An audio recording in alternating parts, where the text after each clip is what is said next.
It's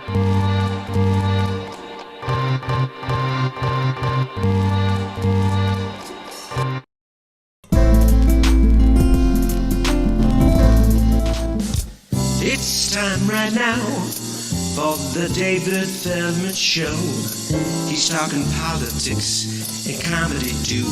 He'll tell a dirty joke if you want him to. He's just a lefty from way back. He's a union man with an Emmy for writing. Someday he's mad and he feels like fighting.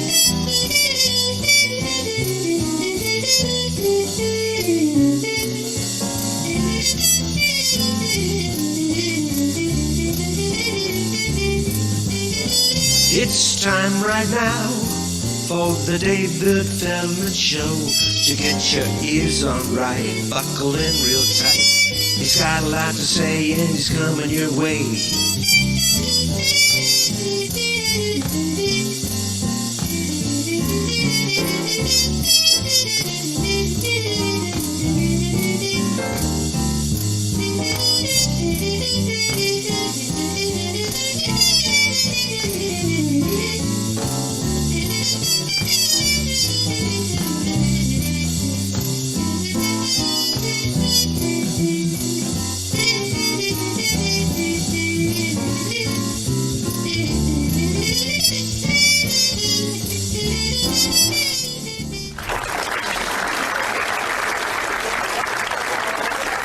Welcome. Thank you. What a great crowd of anti-vaxxers we have here in the studio audience today. Welcome to the mop-up for September 13th, 2021. I'm David Feldman, coming to you from an air shaft overlooking a parking garage somewhere in Manhattan where the temperature is 66 degrees and cloudy. Coming up in a little while, Dave Cyrus, Emmy-nominated comedy writer. Dave Cyrus, thank you for the coffee. Leslie, we'll be talking about the infrastructure bill, the $3.5 trillion infrastructure bill. I think the mice are tap dancing somewhere in my apartment. I thought they all drowned. There was an article on NPR, their website, saying that a lot of rodents were drowned during last week's hurricane. And I thought they all died, but I think a couple of them have made it into my apartment. The $3.5 trillion infrastructure bill that Bernie Sanders is trying to marshal through reconciliation will be, they say, one of the most sweeping pieces of legislation since Lyndon Johnson's Great Society program. Of course, Joe Manchin, the criminal from West Virginia, is holding it up. He gave an interview saying he will not go with $3.5 trillion. This is a man, a Democrat, who represents West Virginia, who has constituents that are among the poorest, if not the poorest, citizens in our country. His daughter, we've talked about this on the show countless times, has made tens of millions of dollars gouging people on the EpiPen. He has a $750,000 yacht where he entertains Republicans. He does not represent the Democratic Party. He does not represent the people of West Virginia. A little later on, I'm going to give you his phone number. It's time to call Joe Manchin, because if the Democrats do not pass this infrastructure bill, we're doomed. Bernie Sanders was asked on CNN on Sunday what he thought of Joe Manchin, saying the most he's willing to accept is $1 trillion and change. Here's what Bernie said. No, it is absolutely not acceptable to me. I don't think it's acceptable to the president, to the American people, or to the overwhelming majority of the people in the Democratic caucus. Look, we worked with Senator Manchin to pass the $1.9 trillion American Rescue Plan, which was enormously consequential and helpful to working class families in getting us out of the economic disaster that befell us as a result of COVID. I believe we're going to all sit down and work together and come up with a $3.5 trillion reconciliation bill. I love you. I love you, Bernie. I do. This is an opportunity to show us what you've got. I think you have it all. I don't know if this country has what it's got. We've fantasized, what would it be like if Bernie Sanders were president? How would he move the Senate to pass all his legislation? He's the chairman of the banking committee right now. There's no doubt in my mind that when he endorsed Joe Biden last year, he got an agreement that he would be made chairman of the banking committee and that he would usher in landmark legislation that poured trillions into a Green New Deal, infrastructure. Otherwise, he was going to take his voters, his socialists, and go home. This is the deal, I believe, that Biden and Bernie worked out, this reconciliation bill. And this is an opportunity to see what kind of deal maker Bernie is. It's in his ballpark right now. Can he make the deal? Biden is supporting him. Schumer is supporting him, we think. Can Bernie make a deal with Manchin and Sinema and get this passed through reconciliation? If it fails, it's not Bernie's fault. But if this gets passed, it will be Bernie demonstrating that he wasn't a loner, that he could make deals, and he would have been a much better president than Joe Biden.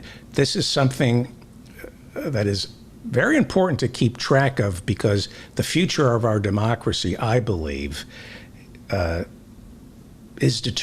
be determined by this infrastructure bill. And I mean that as an intellectual exercise. We'll be curious to see what Bernie is capable of pulling off in the next 2 or 3 weeks. The bills are being marked up right now as we speak. Well, Lancet reports some good news for people like Bill Maher, who don't want booster shots. I try to be even-handed here. I know that I'm pushing vaccines on everybody and masks. I've said in the past that the only reason you shouldn't get a booster shot is because the vaccines are so effective, it obviates the need for a booster shot. It's overkill. I've said that perhaps, just like people shouldn't be taking ivermectin because kids in third world countries need it to combat intestinal parasites. There's a shortage of it right now.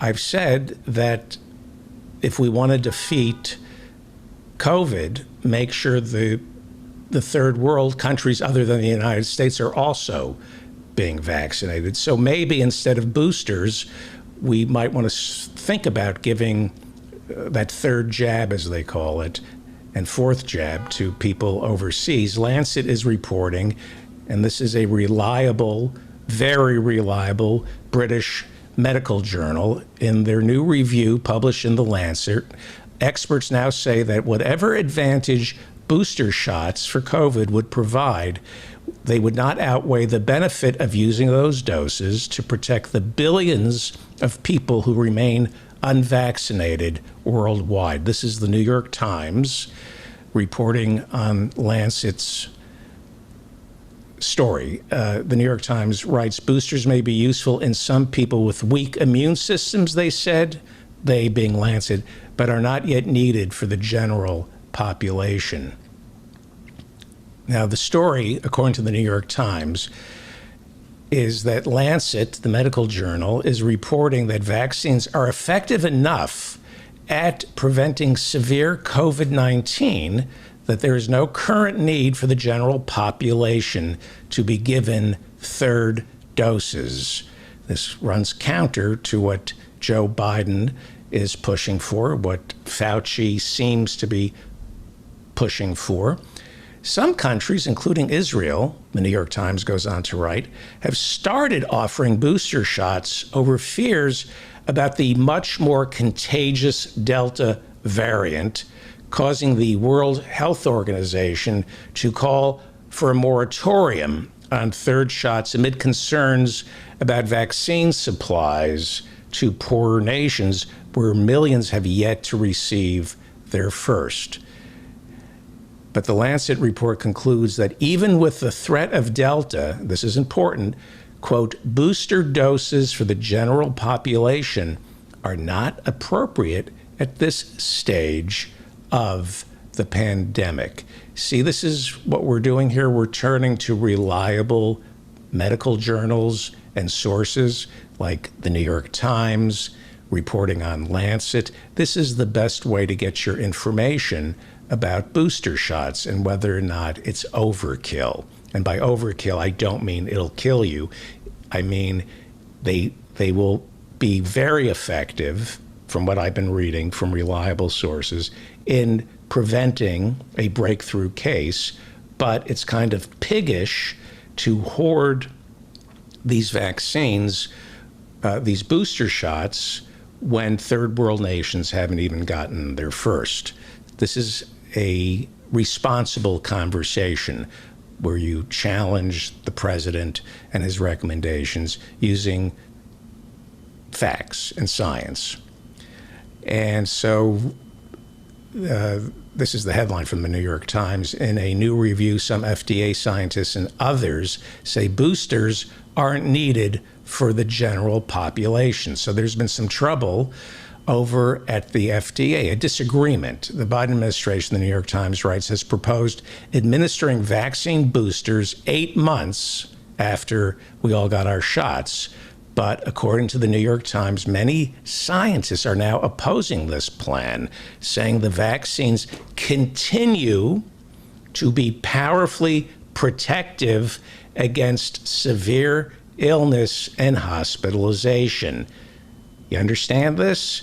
Many scientists oppose the booster, saying that the 2 vaccines you already got continue to be powerfully protective against severe illness and hospitalization. 18 authors, including Dr. Philip Cross and Dr. Marion Gruber from the FDA, who authored this study, they're scientists who announced last month that they will be leaving the FDA, partly because they disagree with the Biden administration's push for boosters before federal scientists could review the evidence and make recommendations. Okay, that's how you make an informed decision as to whether or not you should get the booster shot. Here's the bottom line from what I understand from reliable sources. If you've already been vaccinated, if you're fully vaccinated, Lancet and several people over at the FDA believe that those vaccinations are so strong and so powerful, you don't need a booster because you're hoarding the vaccines that should be going to third world nations. From what I'm reading from reliable sources, the vaccines are not dangerous. They're just incredibly powerful and successful. We don't need the booster shots. We don't think quite yet. That's what the scientific community has to say. So get the vaccine. Don't get ivermectin. When you get ivermectin, you are killing children in third world nations who need ivermectin to destroy the river blindness. And the Center for Digital Hate, which looks into these people who are scamming you on ivermectin, all of them are running some kind of grift. They're all selling supplements, like Alex Jones sells supplements. Joe Rogan endorses supplements. I know that Joe Rogan has some kind of deal where he either makes his own supplements or endorses supplements. It's in the best interest of certain people who present themselves as yoga teachers and natural healers to push their line of vitamins, their health foods on you by challenging or raising questions about vaccines because they want you to buy their products that they claim boosts your immunity. if the vaccine works, then there's no need to buy these pills that they're selling you. I know Alex Jones sells boner pills and brain pills. I've seen, and I think I've read, that Joe Rogan either invested in or owns a supplement company. So it's in his best interest financially to make you doubt the CDC and Lancet and turn to alternative immunity boosters that he's selling. Paul Krugman, the Nobel Prize winning economist who has a column in the New York Times, has been writing about snake oil salesmen and their relationship to the right. Perlstein, who I want to have on this show, he's a historian of Republican politics. There's a long history of people with mailing lists who sell snake oil and Republican ideology. If you look at the National Review, if you look at right-wing publications like Town Hall, they're always running ads for colloidal silver. They're always running ads for alternative medicine. And this has been pointed out by Paul Krugman as well as other people who've studied this. The right-wing Republicans and snake oil salesmen are inextricably linked. What funds Ben Shapiro's radio show and his podcast and his website are advertisements for alternative medicine. So be very wary of these right-wingers who are pushing alternatives to the vaccine. They're trying to cash in on your ignorance and your fear of modern medicine. Some interesting news. The Washington Post, I believe this is the Washington Post, I may be wrong. The Washington Post reports that the Supreme Court will be deciding in the next session whether or not Congress can ban cockfighting in Puerto Rico. Congress has outlawed, finally, cockfighting nationwide. But Puerto Rico, as we all know, is a territory. And the question is, does Congress have the standing to tell a territory like Puerto Rico, a colony, that you can no longer have cockfighting going on? I remember an article in the New Yorker about 20 years ago when Oklahoma finally outlawed cockfighting. And I'm not making this up.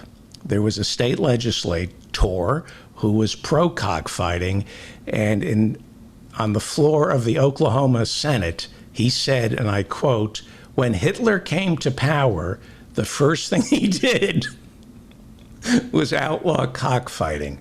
I'm not making that up. This is a meme that the right wing uses all the time. When Hitler came to power, the very first thing he did was make it legal for men and women to kiss. So, what's the story here with cockfighting? We, in Congress, we passed a law, Section 12616, which eliminated the exemption of outlawing cockfighting in territories or colonies. Congress said, no, we're banning cockfighting everywhere, including Guam, Puerto Rico, the Virgin Islands. The Washington Post reports animal rights groups view cockfighting as a cruel blood sport, and they applauded Congress's decision. But Puerto Rico's leaders, then Governor Ricardo Rossello, were furious, and Ricardo Rossello flew to Washington in a last-minute bid to lobby personally against this law that outlaws cockfighting. Governor Rossello said since Puerto Rico is not a state, Puerto Rico does not have voting members in Congress, that Congress cannot rule that cockfighting is illegal in Puerto Rico since essentially doesn't violate the Commerce Clause. The Congress, according to the Constitution, can rule on what kind of interstate commerce can take place among the states, but because the argument goes Puerto Rico is not a state, and because cockfighting only exists in America, in Puerto Rico, Congress does not have standing, according to the Commerce Clause, to rule as to whether or not cockfighting should or should not be legal.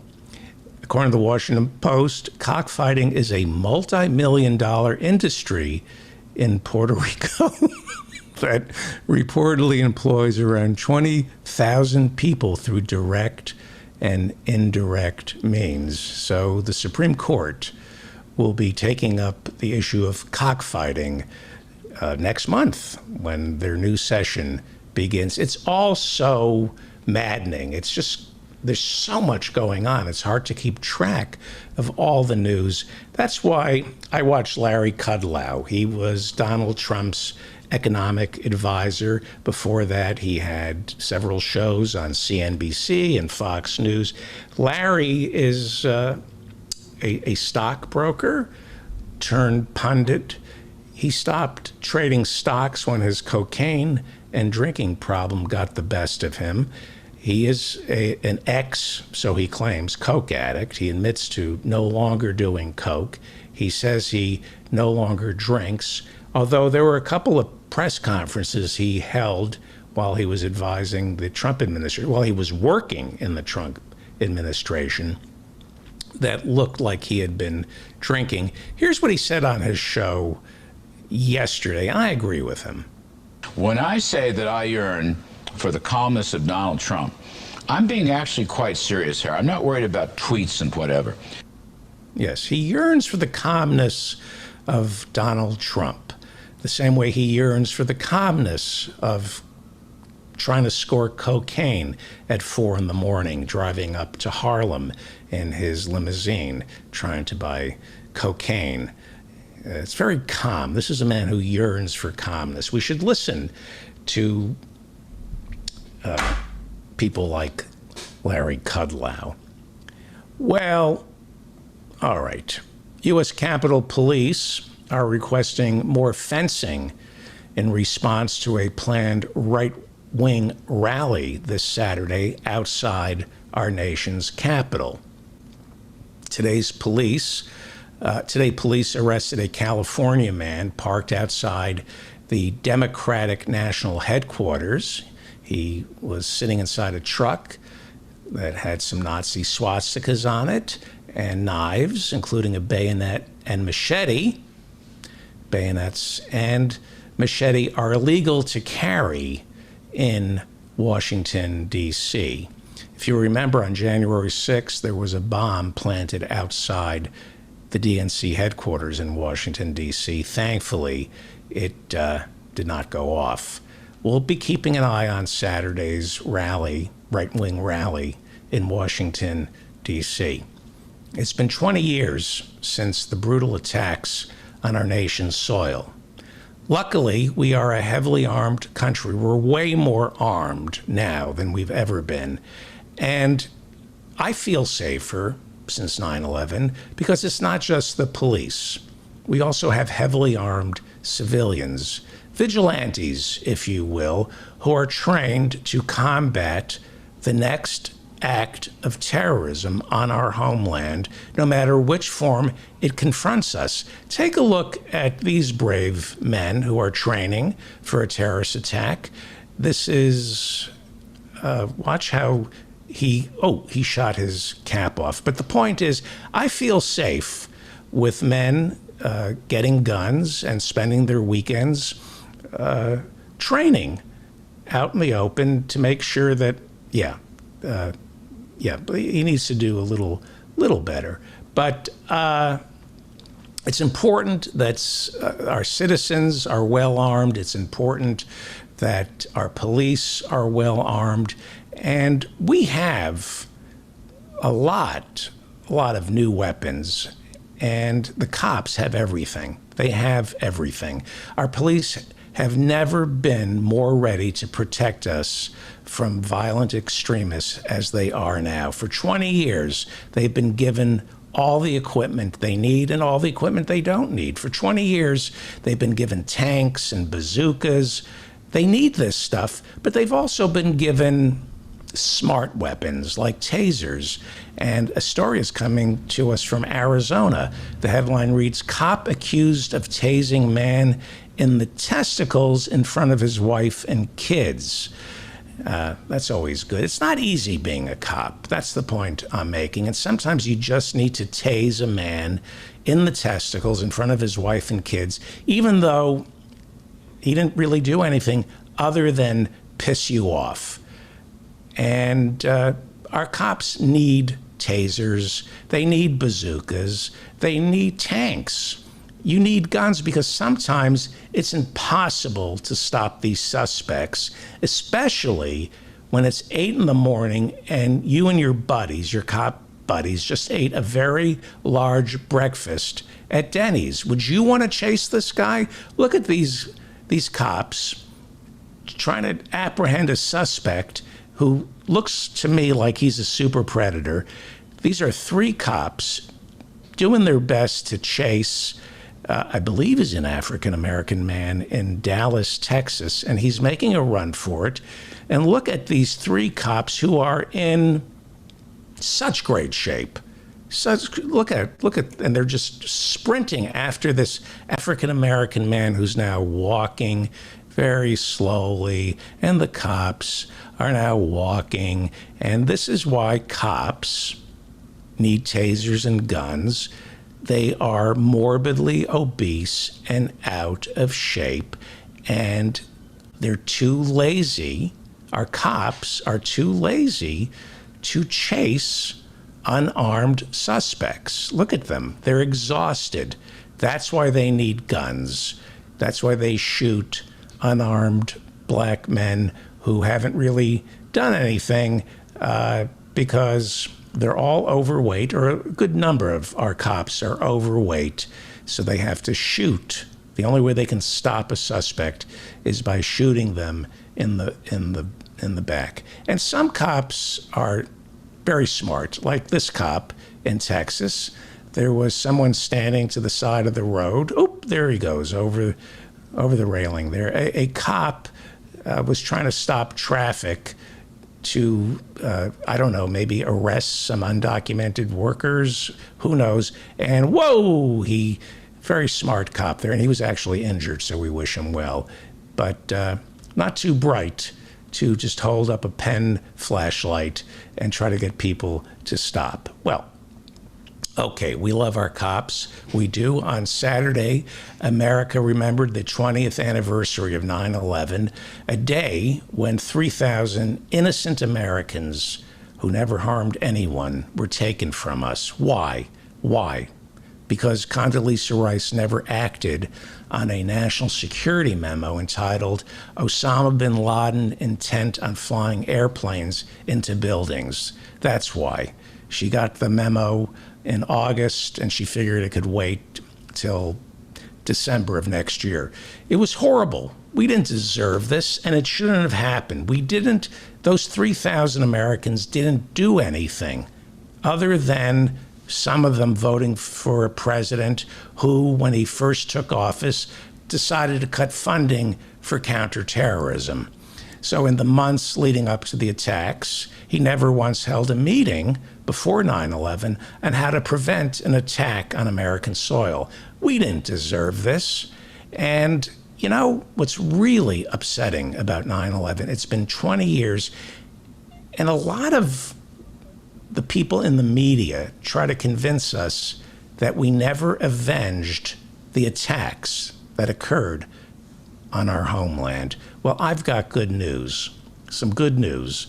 The Guardian is now reporting that since George W. Bush's war on terror began, Americans have killed at least 22,000 innocent civilians overseas in places like Iraq, and Afghanistan. So let's check the score here because I'm trying to do the math here.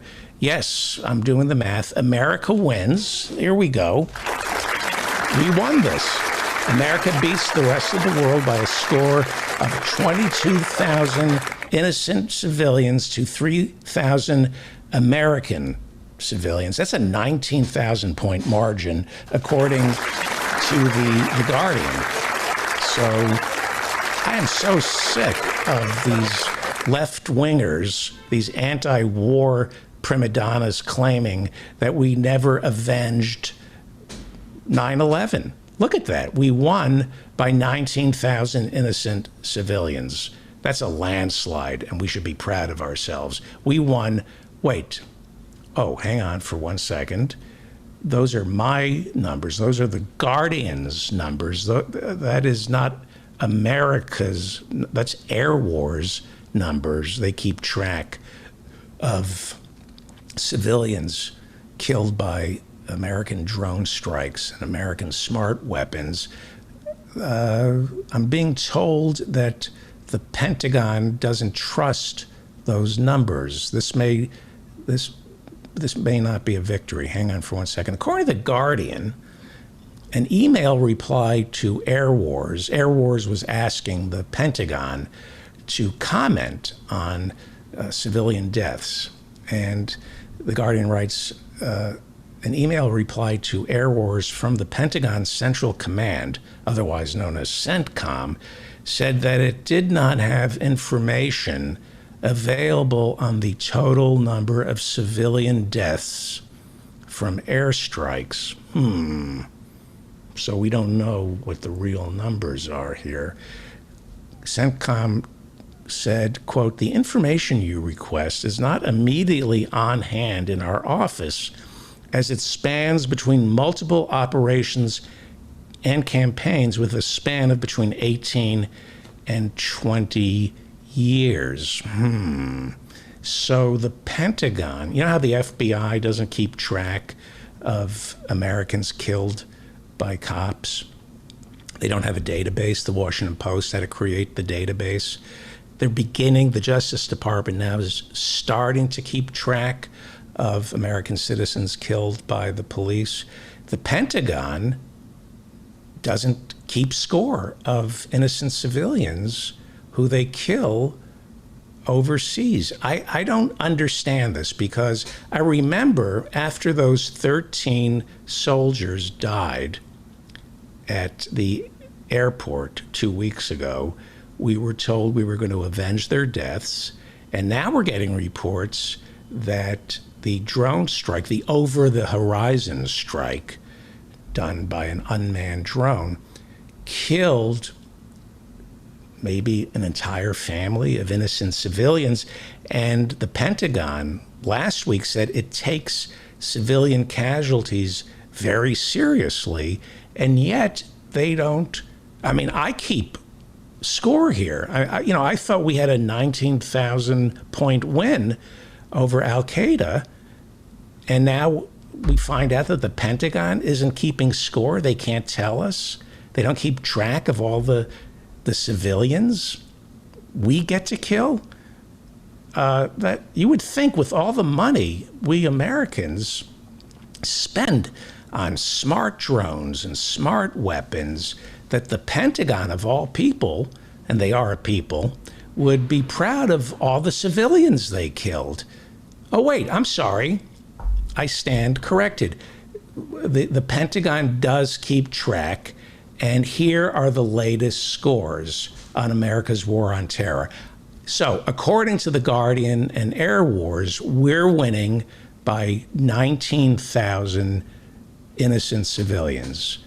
The terrorists killed 3,000 innocent American civilians on 9/11. And look at that. We beat them exponentially. That's a 19,000 point margin. But those are, you can't trust those statistics. Let's go to the FBI, the Pentagon, and let's check their numbers. These are the official scores from the Pentagon, civilian deaths, America's war on terror, according to Pentagon. So in Iraq, they score it don't know. Oh, because they don't keep track of civilian deaths. In Afghanistan, they score it don't know. In Somalia, they score it don't care. Okay. In Syria, the Pentagon scores it Arabs. I don't know what that means. I don't know why they would just say Arabs with no number of innocent civilians. That doesn't make sense. Yemen. We've armed Saudi Arabia with the barrel bombs they need to kill innocent Houthis and innocent children in Yemen. There's a cholera epidemic going on there right now. They say that our climate czar, John Kerry, may not be safe for him to travel in certain European countries because he authorized weapons sales to Saudi Arabia, and that's a war crime. They're saying that theoretically climate czar John Kerry could be brought before the International Criminal Court on war crimes charges. And so the Pentagon scores Yemen, how many civilians? Who? Oh, okay. And in the Horn of Africa, where the War on Terror also takes place, the Pentagon scores it, is that a real country? All right, so that was premature. I stand corrected. I thought we won. I thought we avenged 9/11 by 19,000 civilian deaths. But that's the Pentagon for you. They don't keep score. And it's kind of like being a comedy writer. You shouldn't keep track of the jokes you get into a script. You should just enjoy killing innocent civilians for the sake of killing innocent civilians. Don't keep score. That's not why you do it. It's not a competition. That's what the Pentagon is teaching us. You should just kill innocent civilians because you are there to kill innocent civilians. Don't make it a competition. That's a good message from our Pentagon. Meanwhile, former President Donald Trump scolded George W. Bush, who on September 11th gave a speech in Pennsylvania warning that domestic terrorism poses as big or perhaps an even bigger threat to our national security as foreign terrorism. In a statement issued by Trump's Save America PAC, which everybody should give to, because that money, you know it's going to be well spent. In a statement issued by Trump's Save America PAC, the con artist hit the nail right on the head. Donald Trump reminded me why he's so popular, why he remains popular, because he's willing to speak the truth. This is the country we live in. Only in America can a congenital liar be the only truth teller when it comes to 9/11. This is what Trump said about George W. Bush's speech. And he's absolutely right. I don't know why they allowed George W. Bush to speak at 9/11 memorials. It's like asking Sirhan Sirhan to speak at Robert F. Kennedy's funeral, right? It happened on his watch, and only Donald J. Trump has the courage to say that. And this is why people voted for him, especially lifelong Republicans. This is what Trump said. So interesting to watch former President Bush, who was responsible for getting us into the quicksand of the Middle East and then not winning, as he lectures us that terrorists on the right are a bigger problem than those from foreign countries that hate America and that are pouring into our country right now. Okay, those are lies, but I'll get to that in a second. If that is so, Trump went on to say, why was he willing to spend trillions of dollars and be responsible for the death of perhaps millions of people. He shouldn't be lecturing us about anything. Well, this is why the Republicans, why Trump, why the fascists are so dangerous. Because you have somebody like Donald Trump who is willing to speak a half-truth about 9/11, and Democrats not willing to speak any truth about 9/11. A half-truth, well, for some people is better than no truth whatsoever, and it's activating the dangerous gun nuts, the insurrectionists in this country, because Donald Trump is speaking some truth to people who haven't heard any truth coming from their leaders when it comes to 9/11. Instead of apologizing to our soldiers, we perpetuate the myth that the war in Afghanistan and the war in Iraq were noble efforts. But our soldiers are too smart. They know, once again, they're being lied to. They were lied to in the startup of this war on terror. They were lied about weapons of mass destruction in Iraq. They were lied to when they were told that the Taliban was responsible for 9/11. Taliban didn't come up with 9/11. We think it was Osama bin Laden, but more and more evidence after 20 years is coming to us that it was Saudi Arabian princes, which we knew back when it first happened, but that we were lied to. They wouldn't give us all that information. But the truth is that we don't really know who funded 9/11. Maybe it was Osama bin Laden. He took credit for it. But I'm from Hollywood. I worked in Hollywood. And lots of people take credit for things that they had nothing to do with. And you can't take credit for a project unless somebody bankrolls it. Maybe Osama bin Laden was the director, but it's starting to look like Saudi Arabia was the studio that produced 9/11. So when you say to the soldiers, your cause was just, you're hurting them, you're lying to them, and you're creating future soldiers forced to go fight another lie. Why don't we nip it in the bud and apologize for the war in Iraq and apologize for the war in Afghanistan?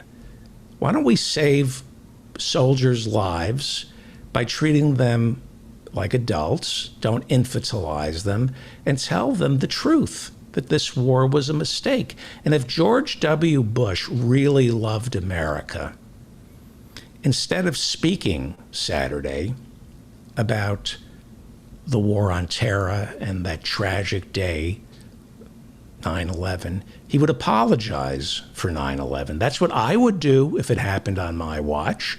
And I would apologize for Iraq, for invading the wrong country, for thinking that you could bomb terrorists and not create more terrorists in Afghanistan. What about an apology to our soldiers, to the American citizens? That's an act of patriotism. But George W. Bush, he's haunted by all this, but he's not patriotic enough. He doesn't love America enough to prevent another 20-year debacle like Afghanistan. He won't tell us, give us the signposts that a commander-in-chief should be able to recognize when generals, the military-industrial complex, hucksters from Halliburton like Dick Cheney are pushing a war because it's in their best financial interests. If George W. Bush really loved America, he would give a speech saying, this is what happened to me. Let me show you the blueprint and show our next generation of leaders how to keep out of unnecessary wars that only benefit mercenaries like Erik Prince and Raytheon and Boeing.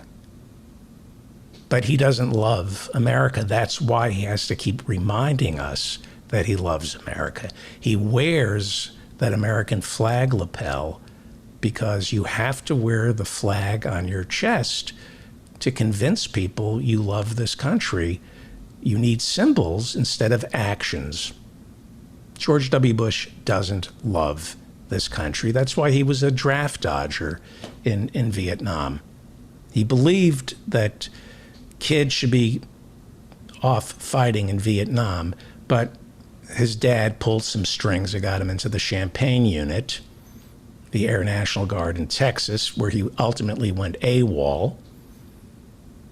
He doesn't love this country. He doesn't love this country. So, anyway, Trump, half right on 9/11. Half right about George W. Bush lecturing anybody about anything. The only thing George W. Bush should say is guilty as charged. That's what he should be doing. Meanwhile, Donald Trump spent 9/11 bonding with his namesake, Don Jr. I don't know if you saw this over the weekend. It cheered me up. They provided together color commentary for the heavyweight fight between 58-year-old Evander Holyfield and 44-year-old mixed martial artist Vitor Belfort. Mixed martial artists. They're artists, kind of like George W. Bush is an artist. I guess having blood on your hands makes you an artist, and that's what people who engage in mixed martial arts are. Have you ever seen mixed martial arts? So the Trumps, Don Jr. and Don Sr., reportedly were paid a lot of money by Triller, they're a social media app, to spend 9/11 serving as live commentators. The fight was stopped in the first round by the referee after it became apparent that Holyfield was in no condition to continue. Well, if you had to hear Don Jr. commenting on your boxing prowess, you wouldn't be in any condition to continue either. I'm sure he heard Don Jr. talking and whipped out his cell phone and begged Tyson to bite off both his ears. Boxing, that would have been funny if I had maybe prepared that before I did it. That is some good coffee, but there's not enough caffeine in it to make me clever. Boxing, like me, is dying a slow motion death. HBO stopped promoting boxing 3 years ago. They're done with boxing because more and more evidence suggests that boxing promotes permanent brain damage, much like football promotes permanent brain damage. And I think in a few years, football will meet the same fate as boxing. And by that, I mean being subjected to color commentary from Don Jr. and his father, who find nothing more pleasant than watching people of color trying to kill each other. Well, yes, boxing causes brain damage, as does football. As I said, football has been proven incontrovertibly to cause severe brain damage, resulting in violent impulses off the field, not just from the fans, but from the players. We're seeing it constantly. It's become prosaic to read about a football player arrested for beating up his loved ones or pulling a gun on somebody. It's no longer news when you read of an ex-football player or a current football player getting arrested. And so it causes brain damage, and that's why Republicans are finding the NFL is serving as a deep bench for future candidates, such as former Dallas Cowboy running back Herschel Walker, who is running for the Republican nomination for Senate in Georgia. That seat is currently held by Democratic Senator Raphael Warnock, a minister who speaks from the same pulpit as Dr. Martin Luther King. If you'll recall, Democratic Senator Raphael Warnock won this seat earlier this year in a special election. Well, next year, there's another election, and we have to get out the vote for Raphael Warnock. And it's going to be tough because Herschel Walker looks like will be running against him on the Republican ticket.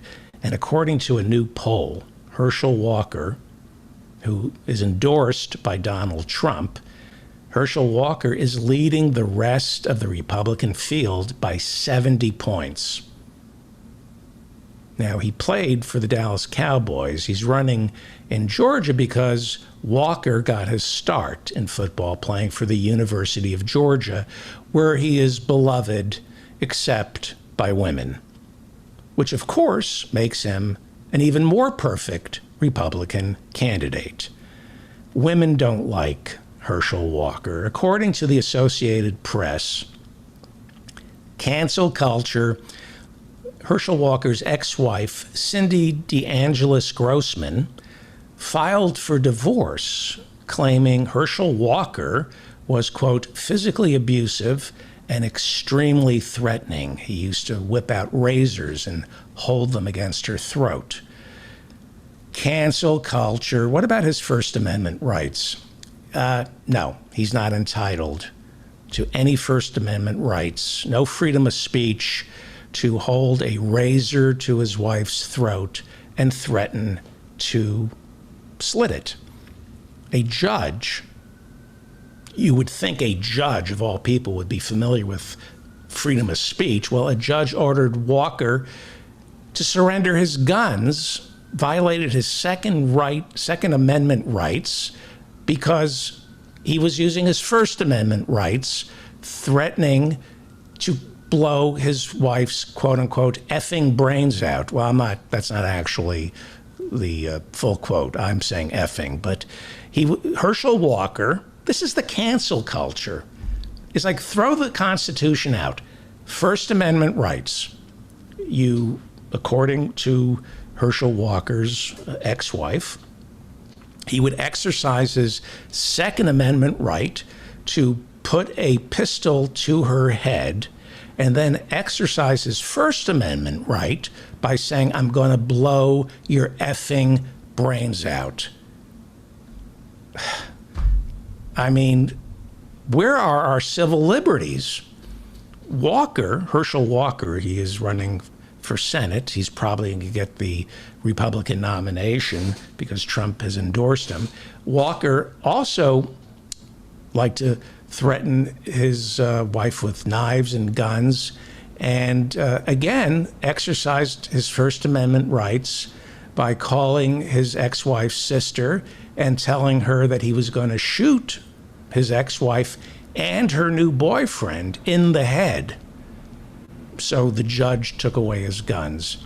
So he's perfect for the GOP. He's aggrieved. He's a victim of the cancel culture. His wife left him because he was just exercising his constitutional right to put a gun, Second Amendment, to her head and then say, First Amendment, I'm going to blow your effing brains out.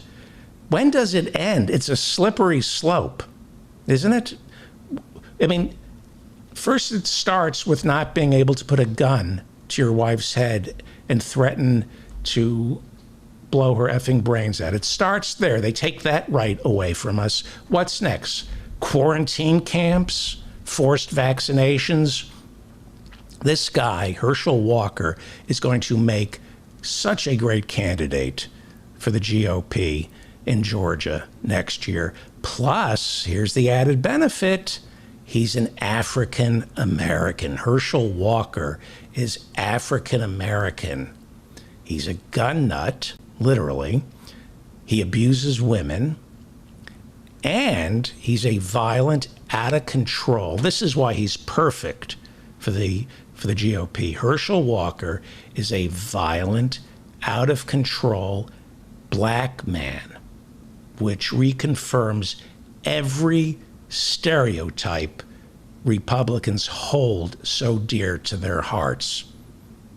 He reminds Republicans of what they think of all black men because he's violent and he's out of control. He is perfect for the Republican Party, and he's a loyal Republican.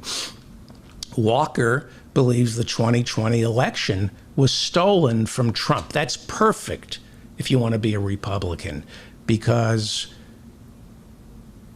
you're a credible source. If Herschel Walker says the election was stolen, Republicans are going to believe it's true because, according to Republicans, there is no bigger authority on stealing than a black man. And he supported the insurrection. He called on, quote unquote, the true patriots to carry out a total cleansing. He is perfect. Herschel Walker says the January 6th insurrection was, quote, a well-orchestrated, unquote, false flag operation committed by Democrats trying to distract from election fraud. He sees things that aren't there. He sees things that aren't there, that only he can see. That the insurrection, it was the Democrats playing three-dimensional chess, trying to distract from an election that they stole. He's mentally ill, is what he is. And that may be what ultimately gets the Republicans to sour on Herschel Walker. He's mentally ill. That's not what, let me explain. See, Herschel Walker suffers from dissociative identity disorder.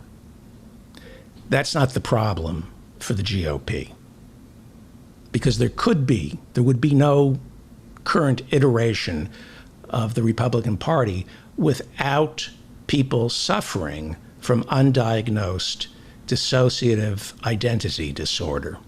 Here's the problem. Walker knows he suffers from dissociative identity disorder. Big problem. You can't have Republicans who know that they're suffering from dissociative identity disorder. And he's been very open about his mental illness. Can't do that. See? That's going to be a problem with Republican voters. You cannot be self-aware. You cannot acknowledge your own dissociative identity disorder, which is a mental illness that creates at the very least, two distinct and separate personalities, resulting in severe memory loss and self-harm, as well as harm for others. This is what the Republicans all suffer from, but it's undiagnosed. Medical authorities, psychiatrists, say dissociative identity disorder is caused by some sort of childhood trauma. Something like 90% of people who have dissociative identity disorder had some kind of childhood disorder and trauma. Some kind of childhood trauma. And that is the entire Republican Party. Childhood trauma, unresolved childhood trauma that is undiagnosed. There can be no Republican Party without a large segment of the American population being in total denial about their dissociative identity disorder. Now, we are all traumatized. The minute we come out of the womb, we are all traumatized. But some of us recognize the trauma and deal with it and become, some people refuse, they tamp it down. They tamp the trauma down, and we see it come out in separate personalities that are not identical. They're completely different. And Walker says he has several identities, and I believe him. He has several identities. For example, he's African American, and that is an identity. It shouldn't be, but in America, if you're not African American, about 1,000 times a day, somebody will remind you that you're African American. So that's his one identity, and that's one of the traumas he endured as a child. It's very traumatic for many African Americans to grow up as African Americans. I don't know, I think it has something to do with police arresting you and shooting you. I think that might be partly the cause of the trauma. So he's got one identity as an African American, and then he has this other identity, and that is he's a Republican. And as is the case with associative identity disorder, two distinctly polar opposite personalities, which require a loss of memory. That's also what comes with dissociative identity disorder. You have to conveniently forget the truth, otherwise you can't reconcile the two or more personalities, your multitudes. And one of the things he has to forget, if he's an African American who is a Republican, it is essential that his African American personality his Republican personality must forget that Republicans hate African Americans, and he must also forget that he's African American. But look, without this mental illness, without dissociative identity disorder, there would be no Republicans, and especially no black Republicans whatsoever. Like this guy, Larry Elder. On this Tuesday, California's recall election takes place. Now, for a while, it looked like California's manorexic governor, Tommy Newsom, I know it's Gavin Newsom, but there are a lot of baby boomers who want me to call him Tommy Newsom, and I'm going to call him Tommy Newsom. Our manorexic California Democratic governor, Tommy Newsom, it looked for a while like he was going to be sent home and replaced by African-American radio talk show host and ultra-right conservative lawyer, Larry Elder, who believes there is nothing the government should do to help African Americans. He is an African American, also suffering from dissociative identity disorder. He has allegedly pointed guns at old girlfriends who worked as prostitutes. These are allegations. And so he believes, Larry Elder believes, that the government should do nothing to help African Americans. He opposes welfare, against the minimum wage. He's against paid family leave. These are all things that would not just benefit all Americans, but they would benefit African Americans too. He prefers private schools over public schools. Here's something that would benefit African Americans, outlawing the use of chokeholds by our police officers. Our police kill unarmed black men every year with chokeholds. Larry Elder is all for chokeholds. like I said, dissociative identity disorder.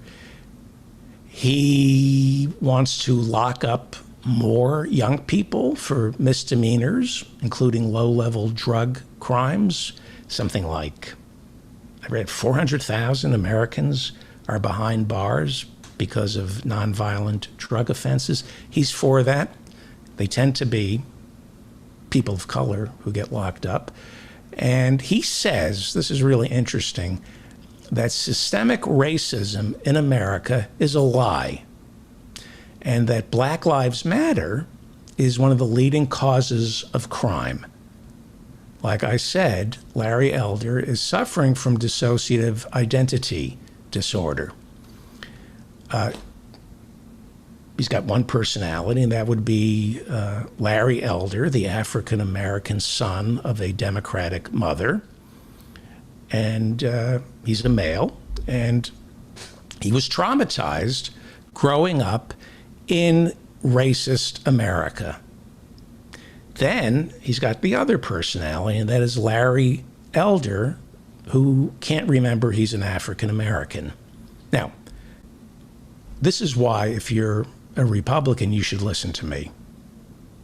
I have a lot of credibility on dissociative identity disorder because I am not a psychiatrist. This is why you should listen to me if you're on the right wing.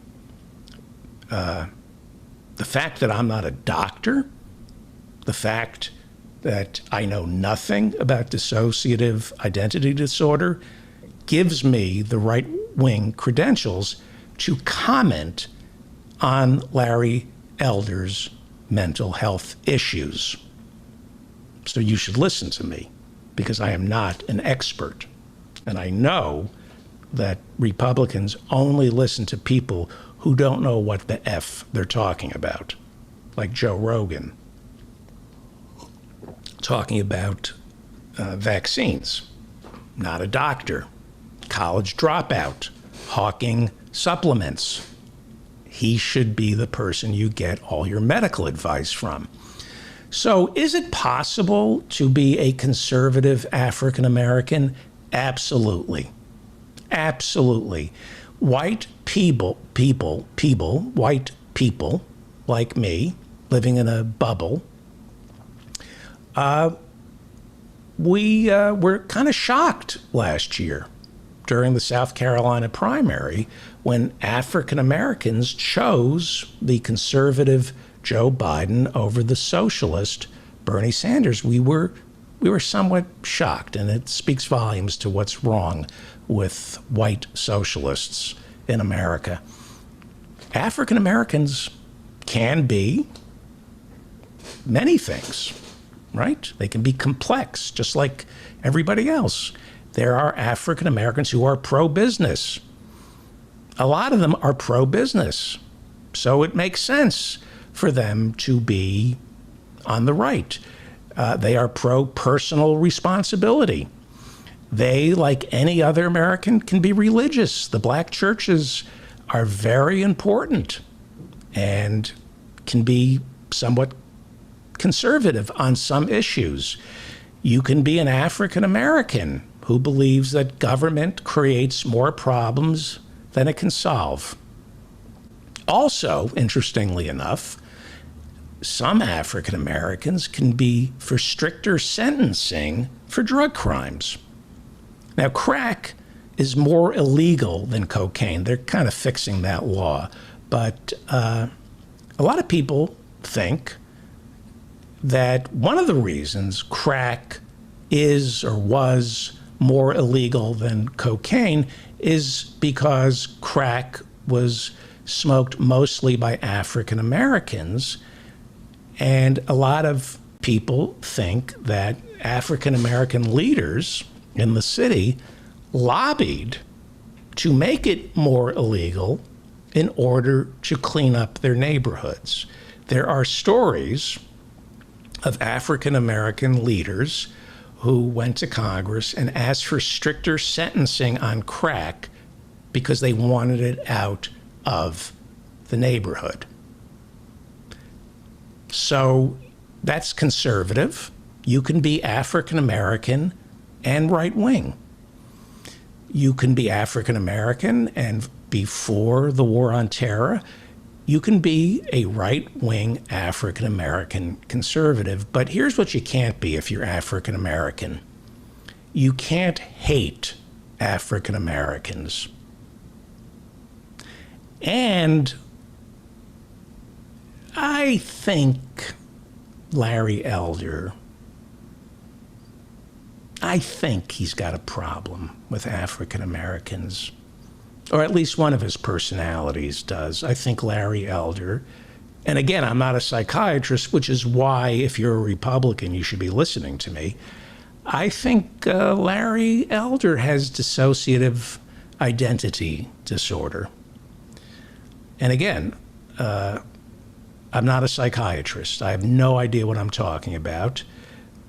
All I really have to back up my claim that Larry Elder is suffering from dissociative personality disorder, all I have to back that up is I think I read or heard or saw something about dissociative personality disorder about 20 years ago.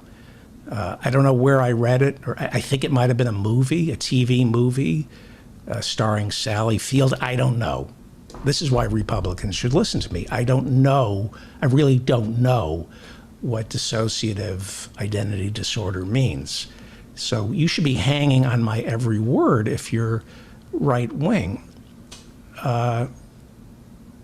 because it may not be dissociative identity disorder. It might be some other mental illness. But here's the important thing, and this is why Republicans should listen to me. I like saying Larry Elder is suffering from dissociative identity disorder because this is a fresh, hot take on Tuesday's California recall. So that's why you should trust me. It's fresh, it's hot, it's different, it's new. And that's all that's important when you're trying to arrive at the truth. It can only be true if it's something you've never heard before. That's how things work on podcasts. That's how things work on the Joe Rogan show. If you've never heard it before, then it hasn't been compromised. So this is why the right wing should believe me when I say Larry Elder is suffering from dissociative identity disorder. Nobody else is saying this, so it's got to be true. It's wise because nobody else is saying it, not even a psychiatrist. So it's got to be brilliant, and it's why you should trust me. So, you know what? I'm doing this wrong. I'm doing this absolutely wrong. I apologize. I should be saying, why aren't we looking into whether or not Larry Elder or Candace Owens, whether or not the two of them are suffering from dissociative identity disorder? People are saying that Candace Owens and Larry Elder are suffering from dissociative identity disorder. People are saying that. I'm saying it, and I've been called a person. I'm just raising the question as to whether or not they have dissociative identity disorder. I'm not saying they suffer from it.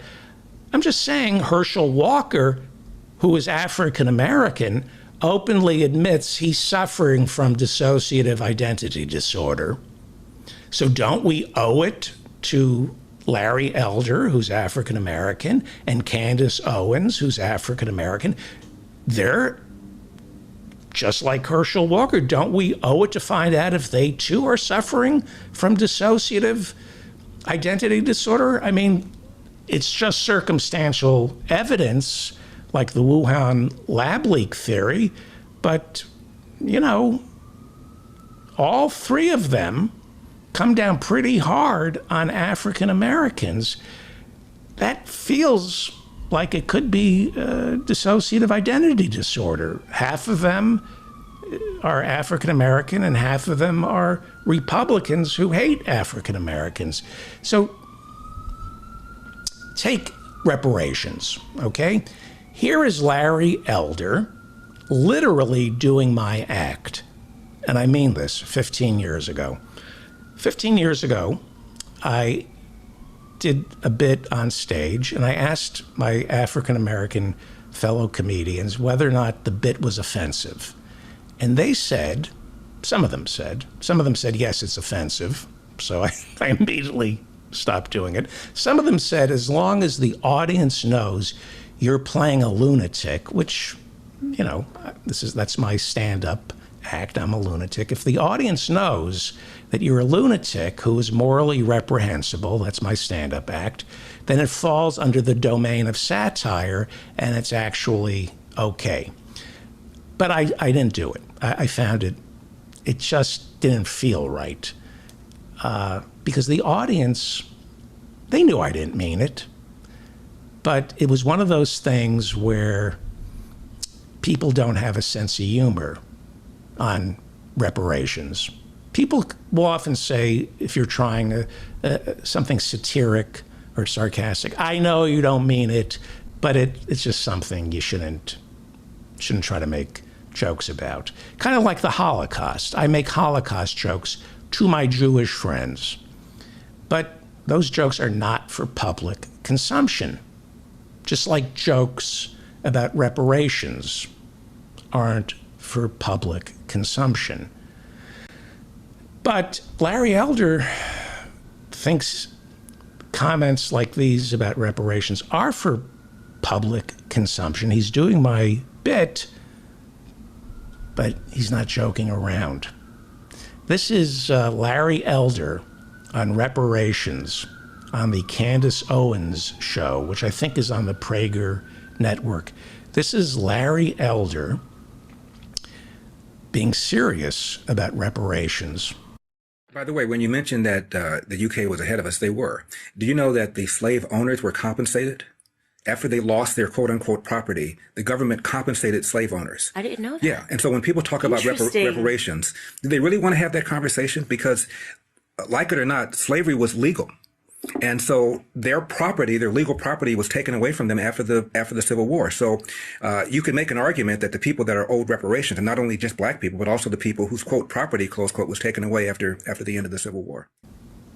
Okay, so that's almost funny. What he's saying is that the British outlawed slavery before America did, and I guess they paid reparations to the slaveholders because they lost their property.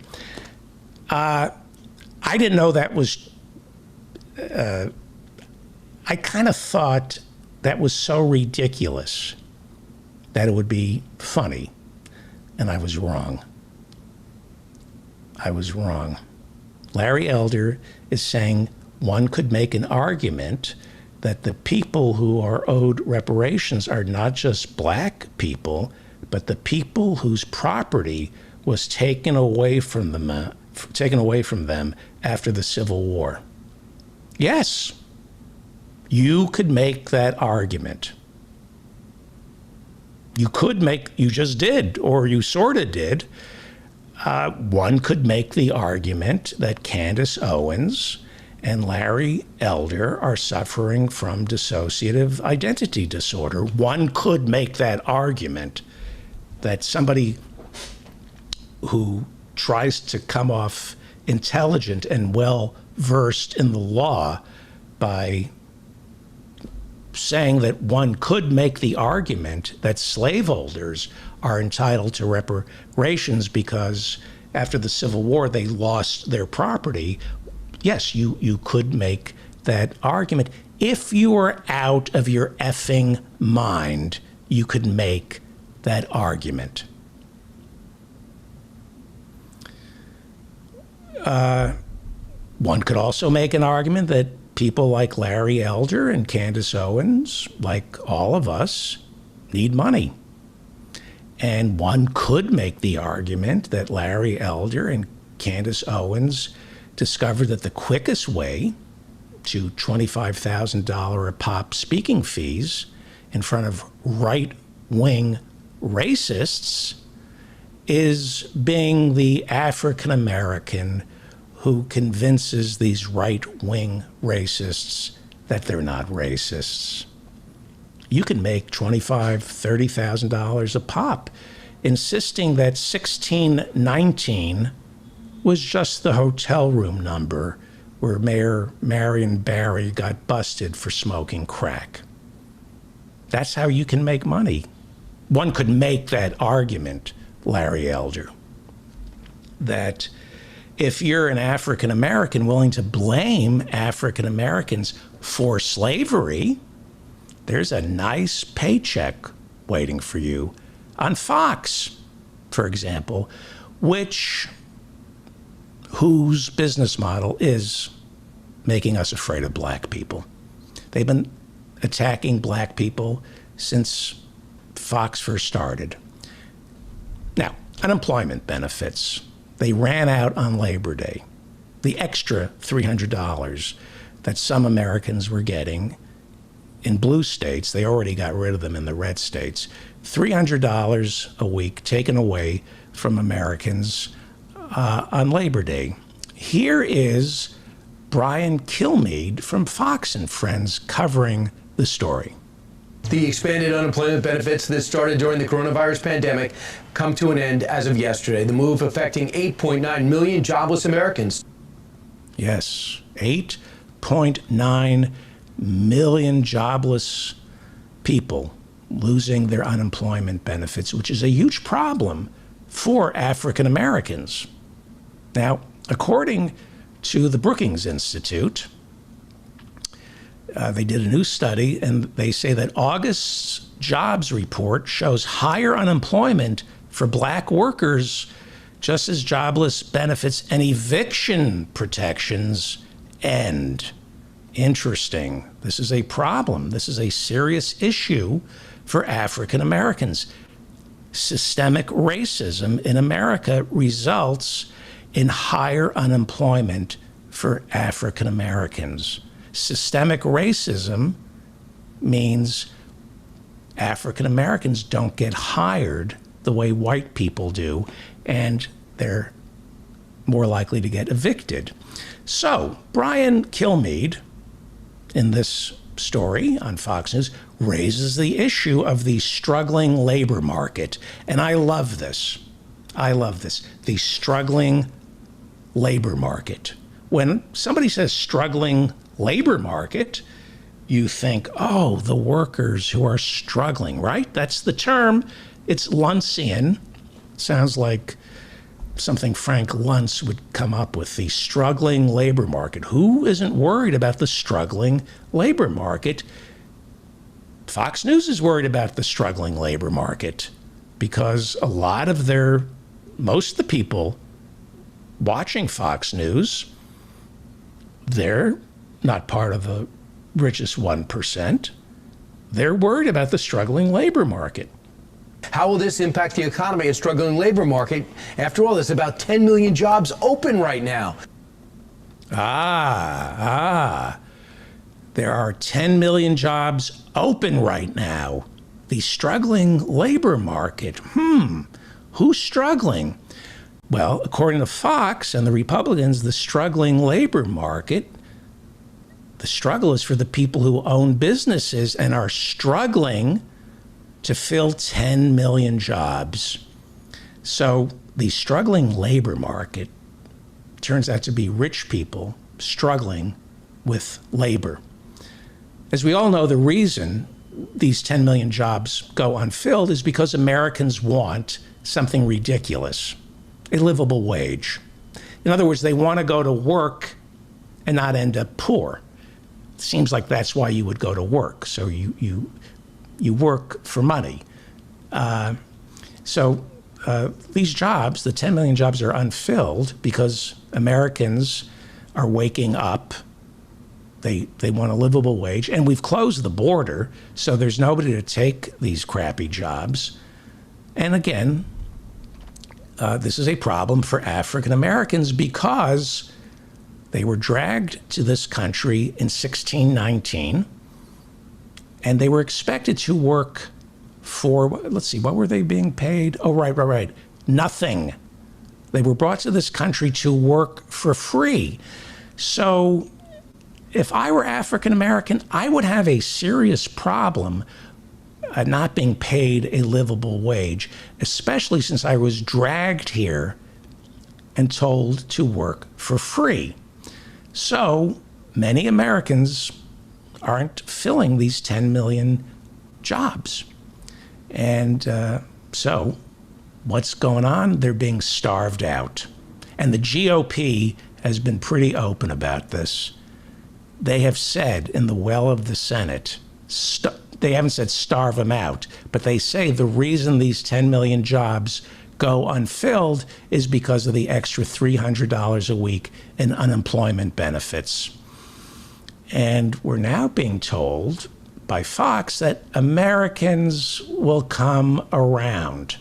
They are now going to come crawling back to their bosses. Those 10 million jobs that nobody can live on are going to start looking a lot better. Let's hear more from Brian Kilmeade. Let's ask Charles Payne, host of Making Money on Fox Business. Charles Payne, African-American, conservative. He used to work for E.F. Hutton. I don't know what happened to E.F. Hutton. And then he started his own firm. He was fined by the SEC for $25,000, allegedly for not telling clients that he was recommending stocks to them because he was being paid by the people by the companies who issued those stocks. He was allegedly pushing stocks onto his clients because he was being paid to push them. That's not financial advice. That's illegal. That kind of stuff. He took a job on Fox News and says he doesn't hate Obama, but he loves Trump. He falsely claimed that it was Obama who crashed the economy in 2008, not George W. Bush. I don't know how Obama could do that as a candidate. He says the economy was much better under Trump than it was under Obama.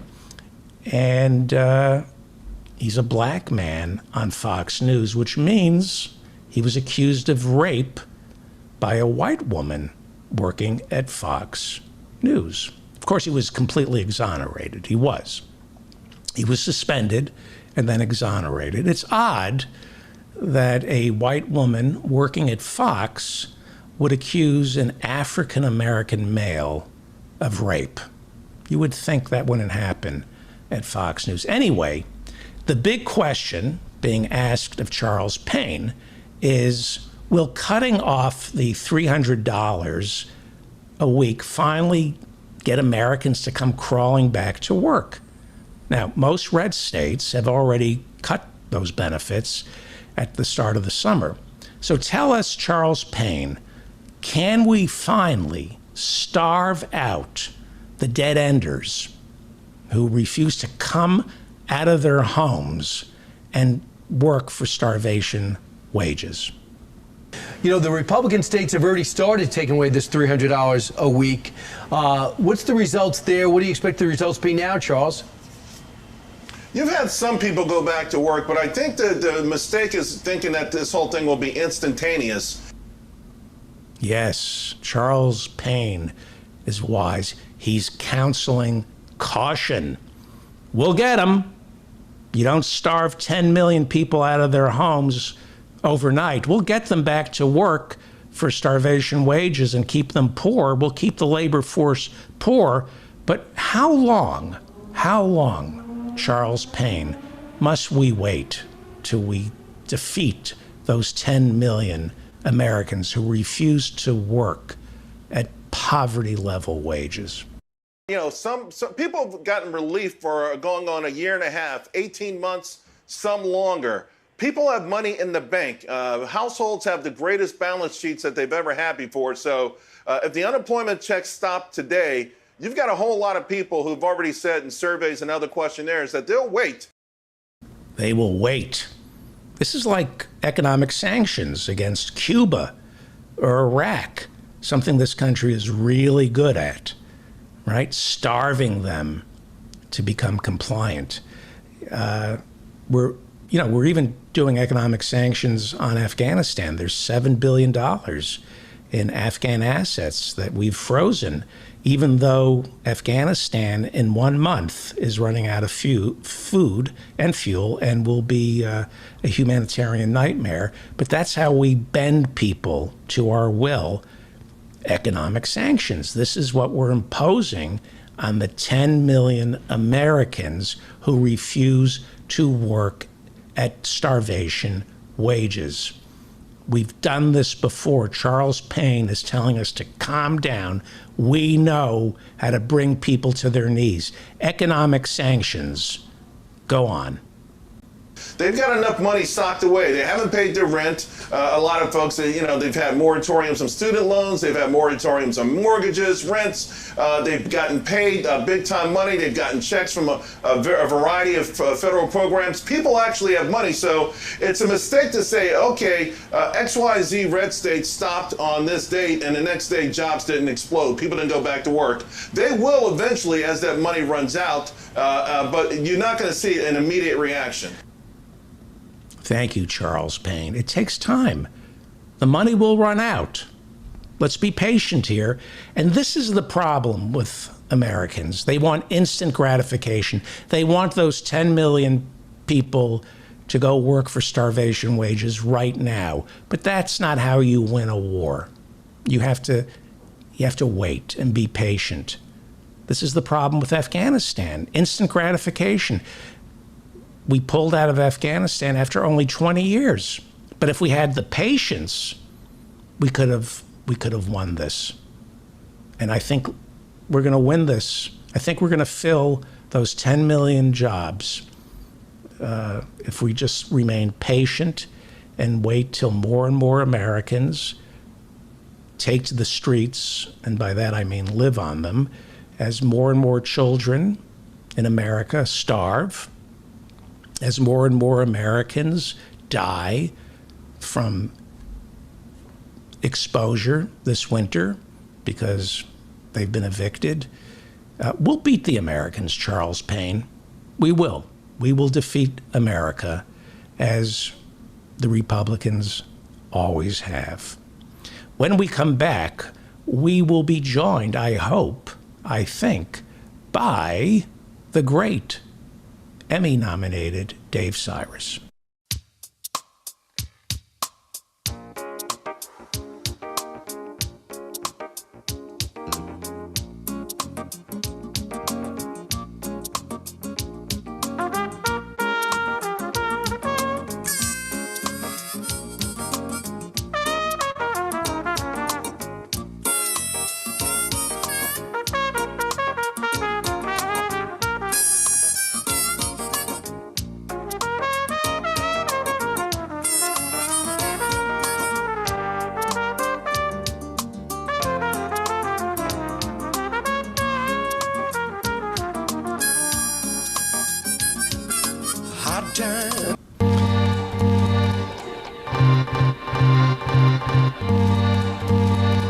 Welcome back. What are we doing here? We're back. Yes, we are. With a 90-second break. Okay, let us now go to maybe Brooklyn, maybe Los Angeles. It's hard to say. Please welcome Dave Cyrus.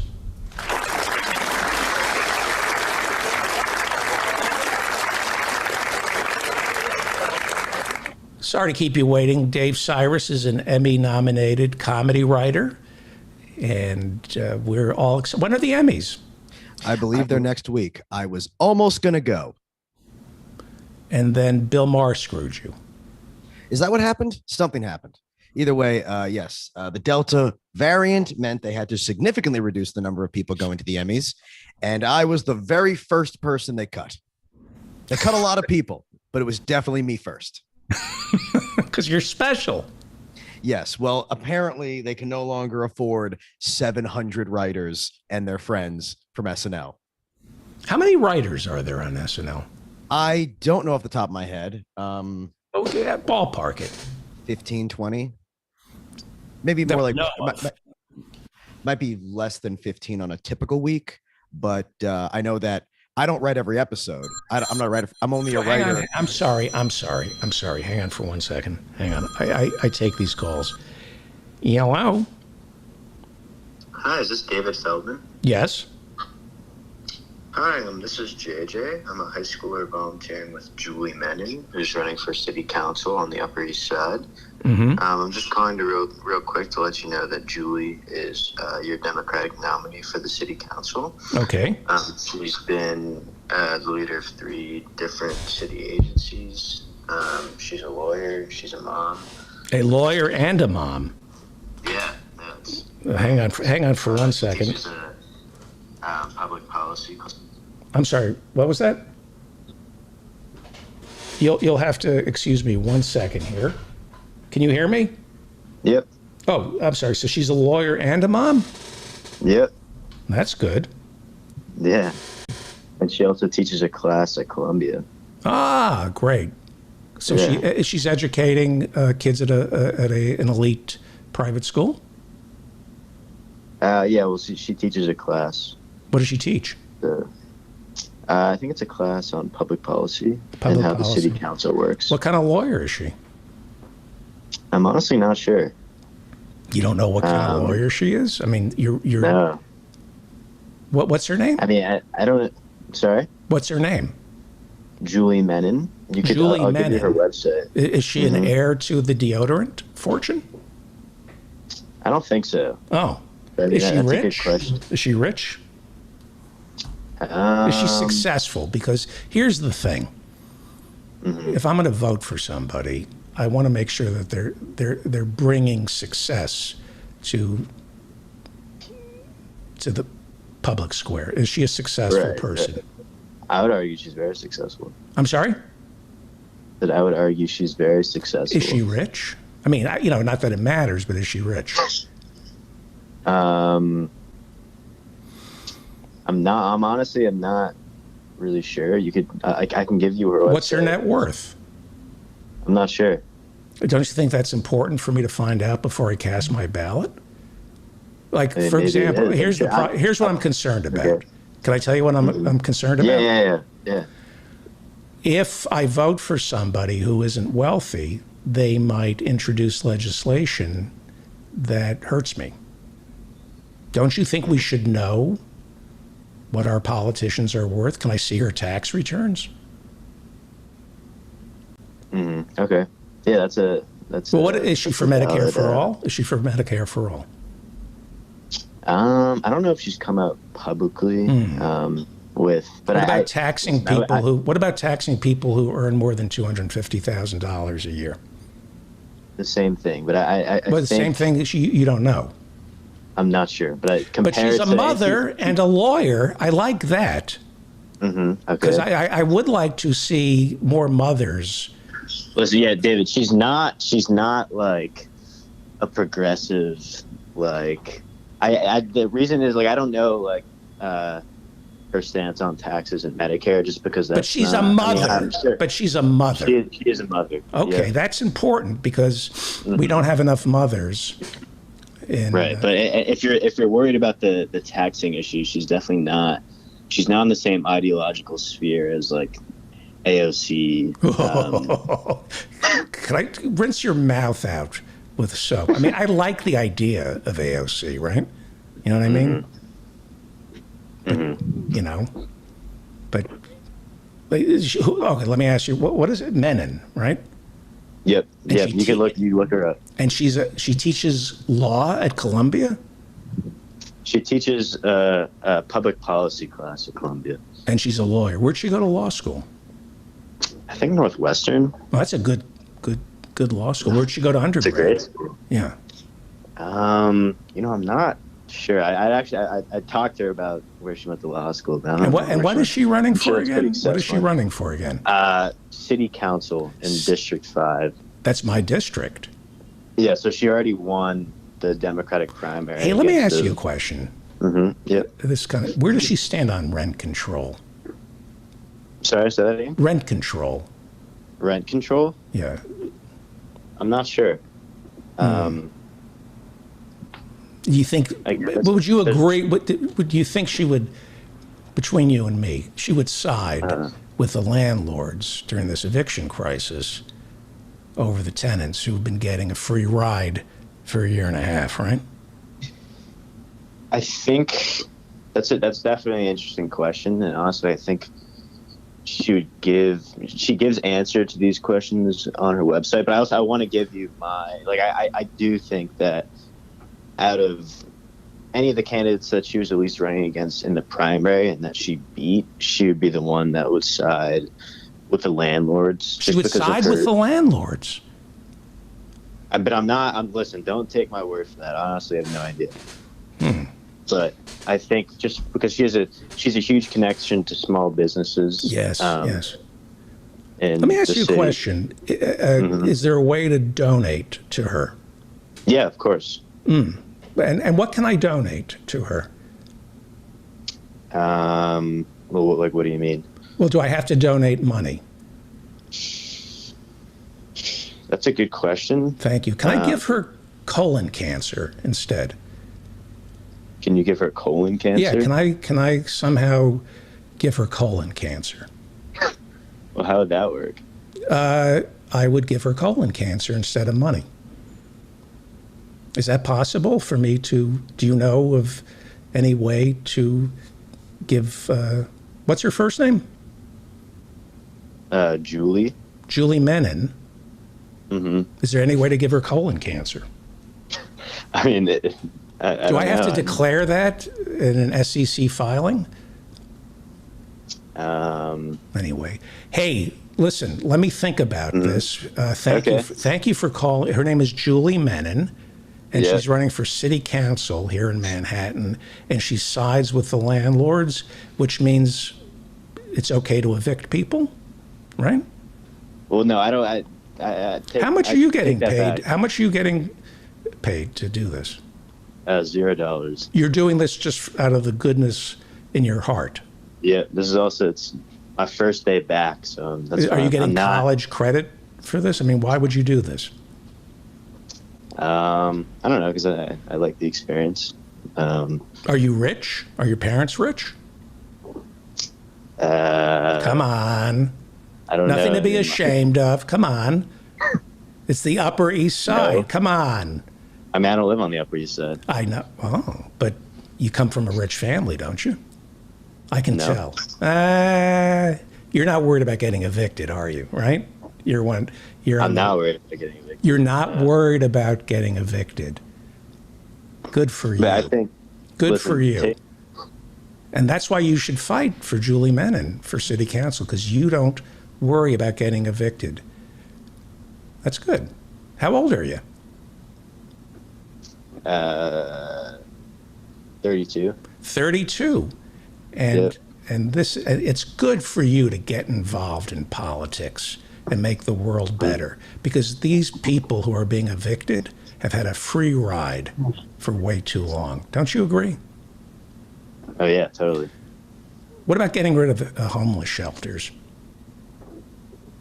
Where does she stand on that? Oh, okay. I offended him. I would have rather listened to you ask him to describe the size and taste of his penis than doing what you just did. And by the way, David, as I know you relish cruelty to strangers, just in case you were curious about who Julie Menin actually is, she was the former head of the New York City Department of Consumer Affairs. Under her leadership, consumer restitution went up 72%. And she also resulted in $250 million being returned to low-income New Yorkers. From How the much? City paid sick leave. How much? She implemented New York City's paid sick leave law and launched a new earned income tax credit that resulted in $250 million returned to low-income New York citizens. Not my problem. I know. Do you know who she is? Not really. I just spent all that time looking her up. Yeah. And not on her own website, on, public ones, just to see what she was about. Yeah, it looks like she's got. She should hire better people. Sounds like she's got a bit of a consumer advocate background, and mostly Well, let works me in just say something about and mostly protecting works in consumers. nonprofit. And yes, you're right. Hang on It's for hard one to get second. people to work great for free. I'm not going to tell you Protecting- that's not true. I work in protecting- Hollywood. We have to deal with free interns all day. Protecting consumers, that's protecting people who consume, who have money. Everyone consumes. Not if you're poor. The poorest people consume, I would say, not even that much less than rich people. Poor people have to consume in order to survive. They have to, when a poor person gets money back in their, from a tax credit, that money goes directly back into the economy because they need things. When a rich person does it, they just put it in their bank account or give it to their stockbroker. All right. How are you, sir? I was great. That was ugly. Yes, it was. It was I mean, very- remember that was a progressive volunteer that you were berating. I heard it differently. No, you heard someone who wanted to get you off the phone and was just sort of yesing you because he's a volunteer, so he doesn't really have a lot of incentive to know literally everything about the candidate. But, he probably just saw her as the progressive option and so wanted to volunteer. Well, this is why you should never do shows live. Well, look, the man was trying to pander to you because he is a volunteer who didn't want to spend the rest of his life on the phone with you. Right. So things happen. Telling me that he's siding with landlords when it comes to rent control and evictions. Honestly, it didn't sound like he was even listening to what you were saying at that point. It sounded like he was just kind of half awake guessing you. Well, I was half awake too, so Well, that's just that's just something happens. this is why nobody should call me. Yeah, no. I mean, at the very least, you definitely reduced his desire to help. This will definitely be at least a factor in why he gives up and has kids and only cares about their lives. Right. That's just It's like a weird way to decide. It seems like a waste of time to volunteer for somebody like that. Well, I mean, I agree with you in the sense that if he called me, I would have just said, City Council, I vote for the big offices. I'm not some nobody. I'm a joker. That's the problem with being I a vote writer. for president and that's it. It all filters down. You're wasting your time with the little stuff. When you write for late night, you stop paying attention. You can't focus on local politics because the boss won't buy jokes that are local. And the truth is, liberals don't really care about local politics. That's how the Republicans were able to gerrymander everything. Yes. While everyone else was concentrating on senators and presidents, they were filling up these state houses with nobodies who were then able to just change the way voting works. Right. So, yeah, we do have a problem with our side not caring about smaller issues. But still, he needed to pay. He needed to pay for trying to tell us stuff. The kid. Yes. Well, he's 32. He's not a kid. He's a kid to you. Hey,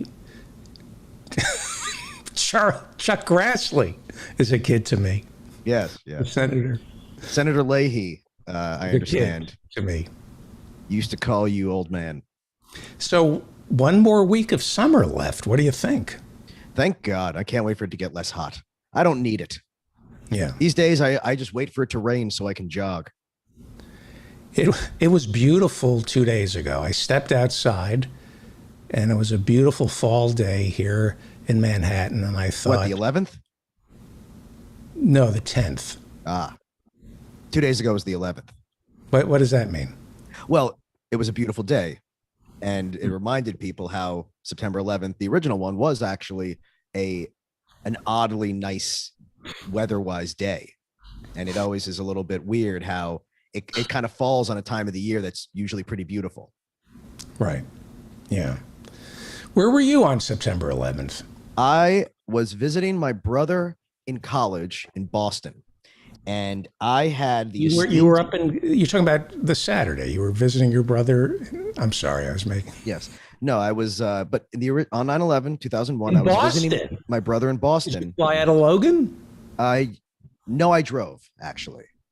At least I that's what you're telling the I authorities. drove to Boston, but of course, the airport, the planes that would have left Logan were going cross country because they had full gas tanks. Mine would have just been going Boston to New York anyway. But I drove, and I had to stay longer because I was going to drive back on September 11th. But of course, roads were closed, and I did have a very unique experience. I probably did. Unfortunately, it's sad to be able to say this, but I've never really done a lot of good in my life. But maybe the best thing I ever did was stand up in a frat house and point my finger at a bunch of angry young kids and literally say the words, "No, we're not going to go find a towel head. That's not going to happen, guys. Sit the fuck down." Really? Yeah. A bunch of teenagers, drunk teenagers getting riled up on 9/11. And their first instinct was, yeah, let's go find an Arab person to beat up. And I, not exactly, heroic actions. I think most people would have done this. I wagged my finger at the kid and I very disdainfully said, "No, we're not going to do that. Sit down." And, it was very disturbing. It's very disturbing. It is disturbing. And I'm in such denial about how bad so many Americans are and the kind of households they were raised in. I mean, they went to kindergarten. That's stuff you think it's squeezed out of them in kindergarten. Well, when Trump got elected, we never imagined that many people were that bad. We never imagined that many people were just hiding it. We thought everyone was really as decent as they projected themselves. And when 9/11 happened, people I know who are progressive, who are nice, who are decent people, who do not side with the right wing, on that day, we're talking about, I want a body count. I want to see piles of bodies and retaliation for this. People wanted blood so badly. I remember my first thought when 9/11 happened, my very first thought was, Jesus Christ, I hope they don't start just attacking Arab people in the streets. That was my first instinct of, oh my God. Because my thought even was kind of in line with what Al-Qaeda wanted, which was, oh my God, this could start a kind of a wave of racial violence that they would then take advantage of. And it didn't, not domestically.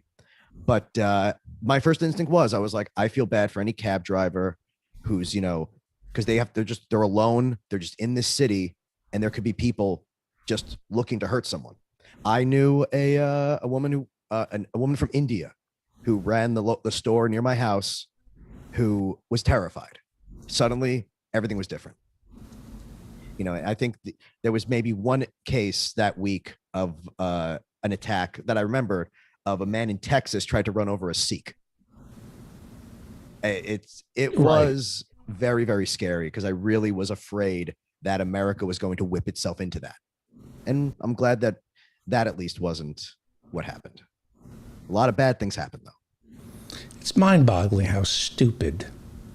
Not all Americans are stupid.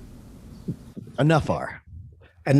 This is the same country that gave us Dr. Martin Luther King, Malcolm X, Cesar Chavez, Ralph Nader. There are a lot of great Americans where you can be really proud of who we are. There's a vocal minority that somehow rises to the top too often, and they ruin it for the rest of us. Well, George Carlin many years ago said that he thinks where America really made a big mistake was, he said, in the 70s and 80s, there was a real movement for self-esteem, and that increasing children's self-esteem was what would make people healthier. And then he said the problem was, it turns out rapists and murderers think very highly of themselves. And a lot of bad people thought...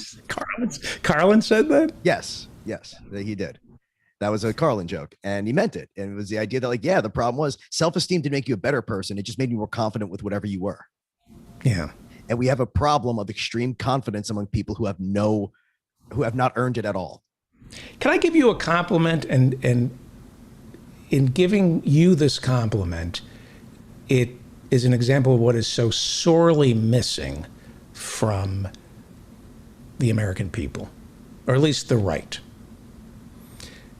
As a comedy writer, you were forced to blend into the fabric. You were forced to accept that you're not always right, to obey the leadership as long as you thought the leadership was worthy of being obeyed, and sometimes you don't always get your way. You changed as a comedy writer. You cannot thrive as a comedy writer unless you're open to other people's opinions about comedy. Is that fair to say? Yes. Yeah. You don't want to stay the same forever. You can't just be on But you one track. needed to do, but you, like me, like most comedy writers, had to reevaluate what they thought about comedy, because you have to compromise. You have to listen to others. You can't be the smartest guy in the room if you want to be a comedy writer. You have to accept that everybody around the table has something to offer and show up, do your job. It's the way that narcissists can't improve themselves. Right. Because they can't admit that there's anything to improve. They can't get help because if you have too much of an ego, you don't believe that there's anything left for you to know. You don't want to learn new things. Right. And so there is a type of comedy writer, they're called unemployed, who spend their time trying to destroy people who are funnier and smarter than they are in the room. Right? I guess, yeah. I guess. There's always somebody, tends to be a white male, who gets hired and suddenly discovers that there may be people who know just as much or maybe even more and maybe sharper and funnier. I better destroy them. Yeah, no, it's a lot of comedians don't want to see other people succeed. There's no question of that. And that is a right-wing tendency. That's why you have Boebert, you have Marjorie Taylor Greene, who call themselves anti-authoritarian, but what they're really anti is anybody who reminds them of how stupid they are. Yeah, there's a certain there's an impudent people. Yeah. They just, That's you have to be able to, I see a lot of comics who are still 20 years ago, and they look at any change in any sensibility as an attack on them personally. There are words that were okay to use once that they're not now. And it doesn't mean that you are a monster for using them, because some of these words had very different connotations. And you're not going to go anywhere just sitting there complaining that you can't say the M word anymore for little person. And believe me, a lot of comedians do that. The most progressive comedians I've ever seen will go on and on about all their progressive bona fides, and then when they get to the M word, say, nope, it's a comedy word. I need it. I can't survive without it. Yeah. But it's interesting. It's one of the lessons you and I both experienced, that we had to change. We were broken men, intimidated. We got thrust into writing rooms where we suddenly not only found out that we weren't the funniest people in the world, which we already suspected, but there were a lot of people who were much smarter than we were, and we had to keep our mouth shut and just learn and accept that we're not the center of the universe. I like to think that's what people on the left, that's who they are. I like to think that people on the right are jealous and don't want to, are not capable of acknowledging what they don't know. And I think that goes along with the concept that I've brought up before in your show, which is that there are psychological studies that show that children who become liberals are more adaptable, that the biggest identifier of a child who will become a liberal as opposed to a conservative is the ability to adapt to a new environment, and a marker of a conservative is someone who then tries to change their environment back to the one they're used to. And that goes along with just literally, it's the same concept that a conservative is someone who stands athwart history and says, stop. They just don't like change. Or black people. Well, Bill Buckley said, because treating black people like human beings is change. Right. Plain and simple. Oh, Jesus Christ, David. We're out of time. Okay, so you're not going to pick that one up? I apologize. I ate into your time. I made a promise to myself that I was going to answer all spam calls that come in. And oh, no, believe me, there's nothing more fun than putting the recorder on when someone tries to convince you have to send them money. Right. And I will stop. That I love. Yeah. I have so many recordings that they never go far. They always hang up on me, but I'm always trying so hard to keep them on the phone when they're trying to convince me that the IRS wants me to send them an Amazon gift card. Right. Sorry for eating into your time. I will talk to you on Friday. Yes. Okay. Maybe. Dave Cyrus. Follow Dave Cyrus on Twitter at Dave Cyrus, right? Yeah.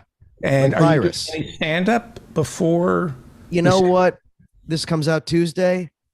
I just might be stopping by the Eastville Comedy Club in Brooklyn tonight for the comedy, whatever, the New York Comedy Festival. Yeah, for Patrick Haggerty's show, if you look it up. Okay. Thank you, Dave Cyrus. Thank you.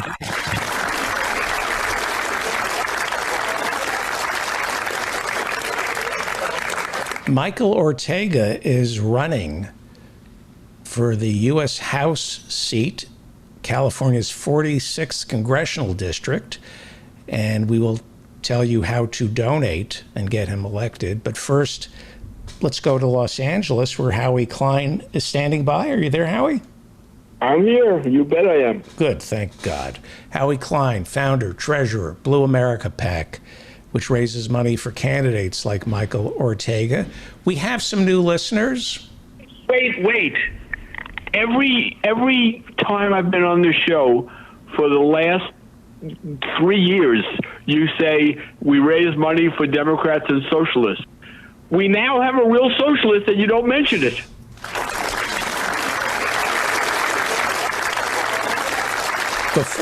Here's what I'm going to do. Before I'm going to let you take it over, let me just say we have some new listeners, and if Howie Klein endorses somebody on this show, that means you go to their website and you give them money. If you live in California's 46th congressional district, you volunteer for Michael Ortega.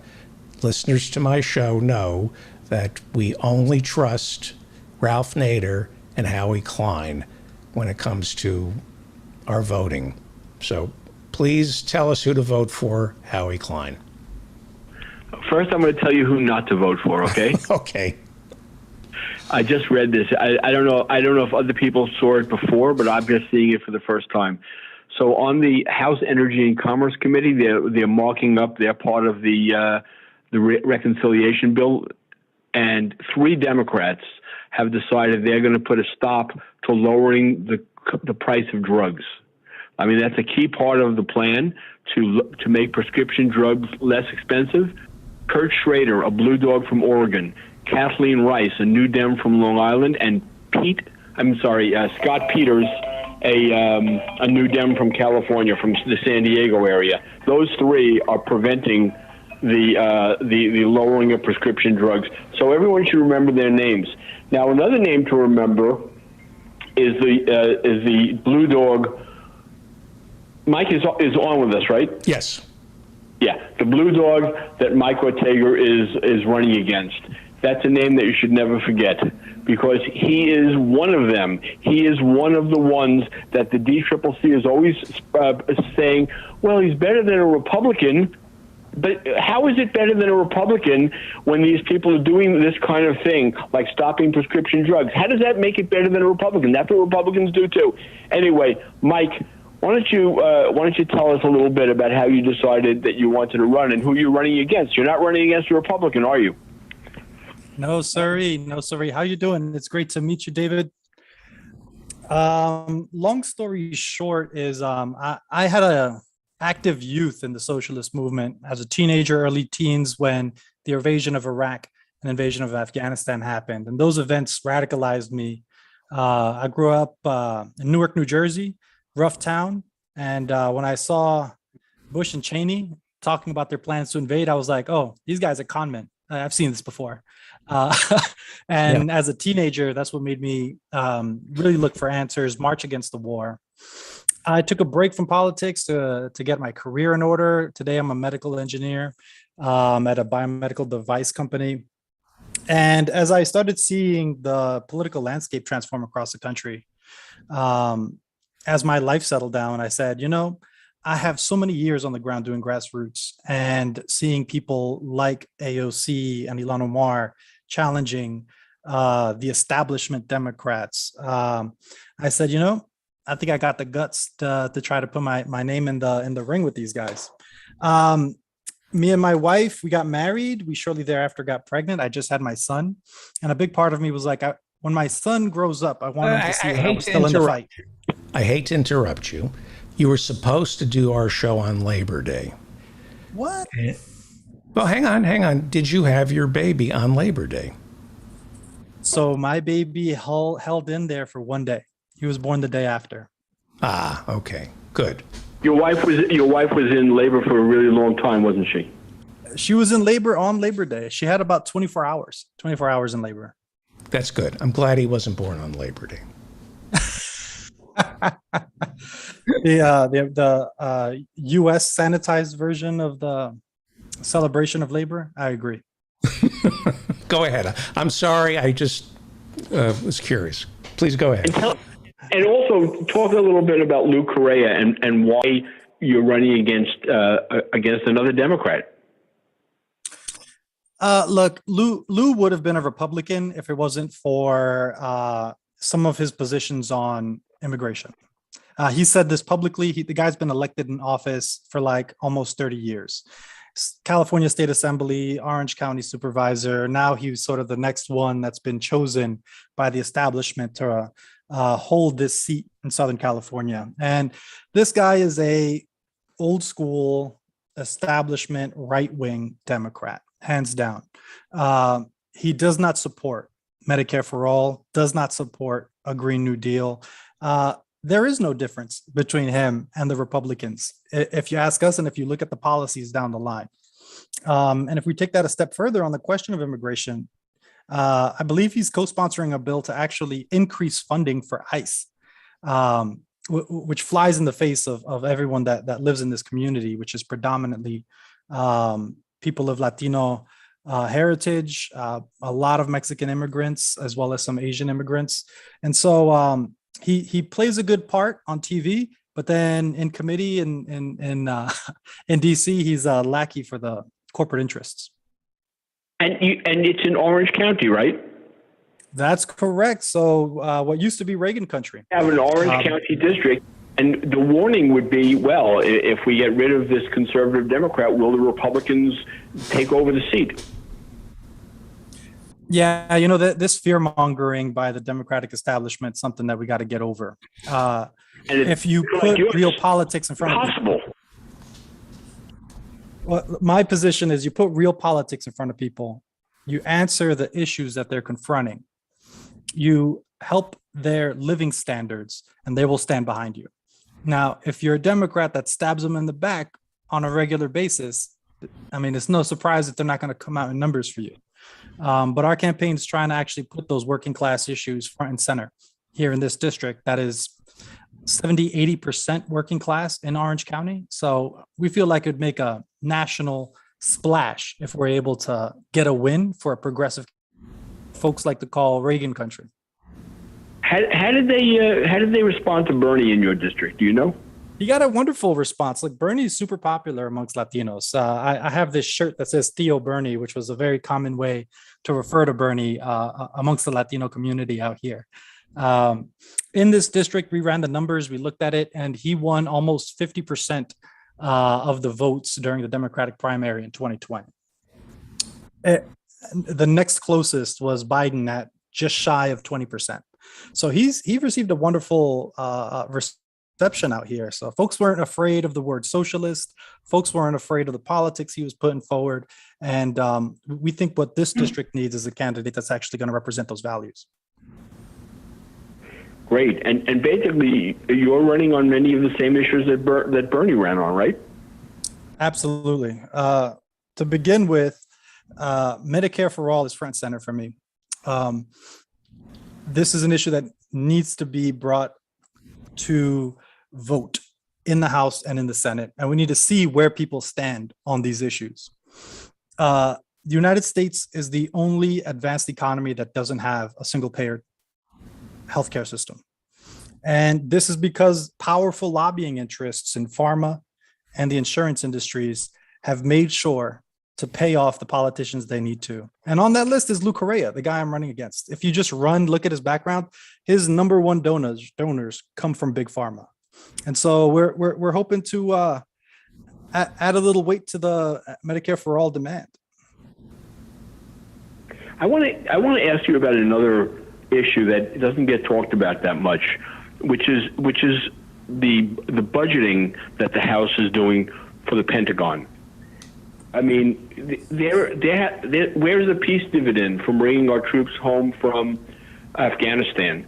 And how are you? What's going to be your attitude and your posture towards this annual idea of increasing the budget for the Pentagon?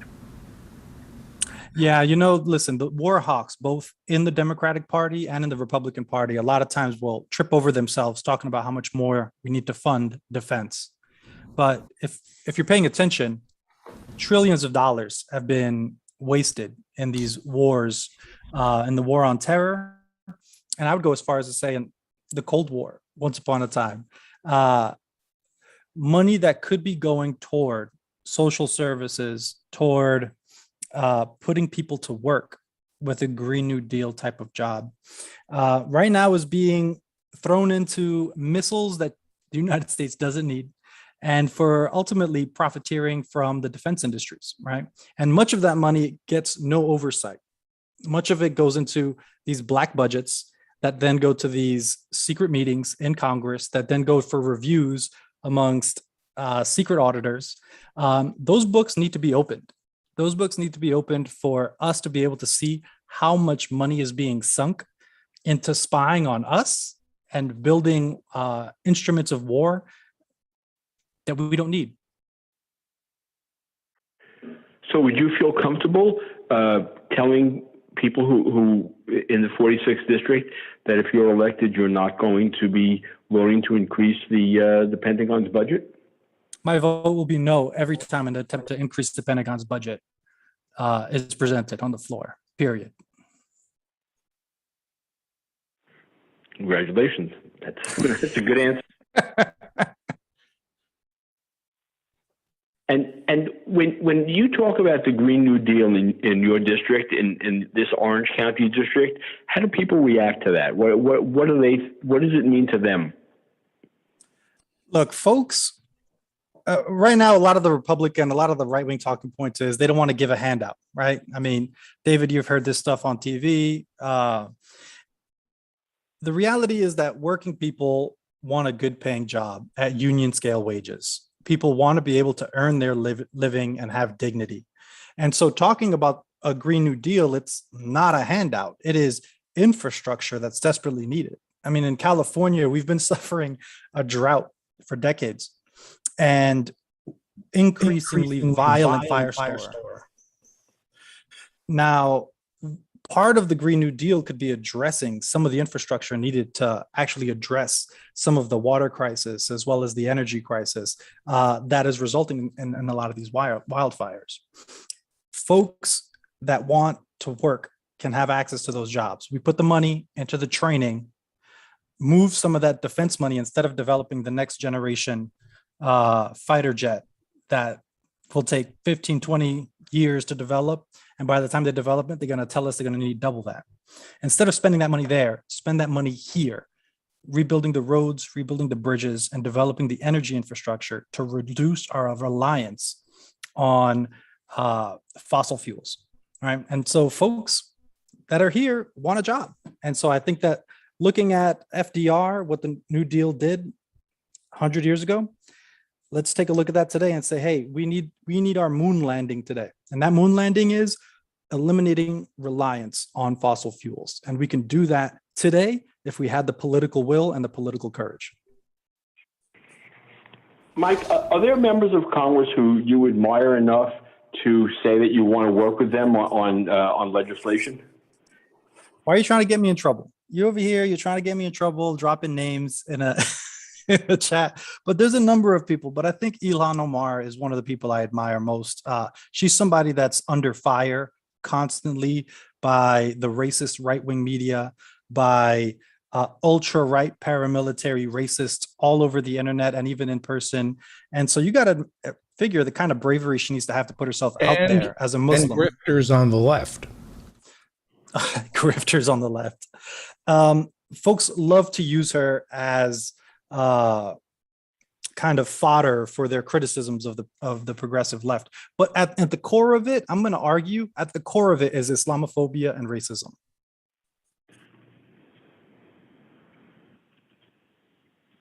Okay, good.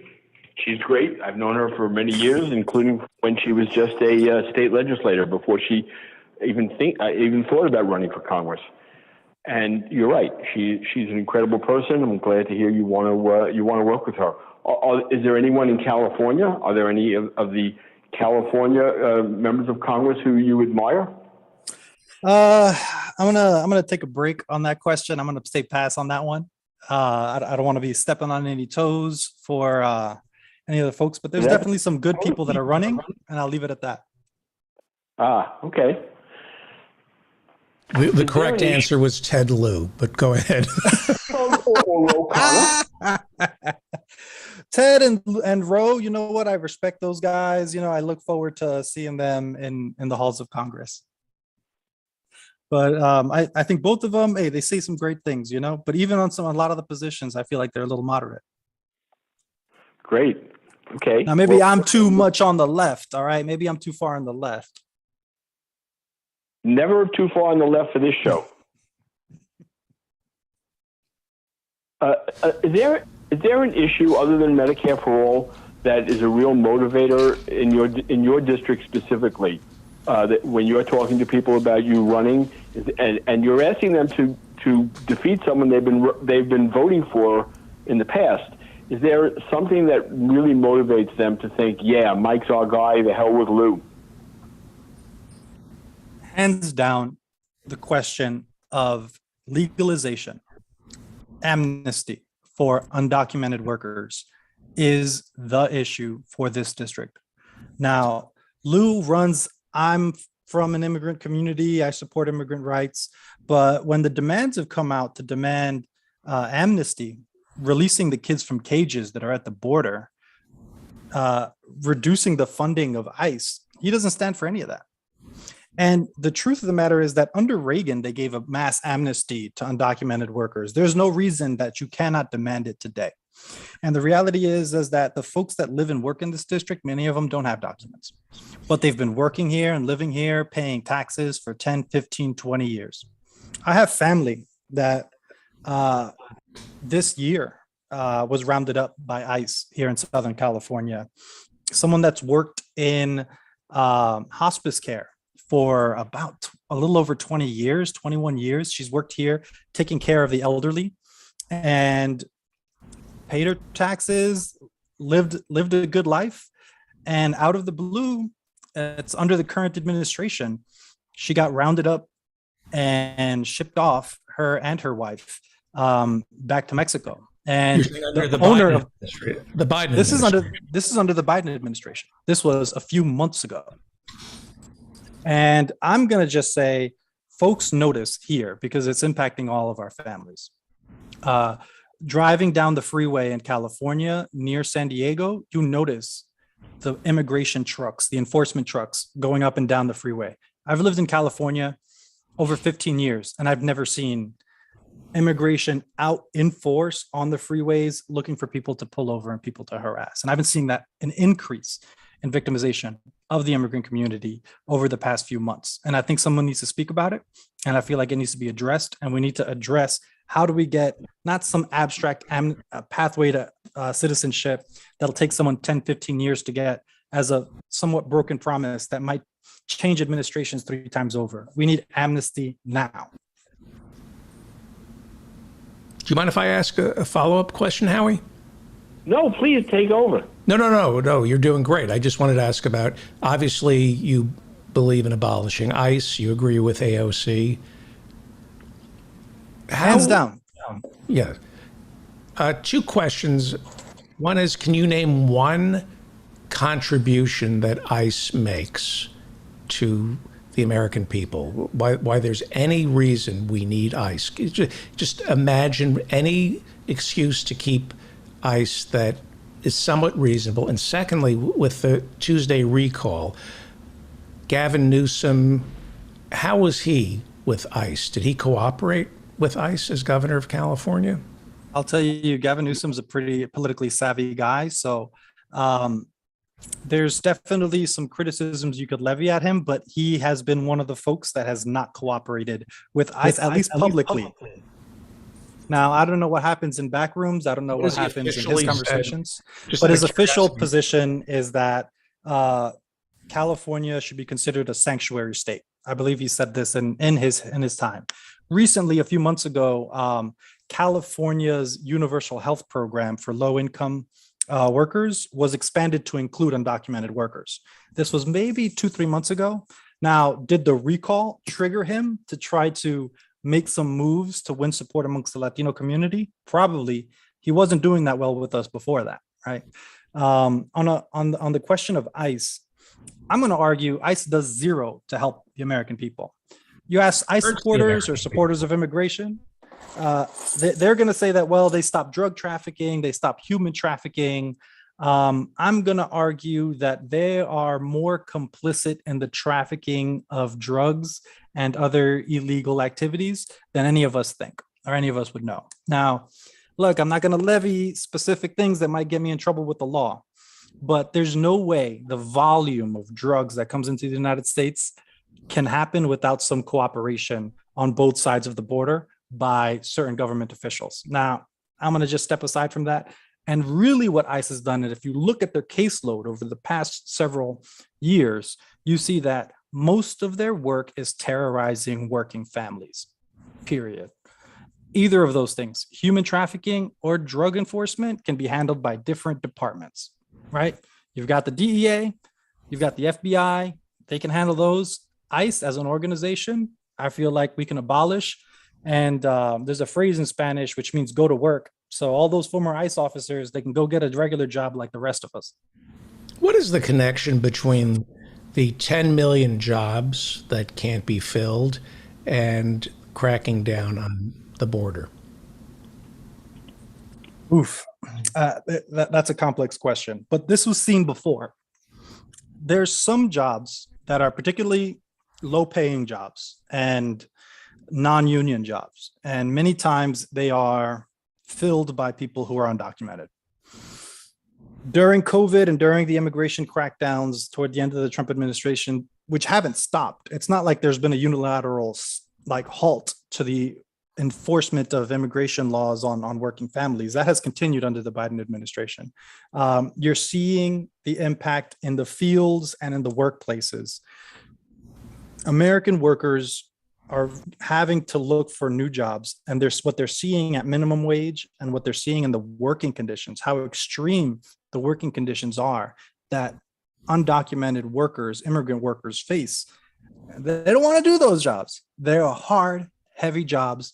They squeeze every bit of lifeblood out of you in those kind of jobs. And I had some experience as an organizer in those days. I worked in the meatpacking industry as a butcher, and I was also an organizer for the UFCW. I worked at a sweatshop. If you've ever heard of the name brand American Apparel, I worked in their factory in downtown Los Angeles for several years. And let me tell you, it is very good owner, breaking work. Right? The owner was very sweet and compassionate, right? No comment. Did he go to jail?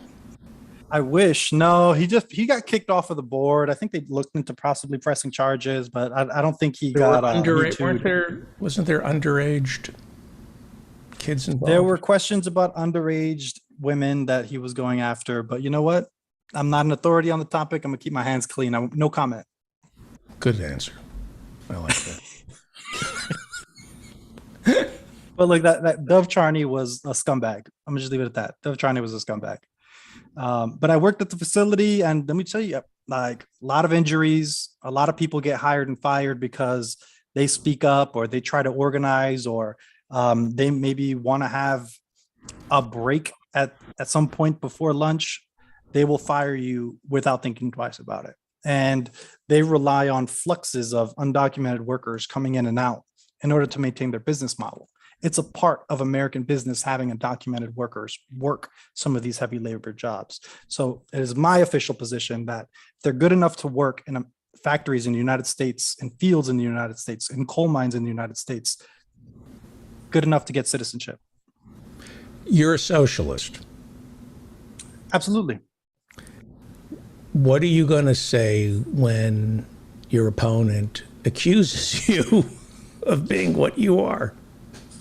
I'll openly embrace it. The Cold War is over. And as we can see, capitalism is not working for most people in the United States.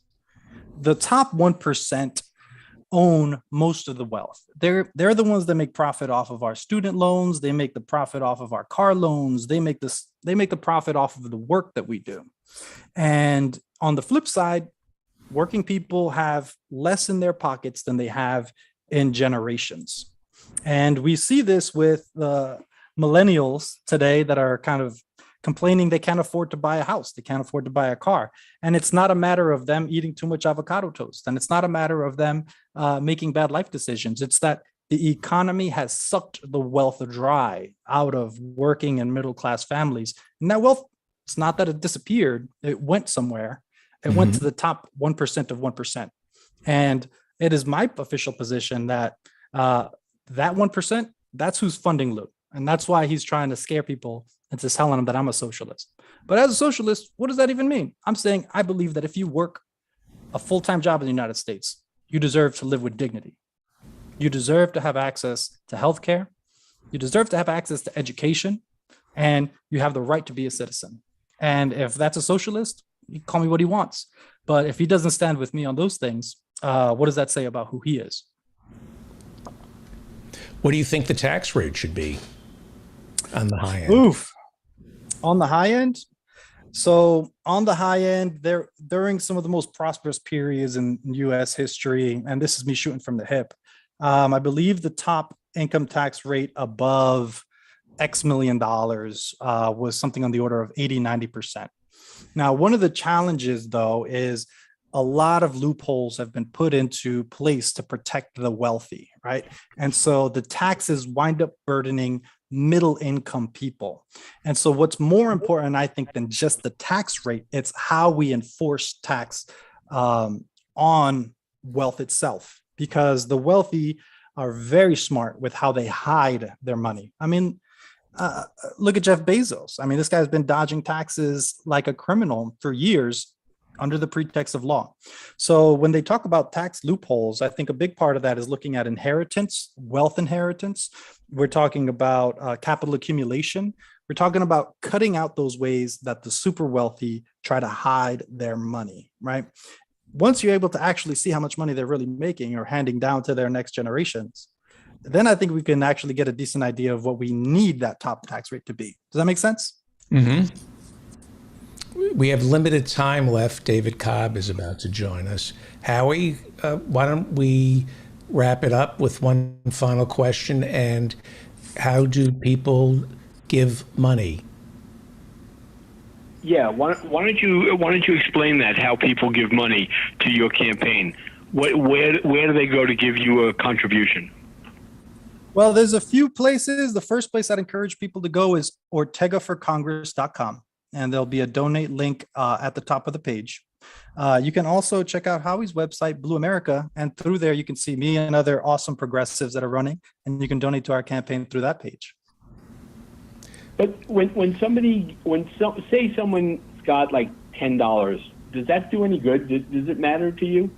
Absolutely, hands down. Now, small dollar donations are absolutely welcome and encouraged. Small dollar donations help us in the argument that, hey, Lou is being backed by a small group of wealthy donors, whereas our base is working people and our base is regular everyday Americans. And the more small dollar donations we get, it kind of tells that story for us.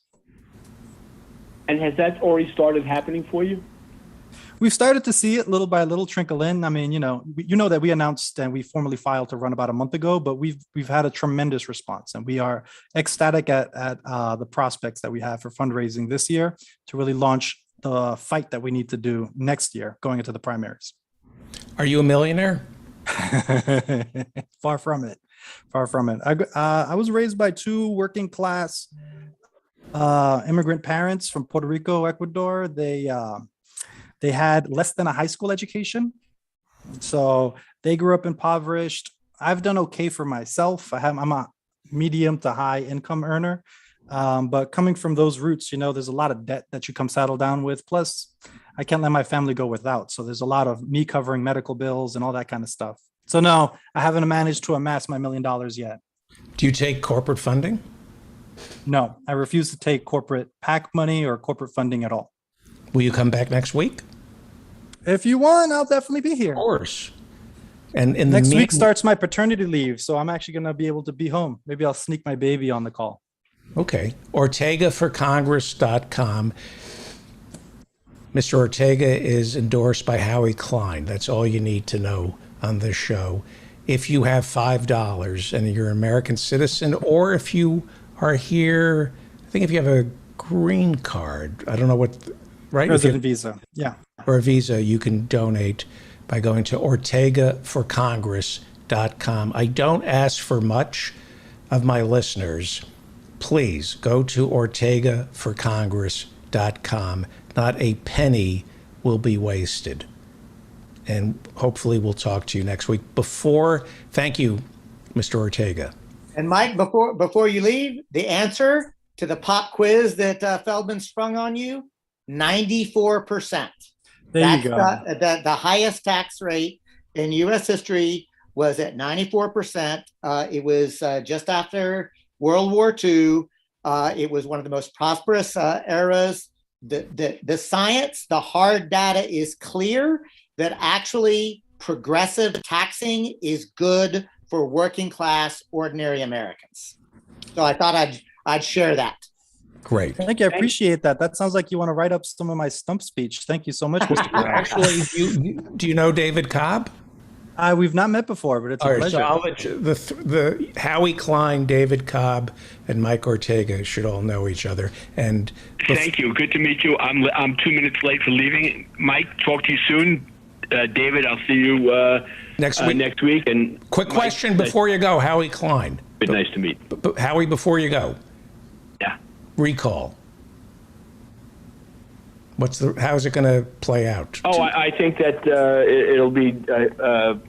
it'll be turned down by double digits. I think there's going to be a huge turnout, and there will be no recall. In other words, the Republicans will call it a huge steal. It's a huge steal. Howie Klein. Yeah. In fact, Larry Elder already has his legal team ready to file fraud charges against the state of California. It's just a joke. This is what the Republicans are going to do from now on. But I really do have to go. Thank you, Howie Klein. Thank you, Mike Ortega. OrtegaForCongress.com. Go there right now, please, and give him money. If you have $5 instead of, the proverbial coffee from Starbucks, or don't eat that donut, give it to Mike Ortega. There are good people running for office. Mike Ortega for Congress. Thank you, Michael. Thank you, David. It's been fantastic. Hopefully I'll talk to you next week. Let us now go to Humboldt County, where David Cobb is standing by. He's an environmental activist, and you have a hard out.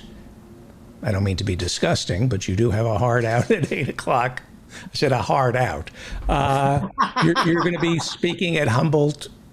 Where are you speaking? You're speaking at a college, right? I am at Humboldt State University. In fact, I am speaking to a business class on describing the difference between capitalism and a solidarity economy.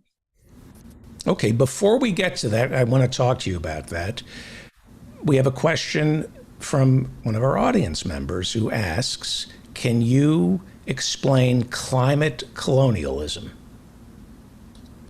Well, it's interesting.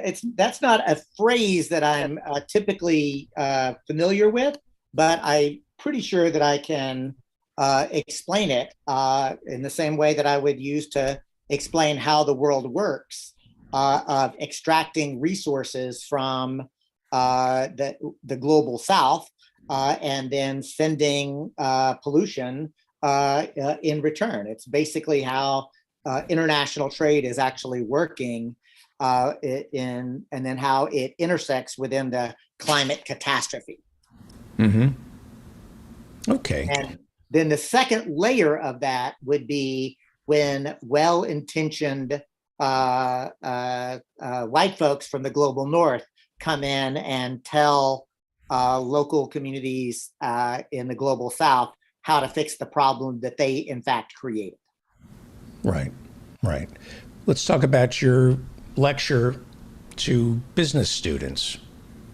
Sure. How do you reconcile somebody who is going to college to study business? Can somebody in business be environmentally conscious? Is business the cause of climate catastrophe? No, absolutely not. Commerce is not the problem, David. However, capitalism is an economic system, is in fact the problem. We have been sold a lie. It is explicit, it is clear, it is a lie that you can only have business under a capitalist system. So remember that I'll do for you and the audience what I'm going to do in the lecture. I'm just going to break down a couple of things. Number one, the word economy itself. Pop quiz to you, David Feldman, and any of the listeners who are listening by chat. It's a Greek word? It is a Greek word. The home. I believe it's home. Nicely done. It is literally, and not only is it home, it is the management of the home, right? So literally, if you like so the question is, well, what do we mean when we say that? So do we just mean balancing a checkbook? But because if that's true, we're all economists. But remember that all human beings have always managed their natural world and their resources, right? The reality is that we're living in an extractive economy, one that has a set of characteristics about how the world is supposed to operate and how business and commerce is supposed to operate. That is called capitalism. And but there are other ways that one can manage a household, manage the home. And I'm going to compare and contrast the characteristics of capitalism and then the characteristics of the solidarity economy. Astute listeners might remember that I serve as the co-coordinator of the U.S. Solidarity Economy Network. This is, I'm one of the few non-economists in that group, right? That were the founders. But I'm going to do it like this. Capitalism, and follow along, play along at home. I challenge anyone to go on to a website, break out your old Introduction to Macroeconomics college textbook, and I'm going to give you the 5 characteristics of capitalism that anyone would basically agree with. There might be quibbling around the margins, but here are the characteristics. The first, the private ownership, right? Now, private ownership typically of the means of production, how you produce and distribute goods and services. So not just factories, but farms and ranches and all the different things, right? But it's number one is private ownership. Number 2, and that is that goods and services are produced as commodities for sale, also known as commodity production. That's to be distinguished between producing goods and services just for immediate human need and human use. So that's the difference between commodity value and use value. Again, this is basic economics. So 1, private ownership. 2, commodity production. 3, that those goods and services and everything in the economy is produced for profit. So profit maximization is characteristic number 3. Characteristic number 4 is that labor itself is just another commodity that's bought and paid for, right? So number 5, the last one is that it's all handled on the market or the free market, right? Now, those 5 characteristics, private property, commodity production, profit maximization, wage labor, and market allocation, it takes all of those to make up capitalism. So if you take one of them away, then you have some other type of economic system, right? But capitalism is the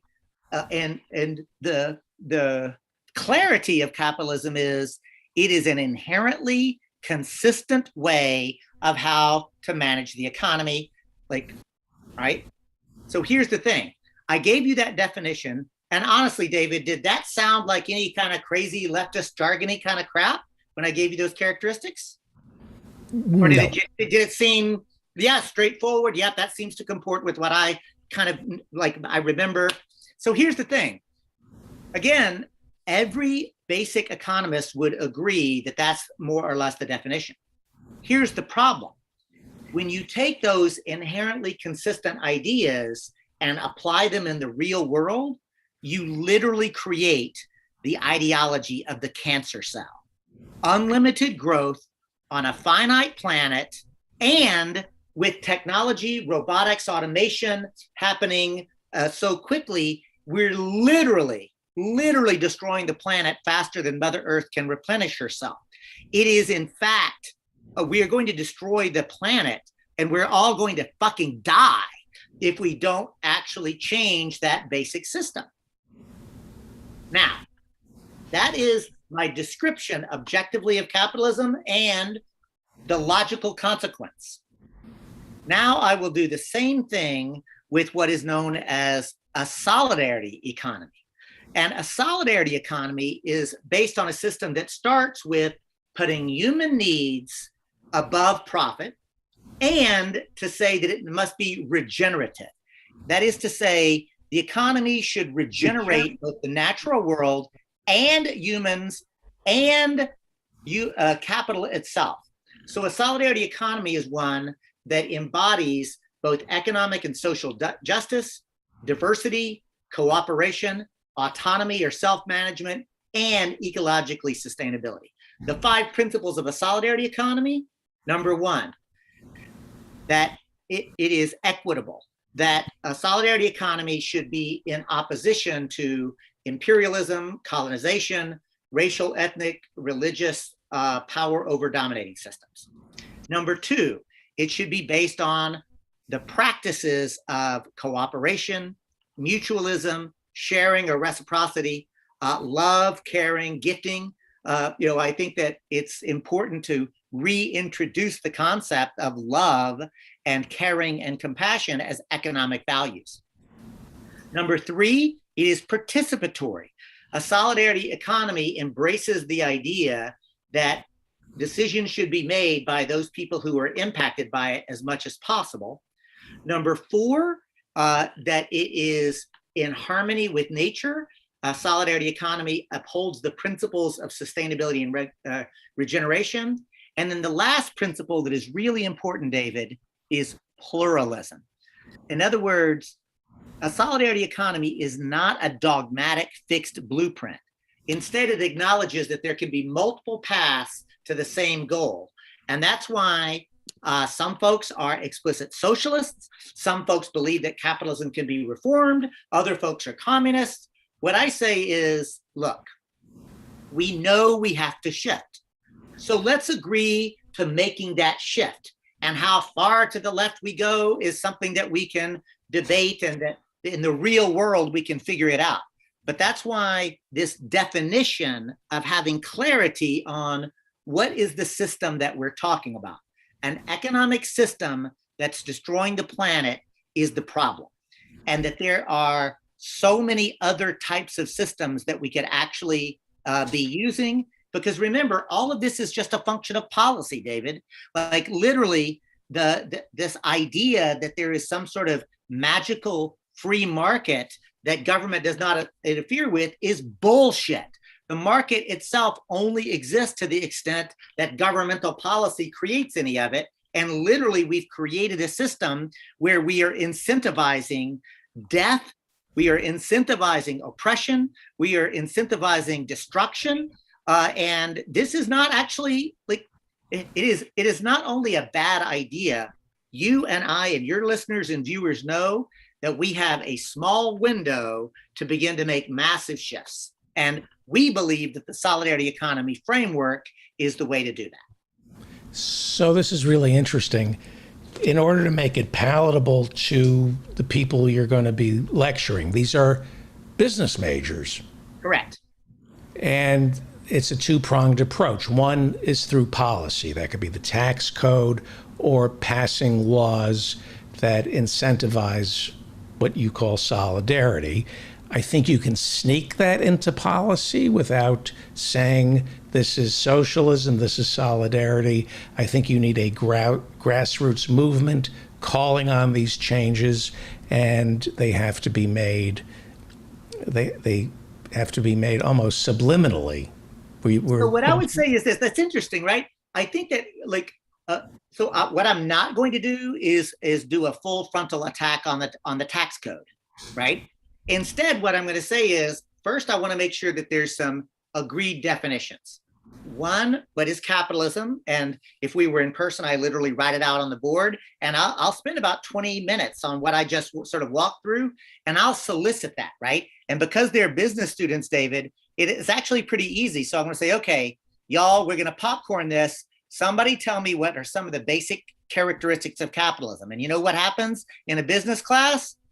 They give those 5 characteristics. Not one student usually does like all 5, but I just ask them questions. Okay, all right, I heard that one. Private property or private ownership, write that on the board. Like, they know this, right? By the time, like, they understand this.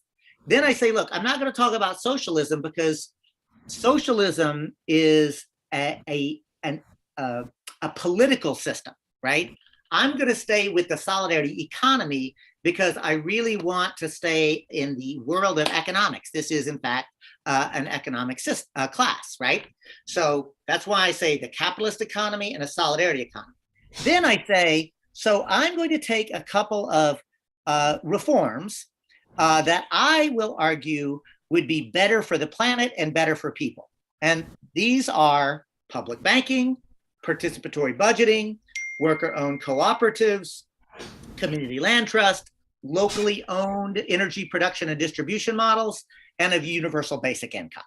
So, and then we're going to talk about what those mean.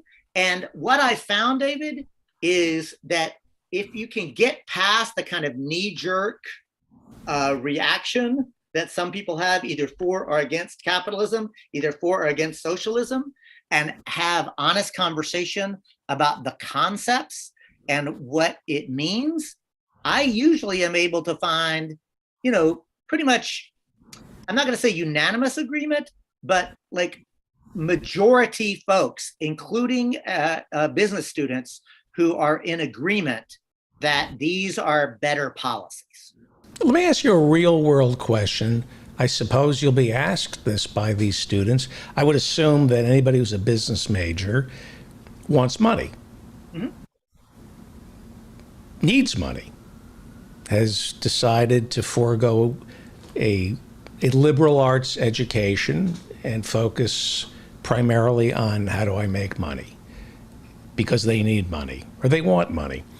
So the real world application, if I were a young business major, I'd say to you, I want to open up a chain of sandwich shops. Am I competing against myself or am I competing against other sandwich shops? I think I'm competing against other sandwich shops.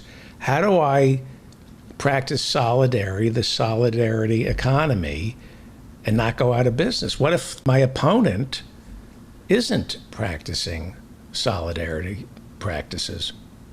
Well, listen, what I would say is this, remember, I'm not anti-business, I'm not anti-commerce. And everything that Professor Lancaster has been teaching you about how businesses operate, I know Kate, Professor Lancaster, I like her. I agree with everything that she said about how businesses can and should run, right? So I just want to be super clear here that I'm not saying that you shouldn't go into business. What I am saying is let's have an understanding about the system in which you are operating your business. because I've got news for you, the student, and I doubt it will be new information to most of the listeners and viewers of the David Feldman Show, but Wall Street America is actually not the same thing as Main Street America.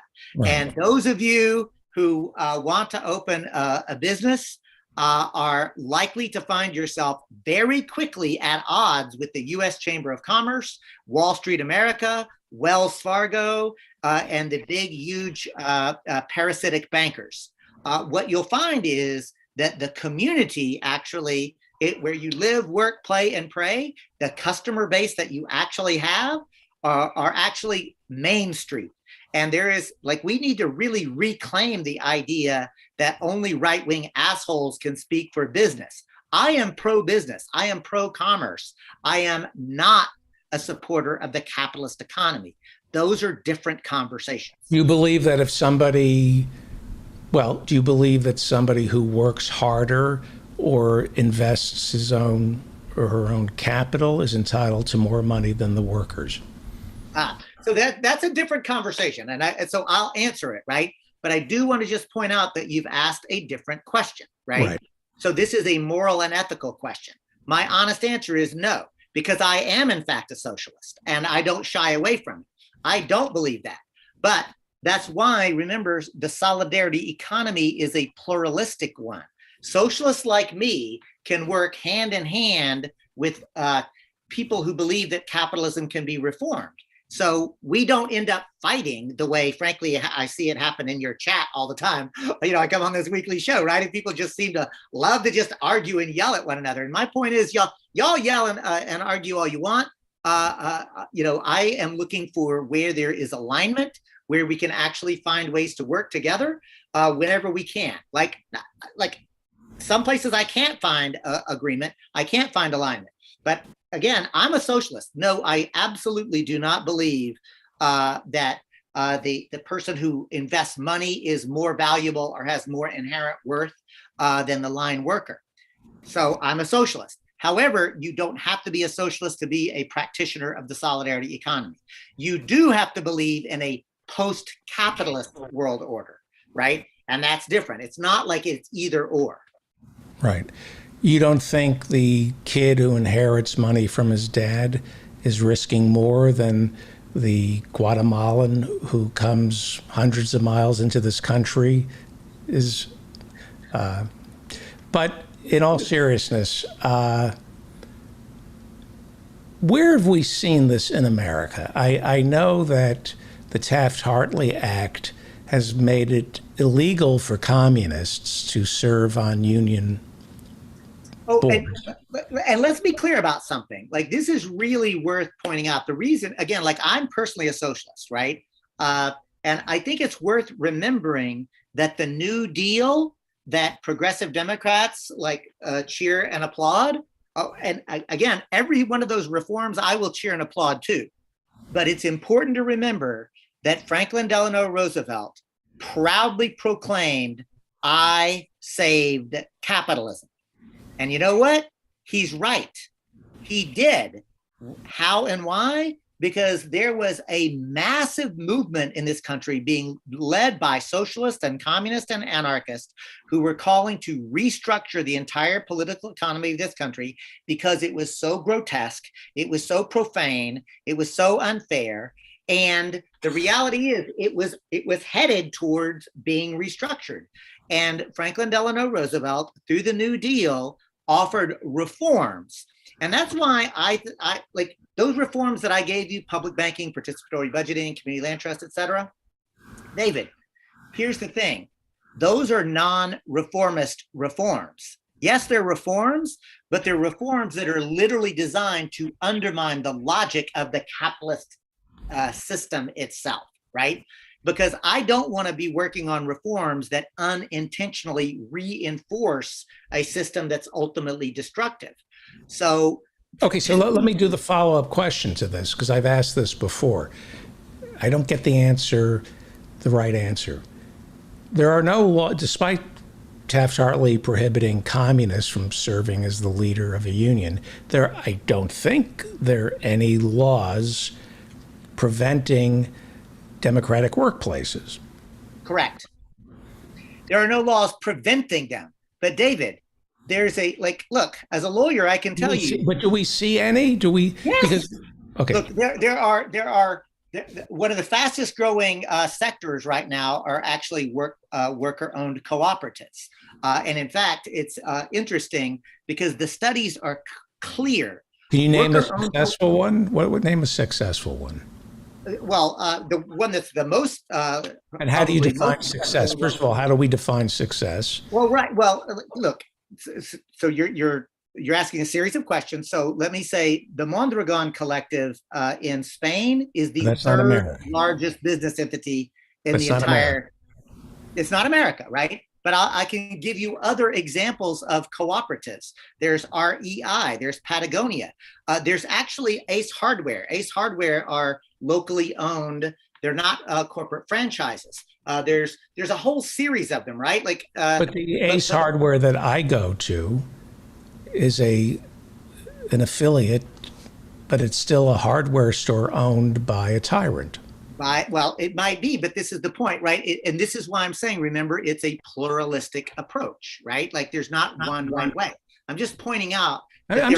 Why haven't we seen an incredible, and I know I'm going to get a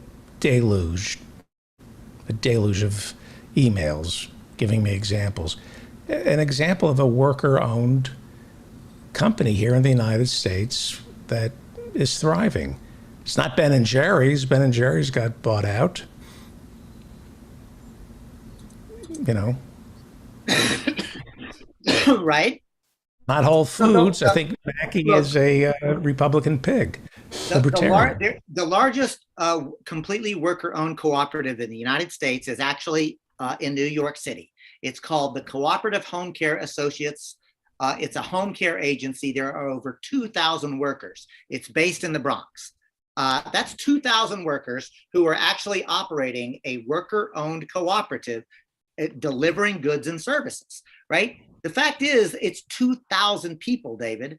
Right. And what I'm saying is what is worth pointing out, and I see Dr. Vrod has joined us, so which also means I have 3 minutes because I have to go and deliver a guest lecture on this very topic. But I want to conclude with this, David. The problem is that we have laws and policies that disincentivize worker cooperatives. If we had laws that actually even just had a level playing field, you would see many more. And I would argue we should incentivize worker-owned cooperatives, public banking, democratically controlled energy production and distribution models. We should democratizing the economy, right? That's all we're really talking about is economic democracy. Do we believe that we, the people, are supposed to be able to create the political economy that actually impacts our lives? It's really quite simple. Okay. David Cobb, thank you so much.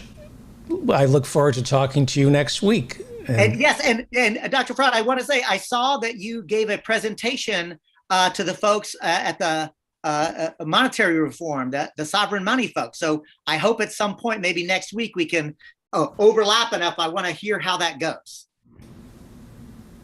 Great. Thank you so much, David Cobb. You are listening to The David Feldman Show, davidfeldmanshow.com. We will be back with Dr. Harriet Fraad. Bye, y'all.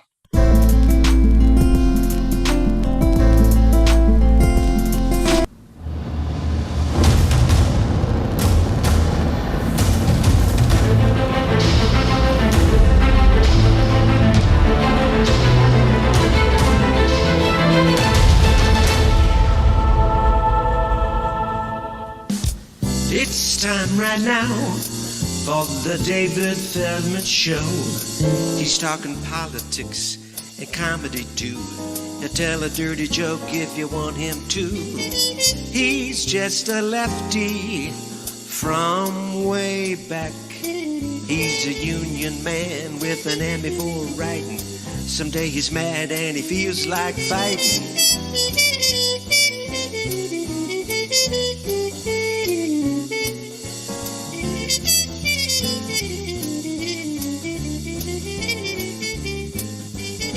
It's time right now for the David Feldman Show. So get your ears on right, buckle in real tight. He's got a lot to say and he's coming your way.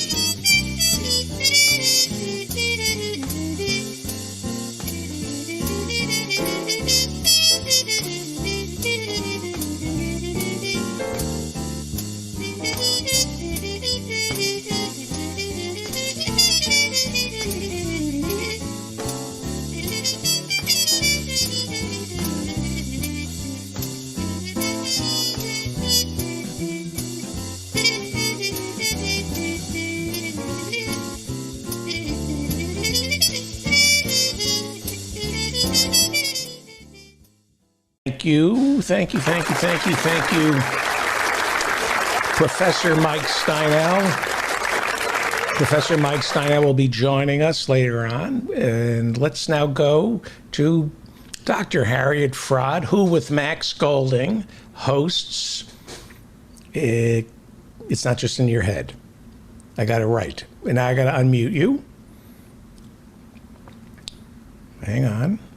Let me unmute you. There we go. Dr. Harriet Fraad joins us. Welcome.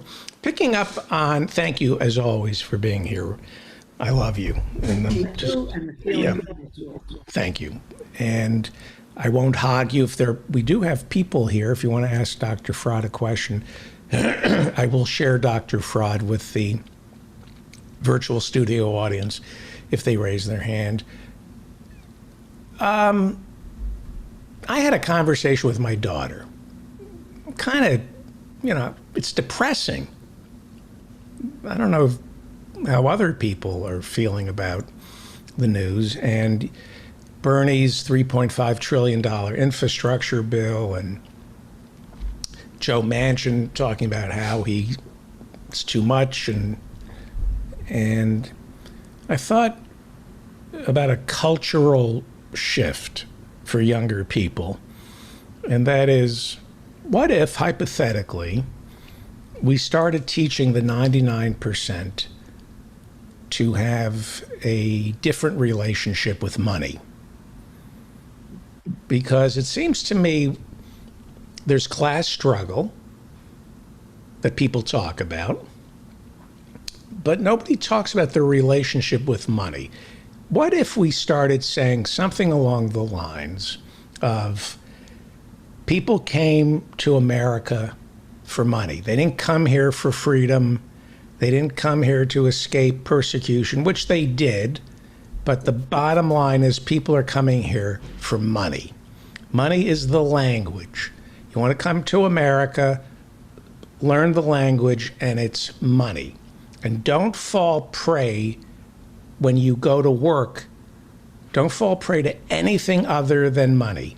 If somebody says, I'm going to hire you, it's below a livable wage, but it's a learning experience, you say, go F yourself. I'll go, if I want to learn something, I'll go take a class somewhere. I'm here to get paid.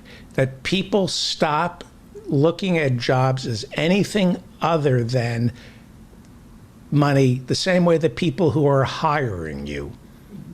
And you just say, interesting, what does it pay? What does it pay? And we train a younger generation to be more money hungry. Wouldn't that trigger the class consciousness and warfare that we're looking for? I don't think so, because really, it felt good saying it to my daughter, but it isn't. But what the daughter's generation has to learn is no one would hire you unless they made more money off of you than they give you. Otherwise, they wouldn't be a good business person. The idea is to exploit you for their own gain. That's what capitalism is about. You pay people less than the worth of what they produce so that you can make money off them. Or you do something that supports the capitalist system, like education, or you're a secretary supporting the capitalist machine. But you need to be paid. Everyone should be paid a living wage, and if they're not, they should leave. And that's one of the things that's coming up now, as they say there's a labor shortage. But there's no shortage of jobs that pay a decent wage and have a future.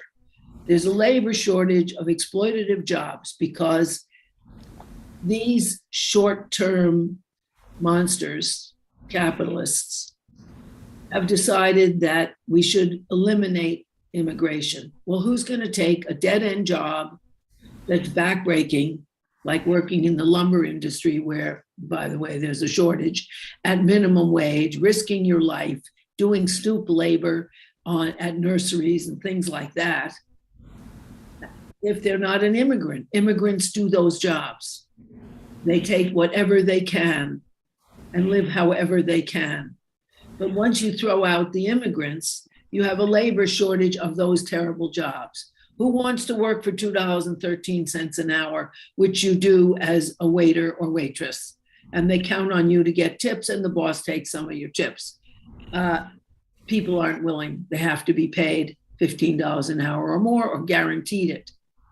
So that what we have, because people did have some time to think about it, and they were told that they were essential workers, they were essential to feed us, but not to get paid.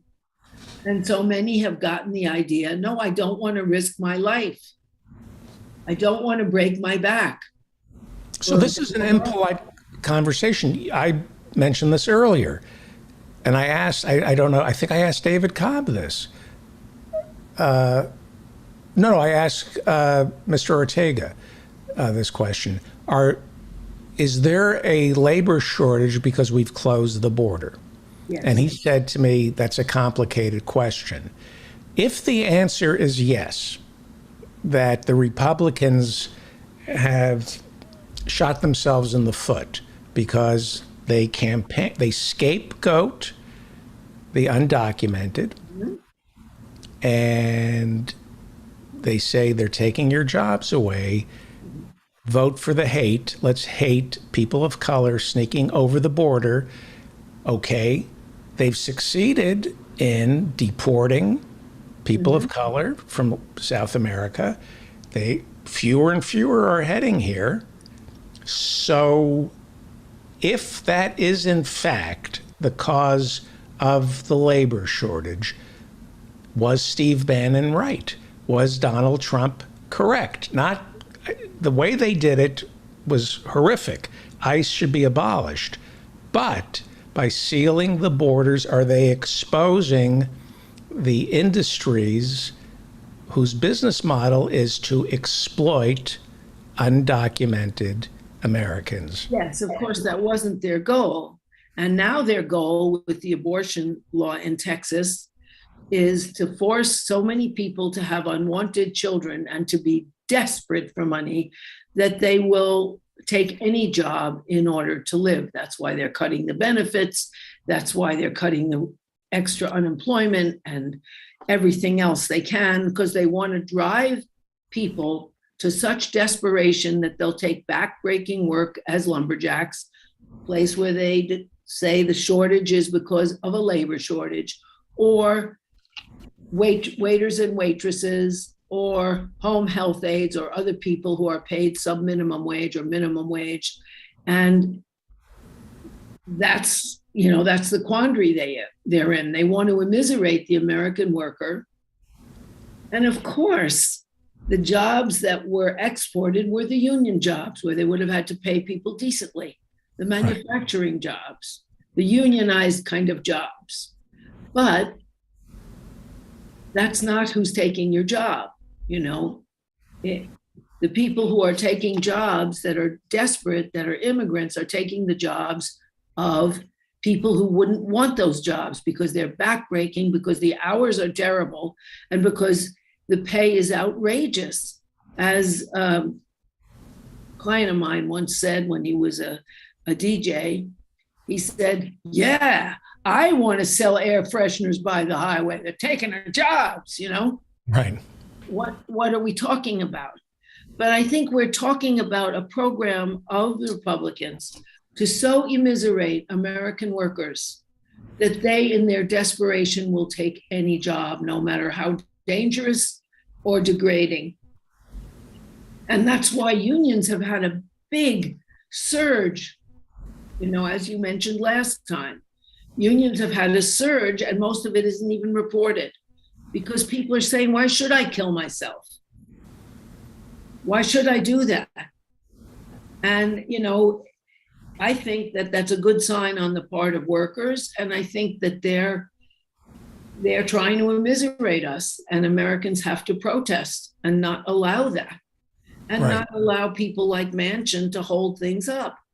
The Democrats should send thousands of people to West Virginia door to door to tell them what that man is doing to them and to urge a recall.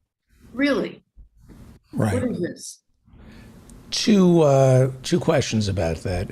Let me ask you about Manchin in a second, but the immiseration, they're pretty open about it. Yes. They're not willing to, at least they're honest. They want to starve out. They're really imposing economic sanctions against America's labor force. And they figure we can bend labor to its will if we just starve them out. That's right. That's what they're trying to do. And they have a whole program of going backwards. I think the abortion law has quite a bit to do with wanting to create a class of unwanted, desperate, poverty-stricken people. And so do all these cutbacks. And then people like Bernie Sanders, socialists, are fighting back. But that is their program. And their program is for their constituency, which is people who want cheap labor and to make money off it and don't care how people die. Okay. I don't mean to play armchair psychoanalyst, but there's something sick about people who have more money than they need, more power than anybody deserves, yet they want people to earn starvation wages. What is that? What is that? Well, it isn't. Look, what their lives are about is more. They think they're winning if they get more. And it doesn't matter how much they have. They could get more and more. And they don't care if they alienate all the people around them and lose their families and lose anyone who has trust in them. Costa Gavras, who wrote a wonderful film, he wrote Missing and See, a film called Capital, which seems to have been pulled out of movie theaters about 2 weeks after it showed up. But it's when did it come out? It came out about 10 years ago. Costa Gavras. We should do a screening of it here. We should, but it really shows that at one point he raped someone because he's going to get his way. He doesn't even care about her or about sex that much, but he has to win. And it's about winning. And winning is about getting more for those people, pulling a deal, even if they betray someone, to get more.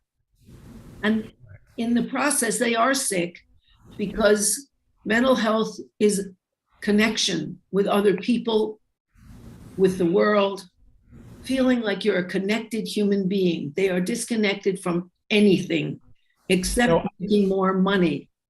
I can feign naivete about these impulses, but it is the high holidays, and you ask God for forgiveness for these horrible thoughts that you have, whether or not you believe in this stuff. This is people do it anyway. Yeah, you recognize.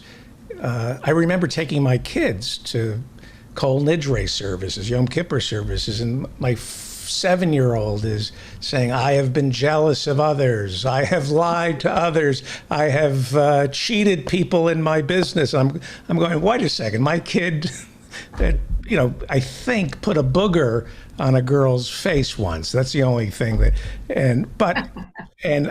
but at the same time, I have noticed in the past week that I will pick up Variety, People magazine, and relish the suffering of people who are younger, better looking, more successful, richer, that I have hate read Variety. I have been on the phone with friends and said, isn't it, I know I shouldn't say this, but isn't it great so-and-so is like, and I'll just say it over, I'm so jealous of their success. And especially because they're more talented than I am. That is inside of me. That resides inside of me. Everybody has that kind of. Everybody has it. Imagine if you get to a point where you have $1 million or, a company, and or $1 billion. $1 billion, and you can act out. You can act out. You can, and you can just do what Bezos does. You can just indulge whatever fantasy. I want to go into outer space. Okay, 500 million. I don't care that people are dying of COVID in my factories because they're too close together in my warehouses. And I don't care that they don't have proper health insurance. I'm going to the moon or I'm going to outer space. You can do whatever the hell you want. But not only not feel guilty. But what the wants are all material. Wants can't be connected in an intimate way. To have real love and kindness, to be in a better world. They don't have those wants. And it isn't about want, it's about winning and feeling you're a winner because you get more all the time. And that's what's important. Donald Trump is honest about who these people are. He shows us who these people are. He's not a caricature of Jeff Bezos. He's just a blabbermouth. He just tells us what Jeff Bezos is thinking. Donald Trump, like Jeff Bezos, wakes up every morning and feels lousy. He doesn't like the way he looks. He just feels that nobody will love him unless I have money and power and success. He doesn't like himself. And then he looks around. He sees happy people. He sees simple people who live simple lives, who have healthy sex lives. And by healthy sex lives, I mean getting an erection. And he thinks, well, if I can't have that, I'm going to relish the suffering of these people. I don't if not facilitate other people enough to care about their suffering. They're interested in themselves and getting more and winning. Trump doesn't want to be a loser, and he doesn't envy other Maybe I'm just thinking about myself. Yeah, well, we all have envies and we all have moments of triumph. I heard that there's a study my daughter showed me that 85% of guys who have taken a lot of that ivermectin, that horse paste, in order to supposedly get rid of COVID and not get sick, are sterilized by it. And I thought, good, let them not reproduce. That's good. Cut down on those. We all have good feelings about some of them who will be demobilized because they're ruining our world. And those feelings are normal feelings. Acting on them is sick, but feeling them is fine. We all have a range of feelings. It's only, religion that tells you shouldn't have feelings, that you should be condemned for your feelings rather than just your deeds. And they don't feel envious of the happy people. They think they're only on that ad looking happy, but I'm happier because I have more. Now, I said earlier today, I get emails from people who listen to my show. So I took a call on the air from somebody asking me to support this person, Menon, who's running for city council here in New York City. And I asked a series of questions, and I took it on the air. It was a 32-year-old trying to pitch this candidate to me. And I said, between you, he didn't know who I was. And I said, between you and me, I'm worried that I'm going to vote for her and then she's going to, enforce the eviction mandate. I mean, I'll still be able to evict people, right? He goes, oh, yeah, she's on the side of the landlords. And that's what, and he says, I said, and she's not a Bernie supporter, right? He goes, oh, no. She's everything I hate. So I said, you know what? And this is what people are complaining about. I said, and I apologize for what I'm about to say. I asked if I can do more than donate money. She sounds like my kind of candidate. She's all for evictions and she's against rent control. I said, can I give her more than money? He goes, like what? I said, colon cancer. I'd like to give her colon cancer. And people said, I got 3 emails. You crossed the line. And I'm thinking, oh, that's cute.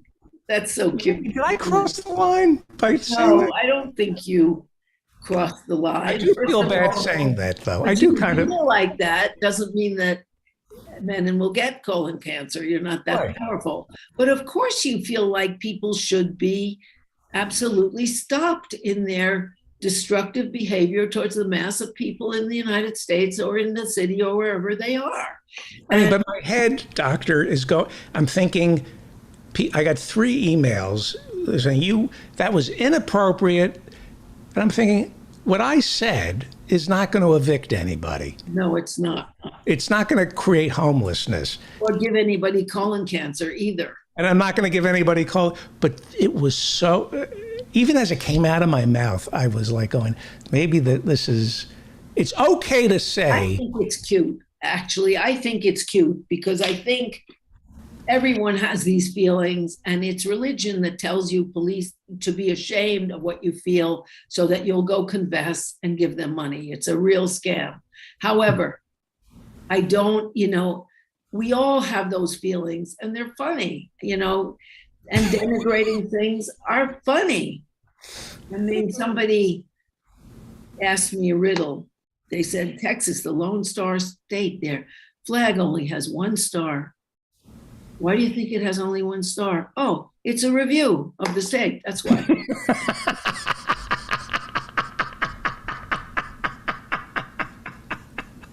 I thought you were going to say, because that's only as high as they can count. No.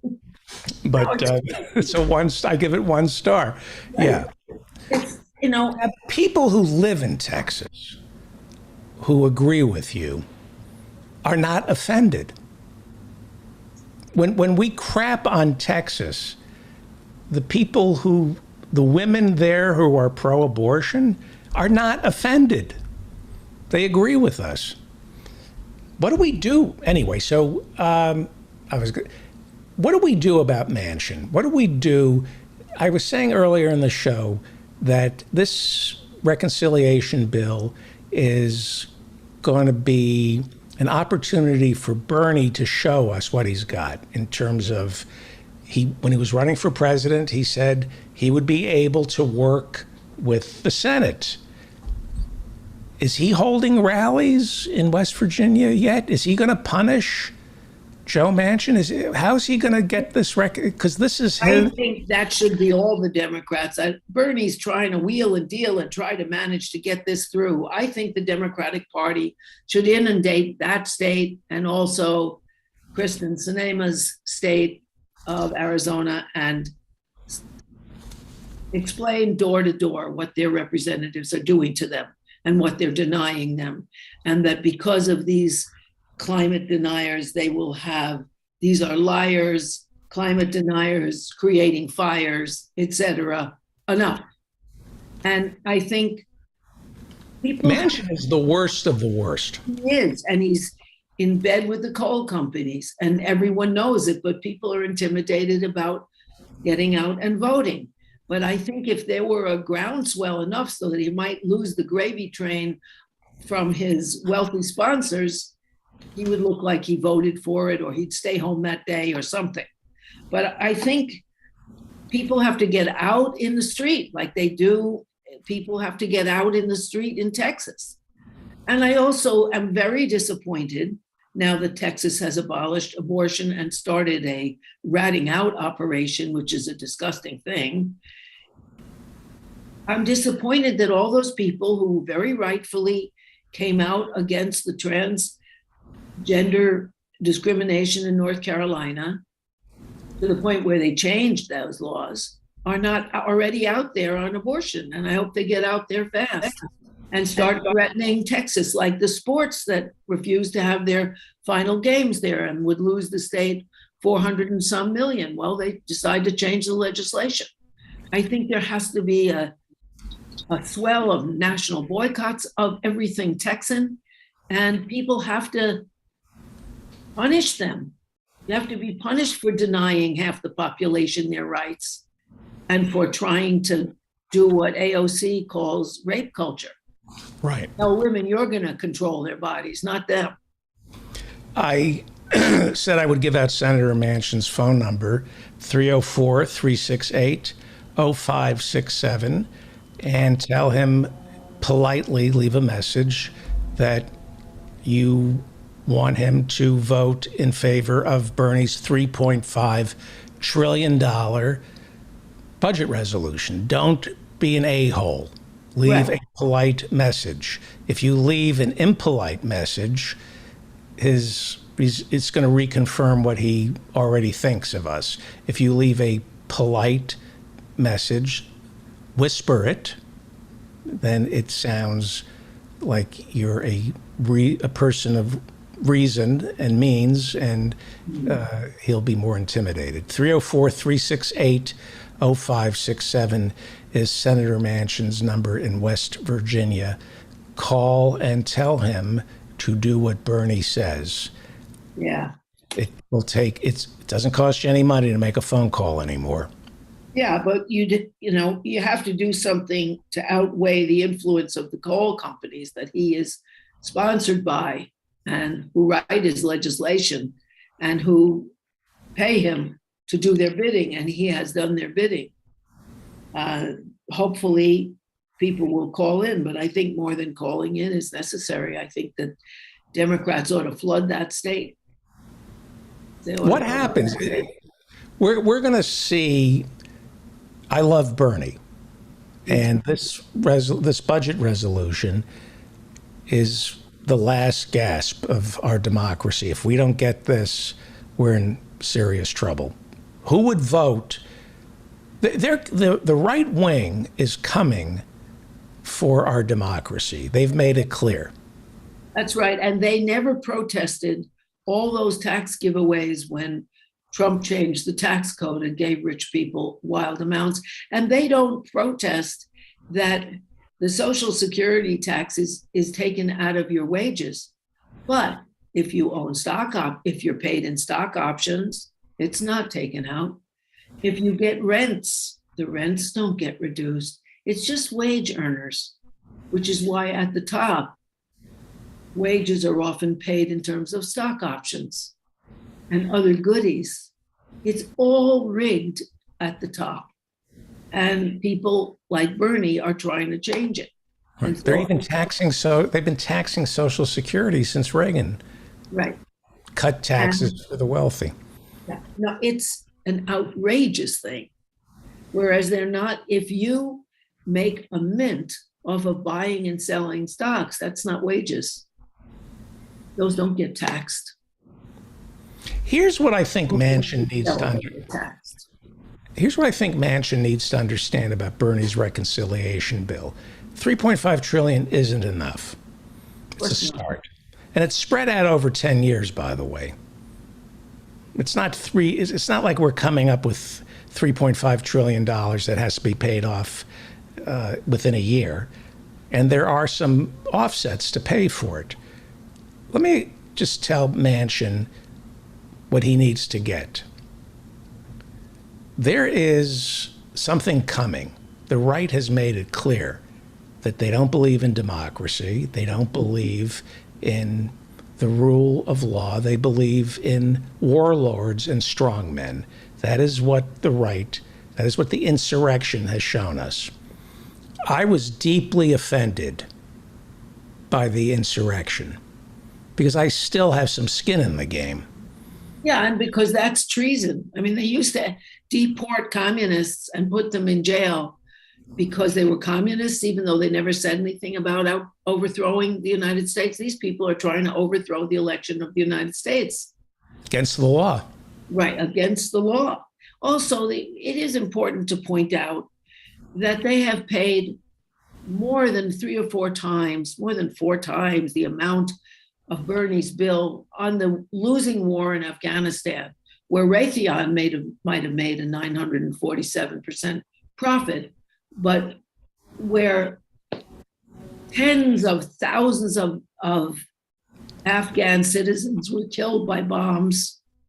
The World Trade Center was terrible, but it's a piece of cake compared to what we've done bombing Iraq, Yemen, Afghanistan, and so on.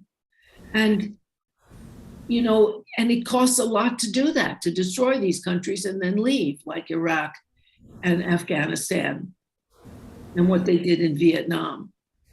These cost so much, whereas Bernie's bill is nothing compared to what we've spent on losing wars for the last 50 years. So this is a bogus thing, and they're not afraid. Well, you know what the problem is, Dr. Fraud? Well, Senator Manchin represents such wealthy constituents. The people of West Virginia are rolling in money, and they don't want to have to pay these higher taxes. Most West Virginians. One of the fifth, I think it's the fifth poorest state in the United States. They get more federal money because of their poverty than other places. Those poor people don't seem to vote and are not politically active, which is quite foolish since they're getting the shaft all the time. But really, it's a poverty-stricken state. It's disgusting. Bloated stomachs. We're going to see the bloated stomachs of Appalachia that shocked Bobby Kennedy. Right. Joe Manchin. Thank you, Joe Manchin, for those bloated stomachs. Yeah. Dr. Harriet Fraad is the host of Capitalism Hits Home, and it's not just in your head. How do people contact you?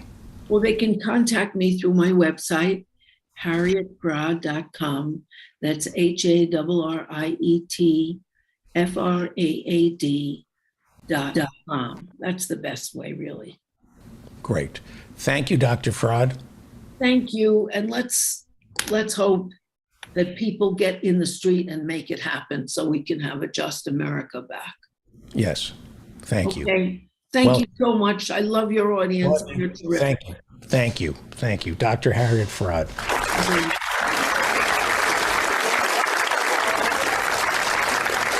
You're listening to The David Feldman Show, davidfeldmanshow.com. Professor Adnan Hussein is coming up in 1 minute, but I just want to say something to Senator Manchin, if you're listening. And I'd like my listeners to politely call his office in West Virginia. The number is 304-368-0567, and politely leave a message that you want Senator Manchin to do what Bernie says and vote in favor of the $3.5 trillion budget resolution through reconciliation. This is a piece of legislation that will save our country from the rabble that is meeting this Saturday in Washington, D.C. There's going to be another right-wing rally. I want to say something to Joe Manchin. I detest the people who stormed the Capitol. I detest the people who are showing up for this rally on Saturday in Washington, D.C. to draw attention to these political prisoners who have been arrested because of the insurrection. There are people who think that these people who stormed the Capitol are heroes. I do not think so. I think they're guilty of insurrection. They should be locked up for life because I believe in good government. I'm a little older. I have some skin in the game. I have children. So far, I'm not getting evicted. I'm okay, I hope. Okay? A lot of people in this country, Senator Manchin, are not. A lot of people still believe in the Democratic Party. They still believe in Washington, D.C. If there's another insurrection, I will be appalled and will root for the Capitol Police and a mass arrests of all of them. But if I end up living on the streets, if I'm evicted without health insurance, if there is no $3.5 trillion rescue plan, which Bernie is offering, Senator Manchin, If the Democrats don't come up with anything for the 99%, and I end up on the streets, unable to feed my family, no place to live, and if I'm lucky enough to be in a homeless shelter and on the TV, if I'm lucky enough to be in a homeless shelter and on the TV, these right-wing thugs, these jackboots, are storming the Capitol again, I don't care. I don't care. If I have no house, screw the house. That's human nature. You have to earn the love and patriotism of the 99%. Don't squander this opportunity, Senator Manchin. It'll be on your head, not, metaphorically.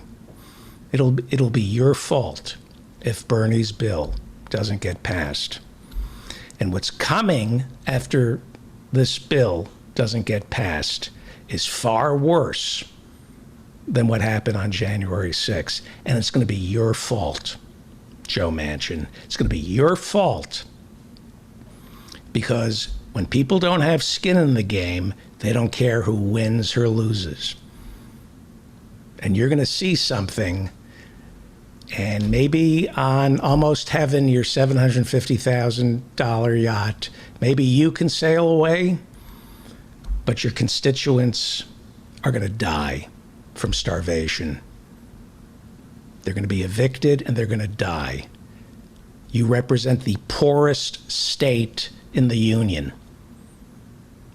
West Virginia didn't send a fiscal hawk to Washington, D.C. Keep your mouth shut, Manchin. We know about your daughter and the EpiPen. Just keep your mouth shut and do what Bernie tells you, because the right wing is coming for us, all of us. And this is the only way to stop them. And if this bill doesn't get passed, Senator Joe Manchin goes down in history as the man who facilitated fascism. 304-368-0567. Call Senator Manchin's office and politely instruct him to do what Bernie says on this $3.5 trillion infrastructure bill. Otherwise, the end of our republic will be Senator Manchin's fault. The next insurrection will be Senator Manchin's fault. Let us now go to a much more civilized country, Canada, where Professor Adnan Hussein is standing by. Hello, Professor. How are you? I'm well. Great to see Dr. Fraud. Yes. As ever. Yeah. A lot of sense. Yeah.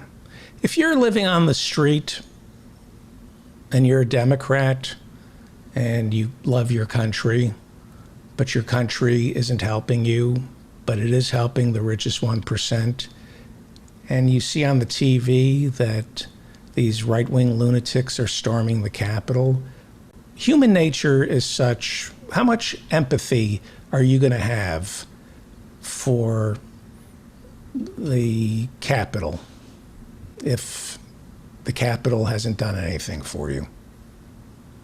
What is human nature? Well, I don't know, on transhistorical terms about human nature, but I, can say that I think as much as there was a reaction about the insurrection, whatever we want to call it, on January 6th, I think there were a lot of people who are more frustrated with the government and the fact that it hasn't accomplished that much over the Clinton, Obama, Bush, and Trump period, that they don't feel quite so invested. might have had even some sympathy with the frustrations of the people who were, taking the law into their own hands and creating a very dangerous situation for our democracy. But that's the problem, is that we've not been living in genuine democracy, and people feel very distant from their elected officials and don't see them as, really acting in their interest. I mean, this was a discussion that came up. I think Professor Jonathan Bick raised perhaps at the last office hours about the fact that only the military seem to have, as an institution, a positive perception in the general public, and that all the other institutions like journalists and journalism, the political sphere, Wall Street and big business, all of these are held in extremely low opinion by people in the United States. And this is something that would have been inconceivable in the 50s, I think, and of course at later periods in the 1980s. These were sort of pillars of the economy and society. They were staffed and filled by people from all the elite institutions. They were the best and the brightest, right? And they were the leaders of society. And instead, there's been such a dramatic decline in authority, right? The credibility of authority. On some level, perhaps it was really healthy in the 1960s to call into question wars abroad and, the denial of rights to African Americans and, continuing patriarchy. So there was a lot to question. But it seems that what's happened is that very same impetus has been carried over by the right wing that, be using sort of populist ideas, but not to actually call out the abuses of power. It's created a situation where the consensus has been an elite consensus that didn't respond to people's actual needs over the last, generation or two.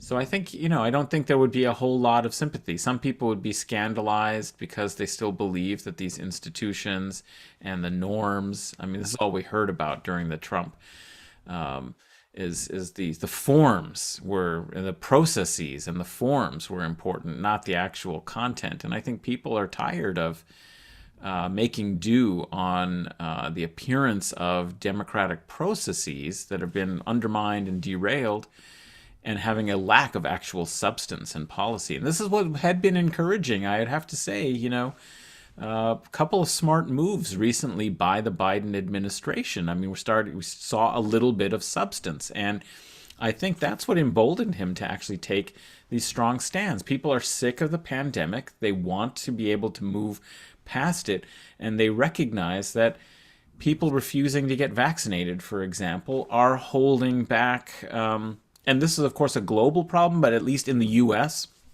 that's what your elected officials are responsible for. And the fact that he's willing to take a stand and say, really, you need to get vaccinated unless there's some medical reason for it. I mean, and this is just going to prolong the pandemic. I think it was a very good, clear political move. And similarly with the withdrawal from Afghanistan. I mean, the elite consensus has been you cannot do that. It's going to undermine U.S.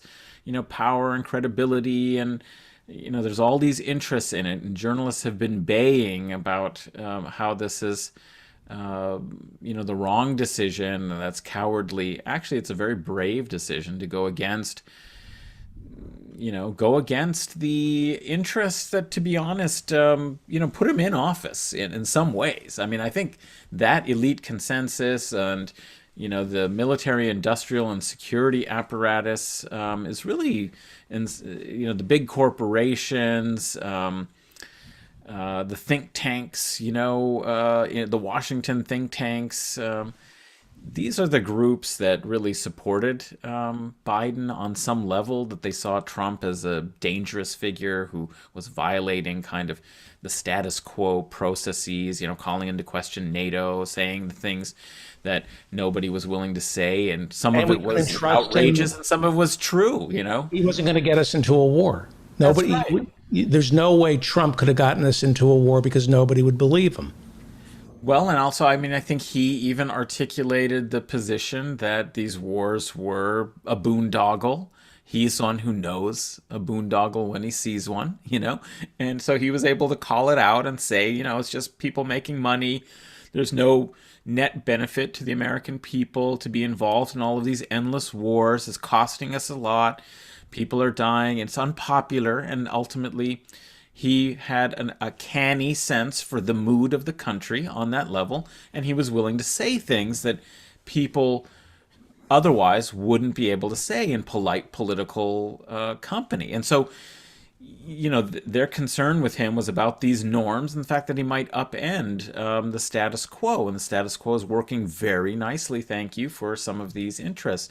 And so what I actually think is quite interesting is that Biden, took a kind of strong stance against, I would say, some of the groups that saw him as a safe alternative to Trump. And I think they thought perhaps that they might be able to discourage him ultimately from the withdrawal and commit to some, and of course we don't know what will happen, and there may be ways in which the U.S. empire will pivot in a different direction. But I still think, frankly, it's a good political move. It's popular to end the war in Afghanistan, and it took some courage to do it. So I think we're starting to see some content that actually people might be able to get behind, and these are good political moves. I would say the thing that Biden should do if he's going to follow up on these previous two successes that I just identified is get behind and don't let Bernie be the only one who's making the case against Manchin for what will be a very popular spending bill on reviving infrastructure and creating good jobs. I think it's a big winner politically, and if he is seen to be able to put pressure successfully on Manchin, then he really genuinely becomes the leader of the party and is popular with I think many Republicans. I don't mean Republican political officials, but I mean people who vote Republican are going to see that as a courageous. Finally, what we want to see is one of these very conservative Democrats being a fiscal hawk at the right wing of the party be seen to be taken down. As always, all these left progressive figures seem to get the disciplining force of the party on them. I mean, if the hammer can be brought down on Joe Manchin, I think it will be not only kind of momentous, but I think really telling of where the people are. He's also a fiscal idiot. The idea of a fiscal hawk, the idea that by cutting back, that you're going to balance the budget by cutting back fiscal spending is one of the dumbest ideas. It's been proven incorrect. If you want the Treasury to be overflowing with money, you have to spend money to make money. It's almost as though Manchin doesn't understand the multiplier effect. If you spend $1, if the federal government spends $1, that dollar becomes $100 because it keeps getting passed around. And every time you pass that dollar from the construction site to the person who gets paid on the construction site and then buys a cup of coffee, and that cup of coffee, that dollar goes and buys a Twinkie at another store. Each time, the government skims off the top and collects taxes. That's how you pay off the budget deficit. That's Keynesian. It's common sense. You're not a fiscal hawk. if you're against this reconciliation bill. You don't understand economics. You don't understand recoveries. So to cloak yourself in responsibility is a misnomer. You're irresponsible. You have to spend money to make money. It's that simple. That's how you balance the budget.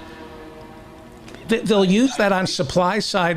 They'll justify tax cuts by saying you cut taxes for the wealthiest 1%. The business wheels of commerce start going and they have to pay more taxes. Well, the fact is they don't pay more taxes. And they don't create jobs. They just hoard the money they save from the tax cuts because they don't need it. You pump money into infrastructure, that's going to Absolutely. I mean, I think this is a big mistake by Joe Manchin's. It's a big mistake for him politically. I think this is going to expose and widen the gap between him and his constituents in West Virginia. Now, if this was for entitlement, okay, you could play that old game about spending, because what's underlying that is the idea that a lot of people don't deserve it. They're just getting handouts. You can play that kind of resentment, that politics of resentment. But spending on an infrastructure, and well, I think the main thing that needs to be done is talk about how this is going to pump money into blue-collar union jobs, the carpenters, the metal workers, the steel workers, building bridges, the cement, all of that needs to be, that I think he's making a really big mistake. Like when you can have the recipients of this government spending and largesse be in people's minds undeserving or people who are different than me, in other words, the black welfare queen, which is what Reagan kind of tried to invoke, yeah, you can exploit a certain kind of, political resentment around it. But I think this is, for his constituency, and what he's tried to sort of pretend to be, this is just exposing that he's with the corporate Wall Street elites, and it's going to open up a gap between him and his constituents. And I think Joe Biden and Bernie, they should drive a huge wedge between those things. And this is the perfect issue, the perfect kind of spending on which to do that, because we're talking about a lot of construction and, jobs that... and his daughter shipped out of West Virginia. She owns a drug bank. Yeah, she has a drug company, and I think she sent 1,200 jobs overseas to cut costs. He is, again, his number is 304-368-0567. Please leave a polite message, explaining to him that he needs to go with Bernie on this budget resolution. And I think the other side of this is contrast it with the costs of war. We've been wasting all of this money. Some estimates are $8 to $14 trillion since 9/11 spent on the U.S. global war on terrorism. That is an insane amount of money. And, we're asking for 3.5 trillion over, and it's not even annual. It's over, I forget the terms. 10 years. Yeah, 10 years. It's over 10 years of spending, of investing in the country. Contrast it to the cost of this war. Say we're ending this war, we're going to draw down, and we're going to put the money that we would be spending, in trying to dominate the world to no effect other than to enrich corporate interests and cause devastation and, destruction around the world. Instead, let's reconstruct the U.S. I mean, I think that's a really fair point. They're happening at approximately the same time. Juxtapose those things together. I think that would make a very strong case and would do some good work politically. Yeah. I just can't wrap my head around evil people like Joe Manchin and his daughter. I talked about Joe Manchin's daughter 2 months ago in the EpiPen, and The Intercept this week got their hands on some emails that reveal that his daughter, who ran Mylan, which makes the EpiPen, and the EpiPen, it's an auto-injectable needle that puts epinephrine into your body if you're having a severe allergic reaction to something. I guess there's another way to get epinephrine into your body, but this is the most efficient way. New emails have come out. She's caught red-handed price fixing, getting on the phone with another maker of an EpiPen and agreeing that because there's some merger going on, the company that is merging with the other company will stop making their version of the EpiPen so that she can charge sick people. Mm-hmm. It's price fixing. It's monopoly capitalism. It's like, let's just forget about the competition in the market. And this is what happens when you can leverage the political process and you can bring more and more resources to bear, is that it ends up being monopoly capitalism. And this is the height of corruption. It's endemic to the system. But I don't know. I mean, do you think that going after Manchin's corruption, maybe it'll work? I mean, I wonder if this is the most effective argument. It would appeal to his better angel, but I don't think there is one. How can you represent the people of West Virginia this way? You have a daughter who's not representing. That's the whole point. He's not representing the people of West Virginia. He is representing himself, his family, and the terrible Faustian bargain that he's made with corrupt corporate interests that is all based purely on corrupting the political process by getting this position of power and then using it to gain personal benefit. Was it TV4? That's why I think it's so silly of him, because it's so obvious that he's not even making an ideological argument, because this sort of weird trickle down or budget fiscal hawk contradiction doesn't even make that much sense in this context. He's clearly not an ideologue. He's not a free market capitalist guy like I don't know, some of those folks we saw in the 1990s emerge with the Contract on America, and I'm forgetting the name of the guy who was the extreme, Grover Norquist, and the Club for Growth people. He's not actually one of those people, because they know how to explain this much more interestingly or convincingly. Even more from the Club for Growth. Yeah, I'm not saying that they are very convincing, but he's at a level that's even below that. I think he's really misjudged. Nobody is interested in that kind of an argument anymore. I think he's completely out of touch, and he's picked the wrong kind of issue, I feel, in order to play that, to make that argument stick, because that argument only really works for people who want to exclude, resources going to communities that they don't identify with. Yeah, I'm going to throw something back at David Plouffe and the Democrats.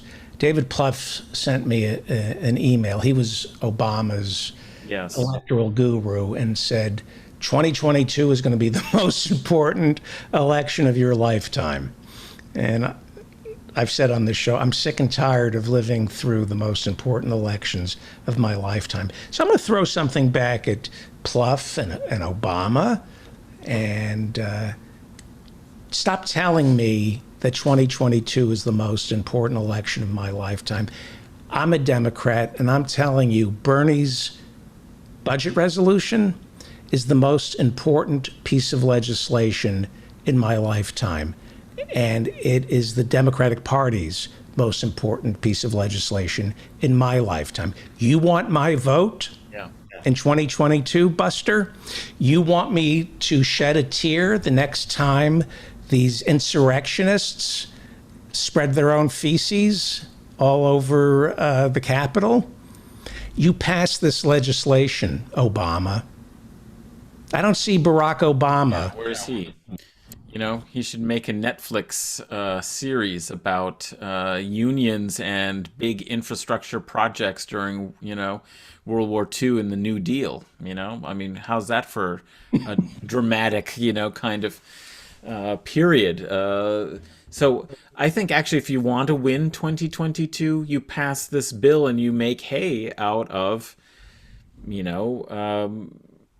really doing something substantial for the American people and the economy. I mean, this is not also money just being spent uselessly and fruitlessly like we have on all these wars that have achieved nothing and cost so much, money and, death and destruction. U.S. troops, citizens, innocent civilians around the world, and put the world through turmoil. That has achieved absolutely nothing for any higher public purpose. This is actually investments in things that make a difference and prepare America for future, economic viability, as opposed to wasting all of our resources.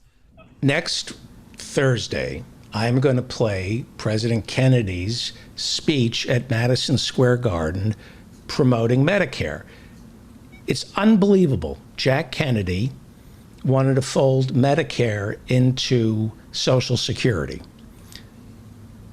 And it got passed because he got assassinated, and Johnson had the political clout after the assassination to make Medicare its own agency.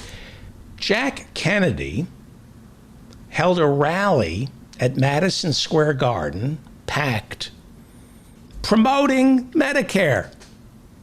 He held a rally and he explained, and it's a great speech where he explains that there are doctors in New Jersey, he points to New Jersey, who say they're going to be against Medicare, but I know these people. This is what Kennedy said. I know these people. They didn't become doctors to make money.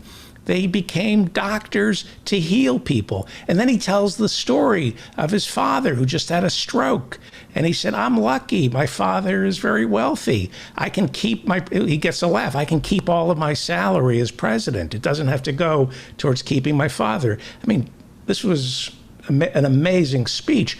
He held a rally at Madison Square Garden pushing Medicare. Where is Obama? Where is Biden? Where is Kamala? Where are these big rallies to support this resolution?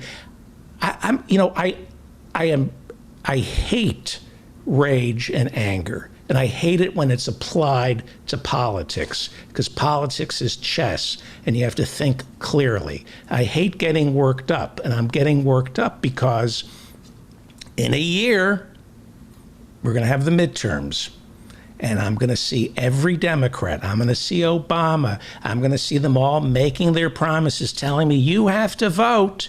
You have to. Well, you know what?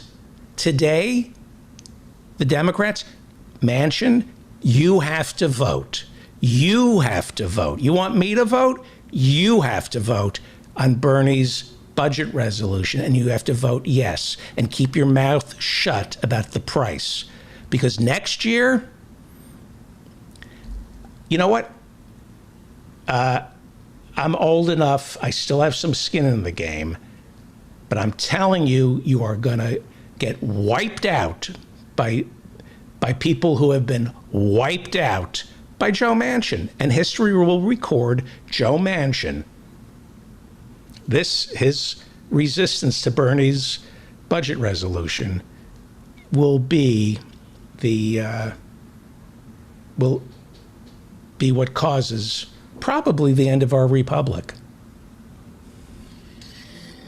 Well, the stakes are high. It's not just the election, as you're pointing out. I mean, we've already seen evidence of what dissatisfaction in the country can lead to. But, that's partly the reason why they don't want to invoke, these passions at these rallies is I think the corporate Democrats are very divorced from the people and what is going on in their lives and the kinds of movements that are taking root. And I think, frankly, they're a little afraid of the people.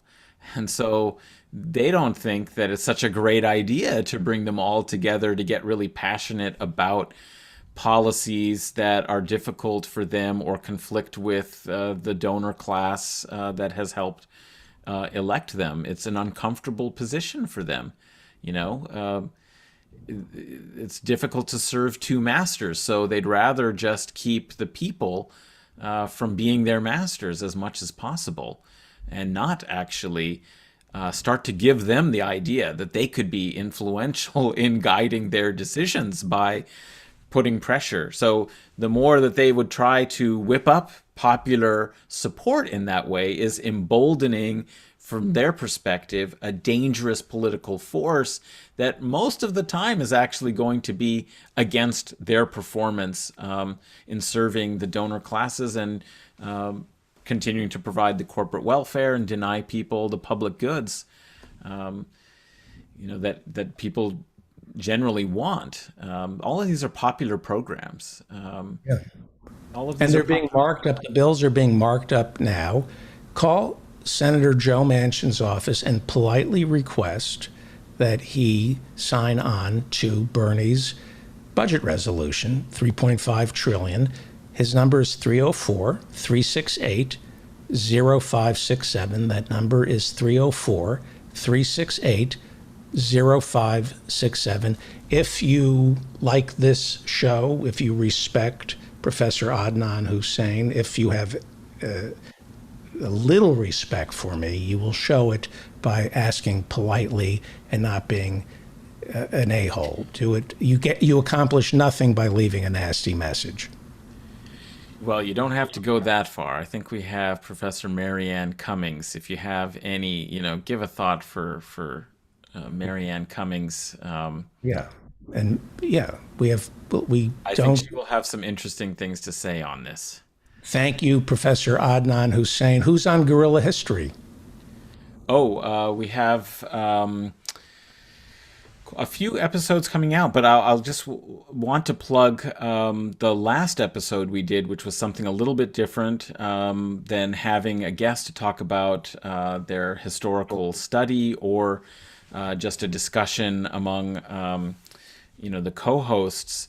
We decided we would take a look at some breaking news and bring a historical perspective on something that was just breaking.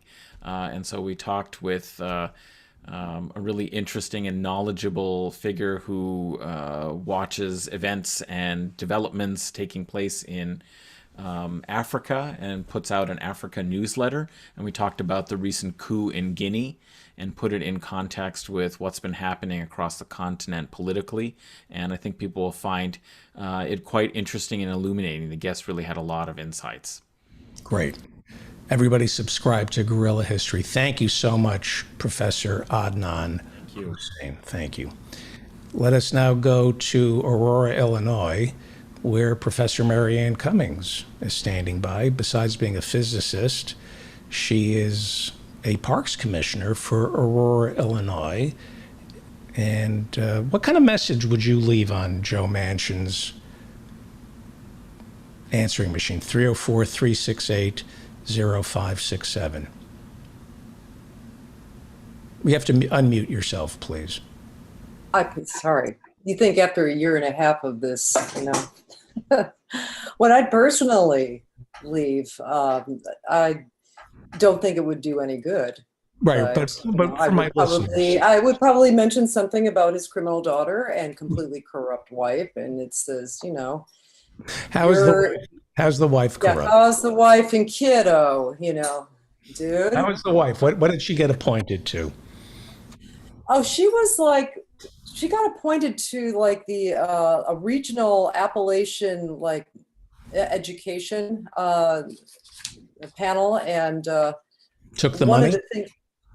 One of the things she recommended was her daughter's company's product, where they were selling these things packed into 2 or more, so you'd have to spend more money. Oh, the EpiPens.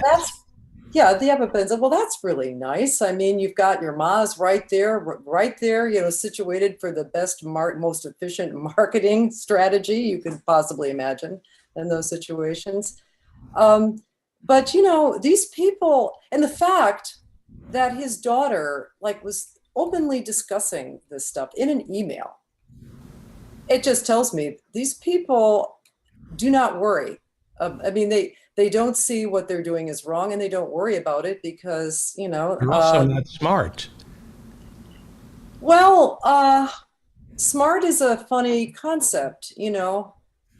I'm less smart than they are because they're a lot richer than I am. I mean, what is smart? I mean, they've got some basic, tyrannosaur hindbrain instincts, and the in the game that they're playing. I think Joe Manchin.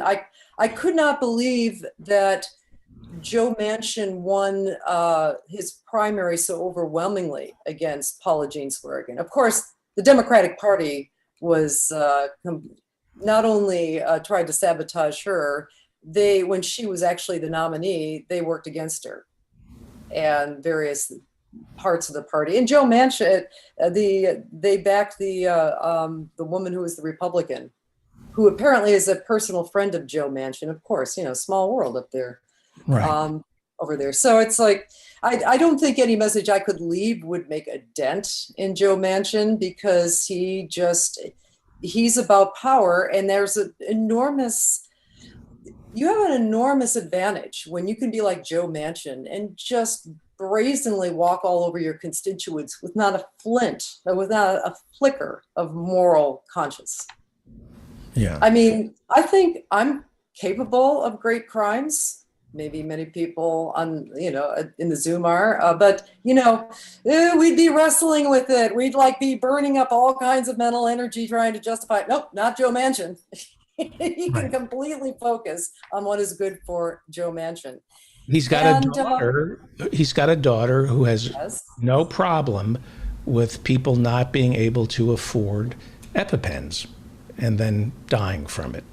Well, and you have people who still seriously discuss, and in right-wing sites that, well, I mean, the only moral imperative, the overwhelming one as a CEO of a corporation, is to maximize value for your stockholders, and that's a real thing. So people die. Oh well, I mean, we can't help that they're poor. Right. That's not our fault. By the way, corporations are chartered by the state, and in order to get chartered as a corporation, you have to prove, supposedly, that you're not only in this to maximize profits for shareholders. Baked into corporate law, you cannot get a corporate charter unless you're able to prove that you're taking the entire community. You're taking jobs, baby. Not every jobs. Well, not everybody has fatal allergic reactions. That's a minority. It's right. That's the law. I totally agree with you. I'm not arguing with you at all. Right.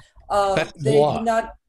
There is a problem because there is a whole moral universe that most of us have internalized, that this is just the way it is. And this is what is necessary to, this is the great capitalist machine that, has brought this country to #1 on the planet. Not anymore. But I mean, it's an internalized reality, mythology, and code of ethics that they look. You remember the infamous 47% statement, that tape that was made over a poor Mitt Romney talking to his donors. And it was fascinating because he was being completely honest there. And so everybody glommed on to the 47% comment. But what I thought was interesting, if you listened on, was his description of visiting a factory in China. I don't know if it was Foxconn or what, but he was talking about, my God, people are willing to live 10 to a dorm room with 1 bathroom and work 10-hour days, 6 days a week, and this and that. And it's like Mitt Romney had died and gone to Mitt Romney heaven. And that was his vision. Like the working class should all be like this, then we'd have no crime because people would be just too exhausted working in my factories. And then those of us in the top, will be That's Bain Capital. fabulous life. That's what private equity, Bain Capital. That's how he made Well, his. that's what I'm saying. I mean, Mitt Romney isn't corrupt. He's playing by the rules. I don't think there was ever, and I've never heard of anything where he did anything criminal. This is Mitt Romney completely playing by the rules and just writing the rules. I don't think he even wrote them. He's really not that original a guy. No. And So before we move on, let's practice democracy properly. Let's give the listeners a speech. What if they call Senator Manchin's office at 304-368-0567? Don't bring up the wife. Don't bring up the daughter. Right? Right. Right. Do you care about the future of your party? Do you care about the future? Do you care about Joe Biden's legacy? I personally do not, but I'm sure some people do because he's associated with that party and that's basically where he's anchored his career to. Do you want to be a permanent minority for like the next decade? I mean, it's a good life when you're a senator, even a minority, but it's like a lot more fun when you get to be Joe Manchin and you get to be effectively the president of the United States because you're the deciding vote. That could go away really quickly. I don't think it's going to go away tomorrow, is it? It's the 13th today, right? The 14th. Yeah. The 28th is when they bring the bill up. I'm just talking about the recall over in right. California. I don't know if they have recalls in West Virginia. No, I don't know. I do not know that. But I do know. Excuse me for 1 second. 304-368-0567. Call Joe Manchin's field office and politely leave a message, a gentle message. And don't be a phone bully. Don't be like David Feldman. Be polite, soft-spoken. Give the number out to 10 people you know who believe in Bernie. Give that number out. And let's politely inundate Senator Manchin's field office with requests that he heed Bernie's call. And there's Peter B. Collins. I'm going to turn your video off if it's okay, Peter. And I'll see you in about 20 minutes. Is that okay? Peter B. Collins is early. Is it all right if I turn your video off, Peter? Okay, I'm going to turn his video off. I can't turn it off. Okay. There we go. So, yeah. The recall is Tuesday night. It looks like it's a massive steal. And Larry Elder is going to have to call for a recount. That's what the polls are showing. The polls are showing a massive steal. I wouldn't be so, these recall elections are so weird. I mean, because they're minority of the voters vote.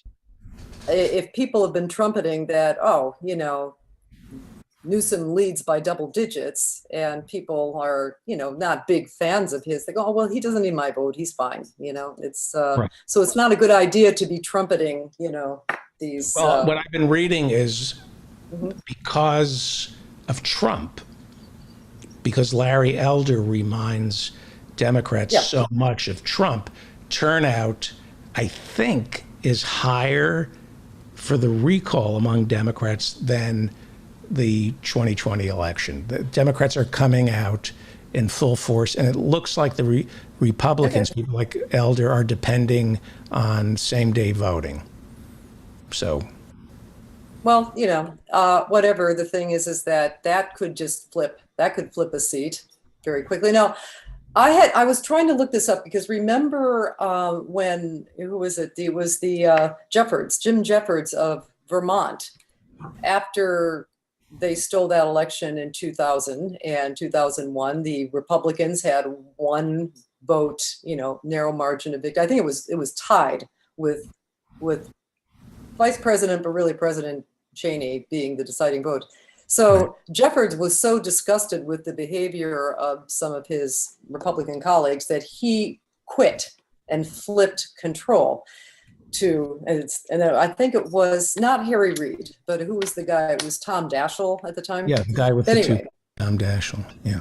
And then Harry Reid, I can't remember what it had all happened, but Harry Reid took over shortly thereafter. However, the thing is, I remember them changing the rules about that. I remember the Republicans, when the Republicans got back in control, they changed the rule where if you're a majority leader, you're majority leader for 2 years. And I've been trying to find that. I've been trying to see if that's true. I can't read, but I do have this memory that, so you just can't flip midterm or something. I'm just going to have to look that up. But anyway, yeah, it could either happen Tuesday, and then, well, it wouldn't be happening Tuesday. Dianne Feinstein would have to be I wouldn't see Dianne Feinstein stepping down at all. I mean, look, they carted around, who is it? This old fossil lived to be, Strom Thurmond. I mean, literally, I saw the inside of his office. It was an ICU. I mean, I'm not exaggerating at all.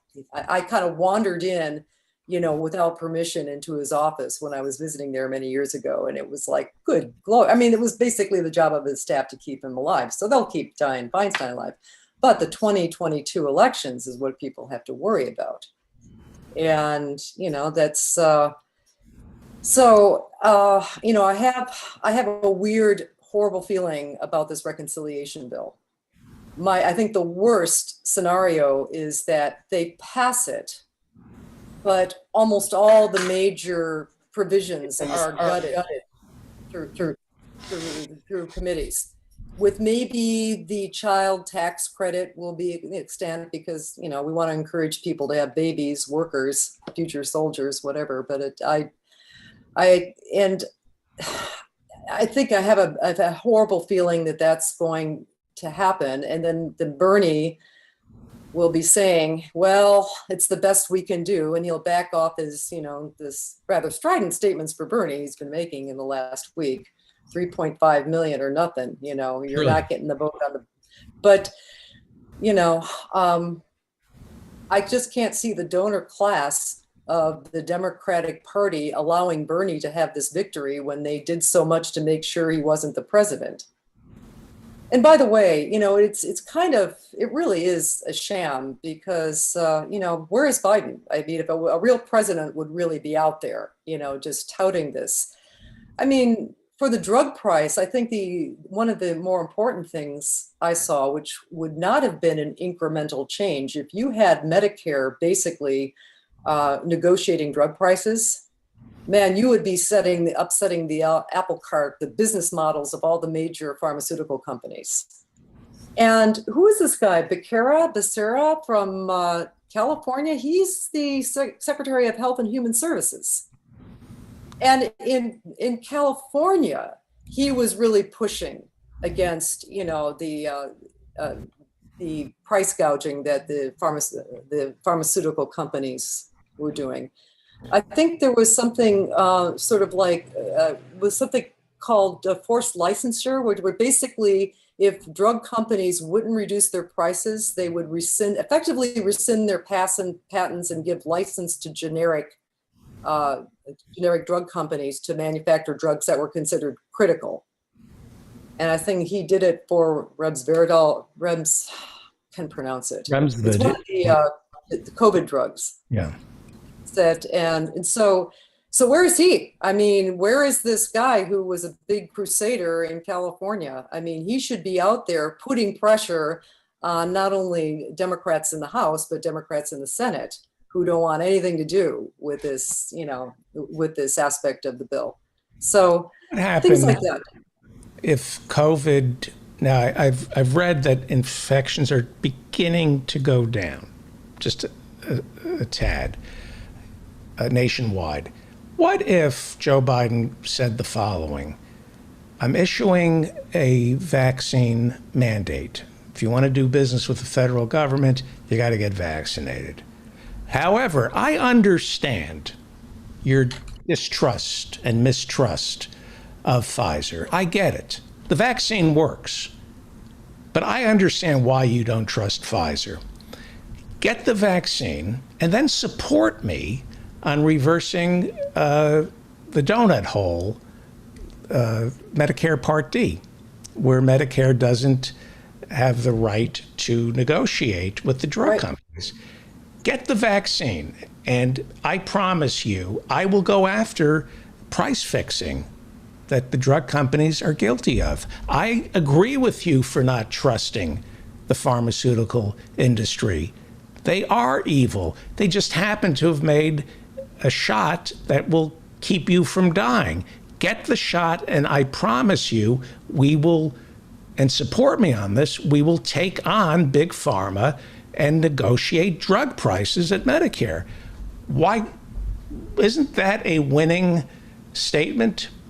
Or if are passing Bernie's bill was your goal, yes, that would be a winning strategy. There's all kinds of carrots you can use. There's all kinds of power you could use to like force recalcitrant senators and congresspeople. I've run this idea past people who are somewhat high up in the Democratic Party, and they say you can't appeal to the anti-vaxxers. You're never going to win them over. You know, they're the deplorables, which they are. Well, most of them are, but I think that's not fair. But you could, people don't take the vaccine for all kinds of reasons, and I said, last week that I was very surprised at the correlation between household income and being unvaccinated. I mean, it's just a linear correlation with all the household income levels. Right now, I'm sorry, it's kind of hard for me to think about the national level because we're dealing with the very local level, which is my zip code has one of the lowest vaccination rates in the state of Illinois. Some family members. And yeah, well, the thing is that it's mostly Hispanic, and part of the reason, and I pointed out to them, hey, these big vaccination centers weren't on the pace, the bus routes. Like many households or many people in my area don't even have cars. They are reliant on this public transportation, which takes them to the major shopping centers. But, the big vaccination centers were kind of a little out of the way. So, we're trying to play catch up, and we're particularly been pushing for the kids down to age 12 to be vaccinated. Again, that's why I was a little, getting a little annoyed when people keep saying this is the pandemic of the unvaccinated. I said, yeah, well, part of the unvaccinated are people under the age of 18, and they're being forced to they're going back to school, and staying hours a day with little cloth or paper masks with teachers who may be completely vaccinated, but nonetheless can carry the disease, can transmit the disease, maybe at a lower rate. So we don't have paid sick leave in this country. Everybody who got the second shot, all they talk about is, how did you feel after the second shot? Well, maybe it was psychosomatic, but, the next day I just slept, and, good luck if you're not privileged. So I agree with you. I agree with you. They're not the deplorables. The deplorables are the people like Joe Rogan who raise doubt about the vaccines. They can push their supplements. Alex Jones sells supplements. People who sell supplements have a long storied history of raising questions about the efficacy of vaccines. Yeah, but charlatans have nothing to do with the problems we've had in our zip code. It's just basically poor, lower income people. I have a friend who's teaching in the New York public schools. They've just opened up schools. They pushed it back. You realize that schools have been open for almost a month in most parts of the country now, because they open in mid-August, which I think is insane, but they do. And many places have had to like close them down or roll back or put kids in quarantine, like in the Chicago school system. There's this running battle with Lori Lightfoot, which is a whole another segment.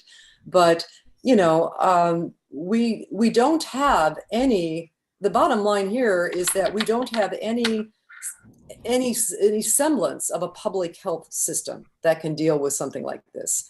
And, you know, many people like Osterholm and our friend Henry and Irritable have all said the same thing. It's like, this would be the cheapest way to deal with it. All the buildings had adequate ventilation with these UV, you know, like virus zappers. It's like that, way cheaper than having to fill up ICU beds with desperately ill people. That's the business model. That's why Governor DeSantis is not pushing the vaccine, but he's pushing the monoclonal antibodies that his top donor has invested in. There's more money in treatment than prevention. Well, he's an egregious case, but even the milder cases, I mean, all of the governors are under the same types of pressures to open up the economy again, you know, to get the kids back in school so their parents can work. And even Pritzker, who's been pretty good recently, is backpedaled on the vaccine mandate, and he's backpedaled on a lot of things. He's, you know, there's people that want to see us back to work. And I think now there's a sense of, okay, we've kind of gotten it under control. The epidemic isn't, the pandemic isn't getting any worse. We can live with, you know, all these poor people, especially the people who are in the service industry, dying. I mean, I think the two most dangerous professions for getting COVID last year was construction workers and cooks. Right. And so it's like, but I think that, so we've been told what to do and what not to do, but there's no universal basic income. There's no support for people who lost their jobs. You know, the eviction moratorium is lifted. People are now being evicted. And who's on the steps of the Capitol protesting that? You know, it's just, there's a sense that if you don't do something, and I think you made this point, I was listening a little bit to your segment before, if we don't do anything positive that people can actually see, there's going to be a very jaded, you know, attitude toward next year's election. Because as you said, it's been the most important election of our lifetime for the last almost 20 years, it seems. Every single midterm, every single presidential election. And as the New York Times found out, when they send out, you know, reporters, they actually send out reporters once in a while to Milwaukee County and Wayne County, which is Detroit, Michigan is Wayne County, and try to figure out what, hey, you know, you voted for Obama twice among the African, why didn't you vote for Hillary? And they gave him an earful. Nothing happened. There were even some Black people who voted for Trump thinking like, well, maybe this guy shakes it up. Of course, he turns out, you know, to be nothing of the kind. I mean, he was horrible, terrible, and he didn't even shake up the system.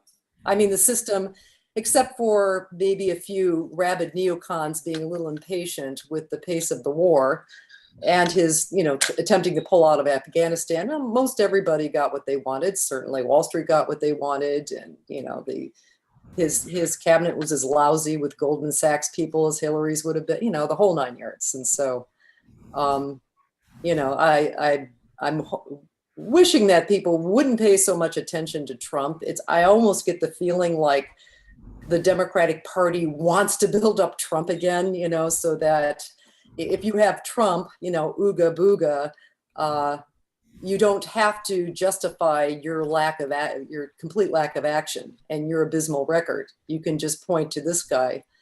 I think there was Alan Minsky pointed out a great documentary by, who's this guy, Adam Curtis, through the BBC, talking about the Democrats have, or people in general, have gone from the politics of hope and, you know, giving people what they want and vision to from the politics of a dream to the politics of nightmares. In other words, vote for us to prevent the greater nightmare of these guys getting into power. And I think that I'm reversing the tables. I'm reversing the tables on the Democrats. Yeah. You vote for this infrastructure bill, the reconciliation bill. It's the most important vote of your lifetime, Senator. Yes, that one would be correct. Really, it would be. You don't vote for this reconciliation bill, Senator Manchin. Don't come crying to me during the 2022 midterms a year from now and saying, this, you must vote for us. This is when you vote for us, Senator Manchin. If you don't vote for this reconciliation bill, I'll still have some skin in the game because I still love this country and I think there's hope, but I don't see. Well, some of us have a slightly different take on this, because if you really think it's the lesser of two evils, my old friend Glenn Ford, who used to be a Black commentator and the Black Agenda, he died this year. He's a very interesting guy. He had I used to, write to his blog often way back in the early 2000s. But, I want to ask you about Peter B. Collins. Oh, Peter B. Collins. I think I actually talked to him once on the mic. I think he might have substituted for Mike Malloy one time. And I think I actually called into the show. Why don't we do this? Why don't we wrap it up and then I'll bring Peter. But what I'm saying, I'm going to leave you with this. I mean, it's not the lesser of two evils. He said Obama was not the lesser of two evils. He was the more effective evil. And if you don't see it as just a binary system, but as a joint scam where there's a continuously spiraling downward, good cop, bad cop, good cop, bad cop. And as Lawrence O'Donnell told us, the only way Democratic leadership is ever going to listen to the left or progressives if they believe we are willing to not vote for them. I mean, that's it. That's really the ultimate leverage we have. Because the only thing these people are scared of, they're not scared of global catastrophe or another plague. They're scared of losing their job. That's what terrifies them the most. That's the worst thing you could do. Right. Is deprive them of their job. So I think sooner or later, we're going to have to vote. We have to vote as a bloc and say, no, we ain't voting for you. And make that known. Call 304-368-0567.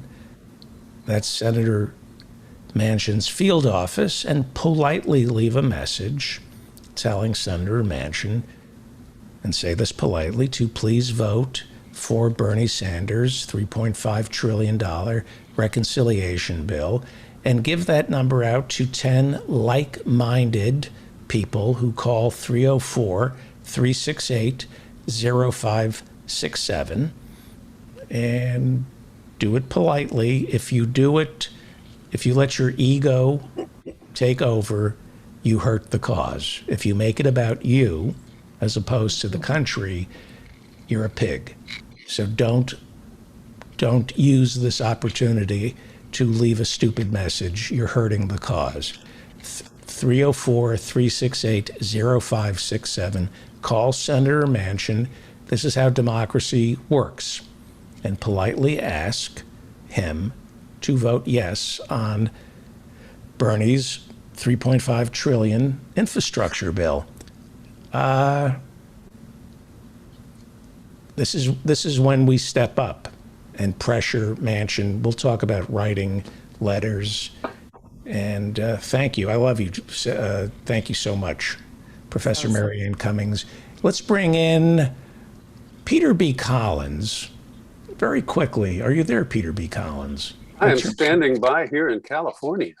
Yeah, lots to talk about. Thank you. Are you there? Did you? You've taken many calls on the radio. Do you remember? Do you remember Professor Marianne Cummings? She insists this is a play Misty for me kind of thing. Yeah. Did you fill in for Mike Malloy?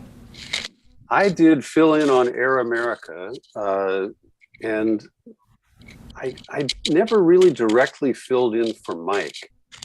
If you go way back, you're scraping. You're scraping your. All right. Sorry. If you go way back to the Bush administration, there was an effort at a liberal talk radio network that was financed by the United Auto Workers. And Mike Malloy, Tom Hartman, Barry Lynn. I don't remember Barry on Barry W. Lynn was on that. Yeah. Okay. Well, I have a separate connection to Barry. We ran his radio show on our station in Monterey, which was 2005 to 2011, somewhere in there. At any rate, I do recall Professor Cummings. I can't place exactly where we spoke. Professor Marianne, does that make you feel better? Oh, oh, yes, indeed. Well, and I have to say that it's an honor to be sandwiched in between all these smart academics here on the Feldman Show, because I hold a PhD in absolutely nothing. I went to the same school. Indulge me. You're scraping your microphone. Trying not to do that. I know. Okay, hang it up here off my glasses. Yeah, thank you. It's by the way, thank you for your email. You sent me a very sweet note, and I wanted to respond to it. It's been, I write back and then I go, this is too long, I can't send it. But you sent me a very sweet email talking about Bill Maher. Yeah, well, next time send it, I'll read it. Well, it will. Listen, you think these shows are long. Well, can I jump in and just say that when I watched your video where you spoke back to the smartest man in television, you kept me up because I started watching it at midnight. Right.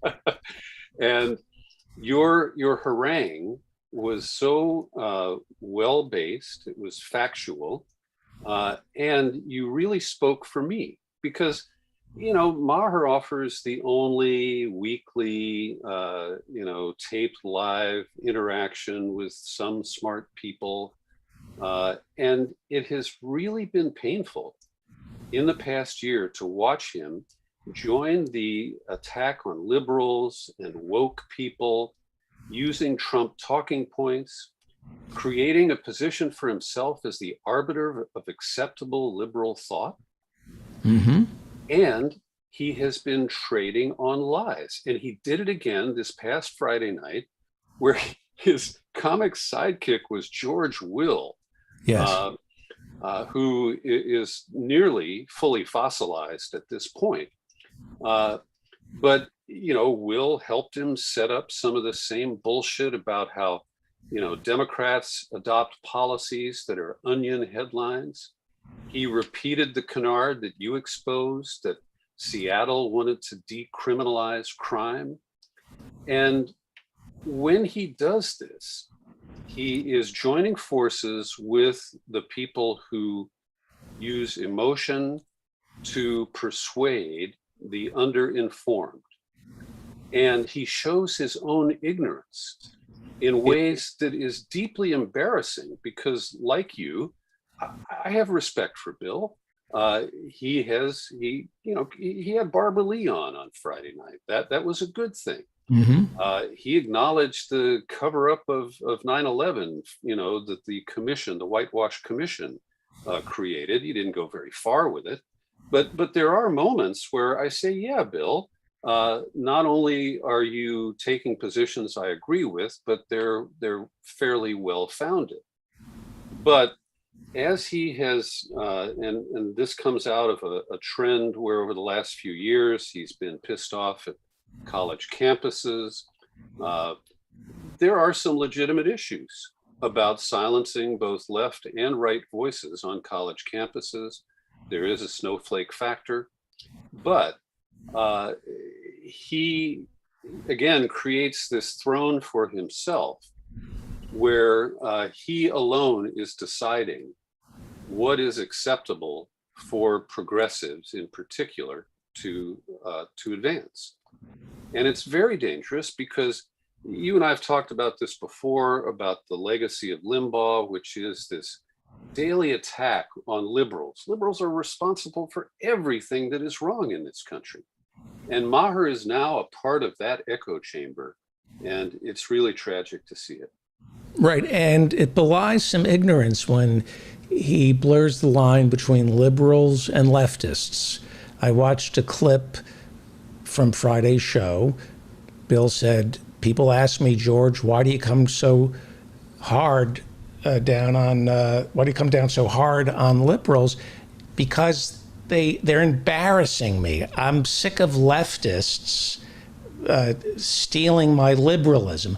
Well, there's a difference, Bill, and you know that, Bill. You're too smart. There's a difference between liberals and leftists. You're not a leftist, Bill. Yes, the leftists are embarrassing you because you're a multi-millionaire. You're a capitalist, and you, by the very nature of your position, exploit labor.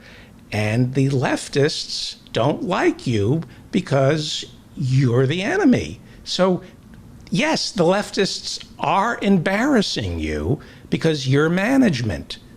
Now, as for the liberals, that's a different story. You know, a liberal can be a neoliberal, can be a Republican, and you're too smart for that. You've never been a leftist, Bill. You've been an opportunistic, pseudo-intellectual who found a lane. And you're great at what you do, and you're brave up until a point. But the real problem, because I love Bill, I really do. I worked for him, and it was the best job that I ever had. But his problem is he's an intellectual who stopped reading.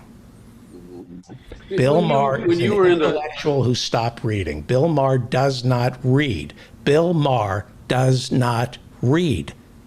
Period.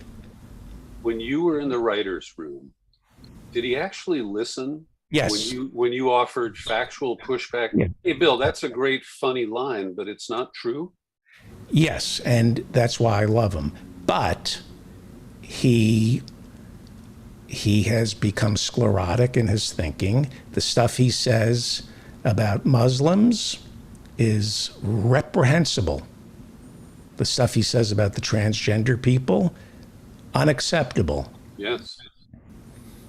And the people he chooses to give voice to, like Milo Yiannopoulos and George Will, you know, I would love to see labor leaders on the show. FAIR did a study of the dearth of labor leaders who are on the Sunday talk shows. Zero labor leaders.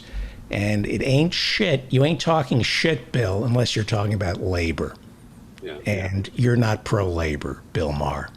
So David, you're not a leftist. Shut up. One of the other things that he is doing, which serves the Trump agenda, is assuming that all people on the left are monolithic. And let me take a sensitive issue from right here in San Francisco. We have an idiot school board that, at a time when they should have been focusing on far more important things, went through a process and ultimately declared that they were going to change the names of 41 schools, including Lincoln, right? Lincoln, one that's named for Dianne Feinstein. I'm not her biggest fan, but she dated Lincoln. Didn't she date Lincoln?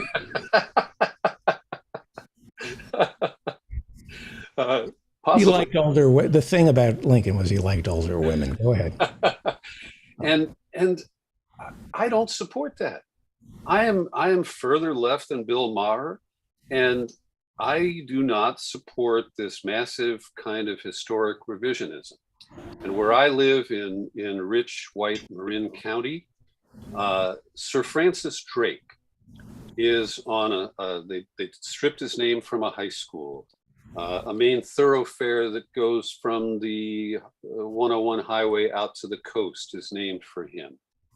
And when you actually look at his history, he was like a second mate on a couple of slave ships when he was first navigating, when he was first at sea. But over time, he evolved. He was friendly with the natives here that he encountered in California on his explorations.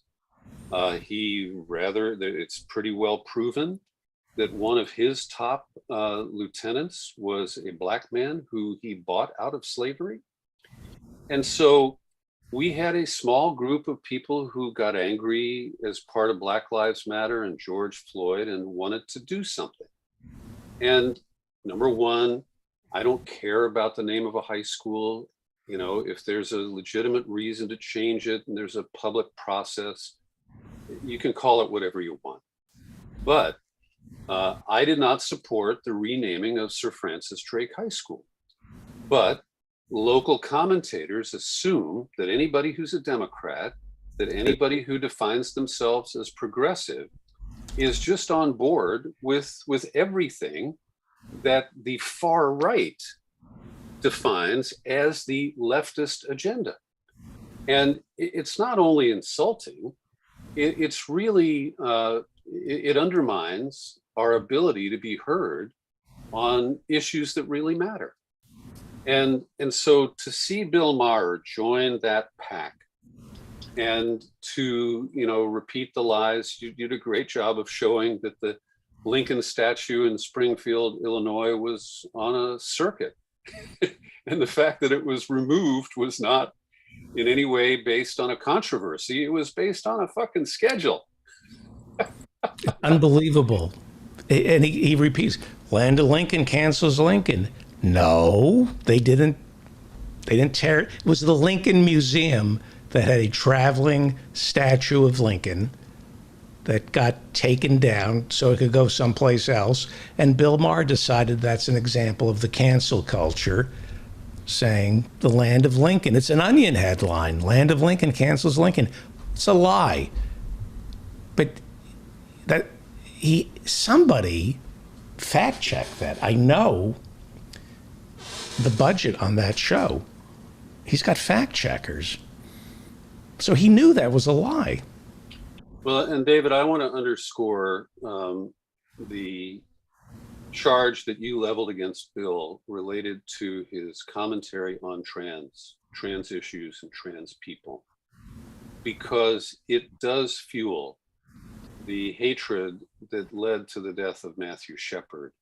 It fuels the attitudes that people feel in not only red states, where they're passing legislation that, you know, and Bill makes these comments about 3-year-olds, you know, choosing their sexual preference. To Ralph Reed's face. Yes, yes. To Ralph Reed. Who? And this can only incite gun-toting, Bible-thumping ignoramuses who get permission from a Bill Maher. Say, well, he's a liberal, and if he hates trans people, then it's okay for me to do that too. Right. Right. That's these why are the great Ari issues. Fleischer, the press spokesman to George W. Bush, said to Bill Maher, you got to watch what you say. He wasn't threatening Bill Maher. He was saying, you're on TV, watch what you say. Yeah. You should pay attention to what you're saying, Bill. There are consequences. All it takes is one crazy to hear what you're saying and then to act on it. And then that blood is on your hands. Watch, as the great Ari Fleischer said to Bill Maher, watch what you say. He's in a bubble, a multi-million-dollar bubble. The one other thing that I'd like to point out. He's a lefty because he smokes dope. Yeah. Using Ralph Reed's recent appearance as the trigger for this, one of my long-term complaints about Maher is that he brings people on the show and offers a 2-line bio. And he, you know, he's free to have Ralph Reed on his show. I don't try to control those kinds of things for other people, but he owes his viewers an honest appraisal of who Ralph Reed is and the damage that this guy has done. And I went deep into the Jack Abramoff case when Jack got out of jail and published his book. I interviewed him, and I ambushed him with a member of one of the tribes that he had fucked over, using Ralph Reed. And this all gets into the Alabama. Grover Norquist. Yes, this all gets into the Alabama swamp, where I've become friends with Don Siegelman, the Democratic governor who was railroaded into prison by Karl Rove, and this same cast of characters. And it all revolved around an effort by Siegelman to pass a state lottery to fund education, like we do in California and many other states. I'm not really in favor of that, but it's hardly, a moral issue. But they rallied the Christian right with the pernicious Jack Abramoff, and they played the Indian tribes off against each other as they fleeced the Christian right donors.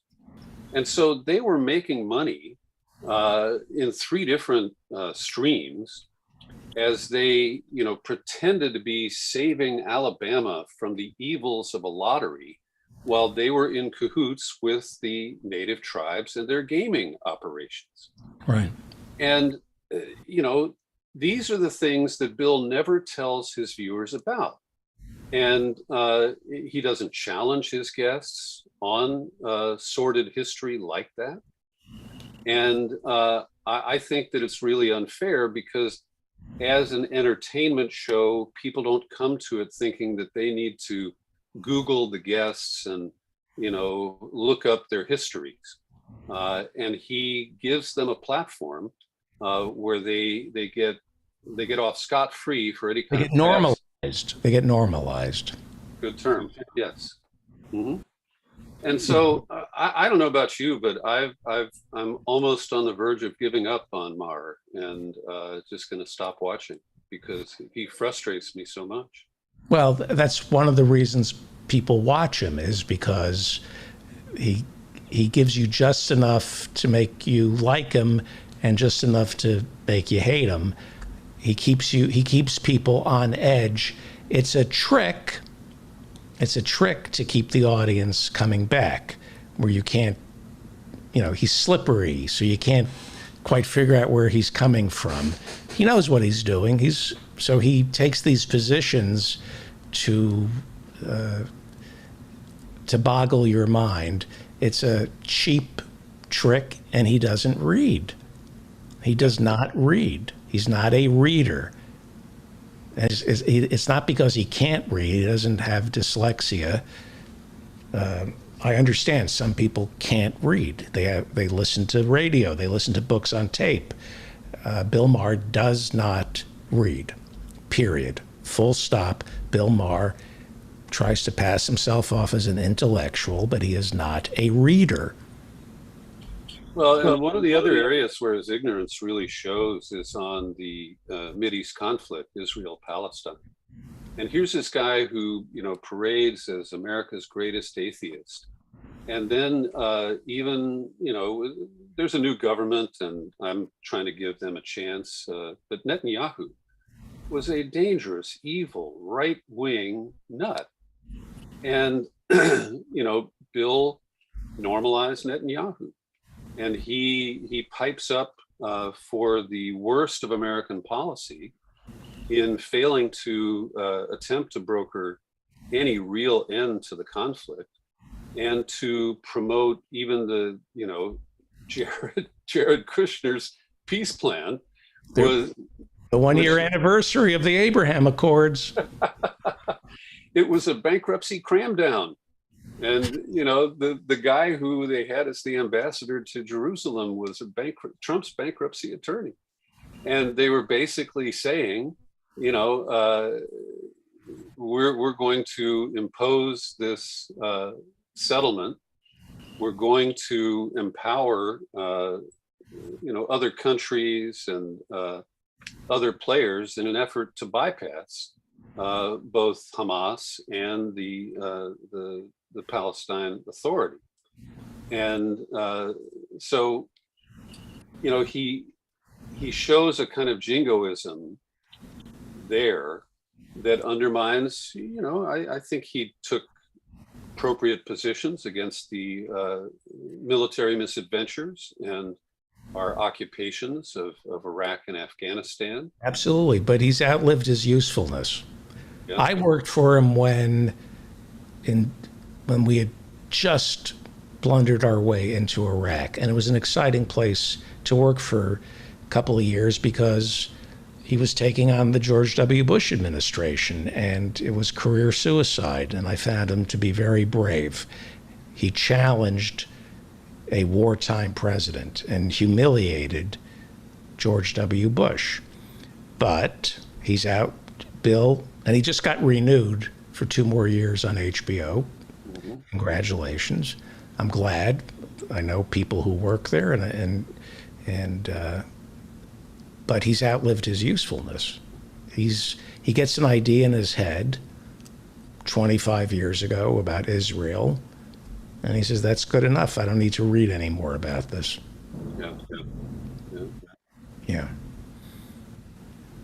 Well, thank you for taking him on. And if people haven't seen that clip, I found it on Facebook. It's on YouTube. And I do highly recommend it and endorse your findings. Thank you. I don't understand why it's so hard for people like Joe Rogan and Bill Maher to spend 30 seconds on the internet to fact check what they say, or at least correct themselves instead of doubling down on their lies. I mean, Bill is lying about Seattle decriminalizing crime, and it's a racist lie. Yes. Because what they're doing is they're trying to get rid of misdemeanors that clog our jails and prisons with people of color. They're decriminalizing prostitution and minor drug offenses, something Bill would be for, since he has been both a drug dealer and a prostitute. I think he currently is a prostitute for HBO. I used that joke already on the but he just misrepresents Seattle and says they're decriminalizing crime. It's a Onion headline. No, they're trying to stop locking up people of color is what they're trying to do, Bill. But and he knows that. He was told that, but he doubles down on the lie.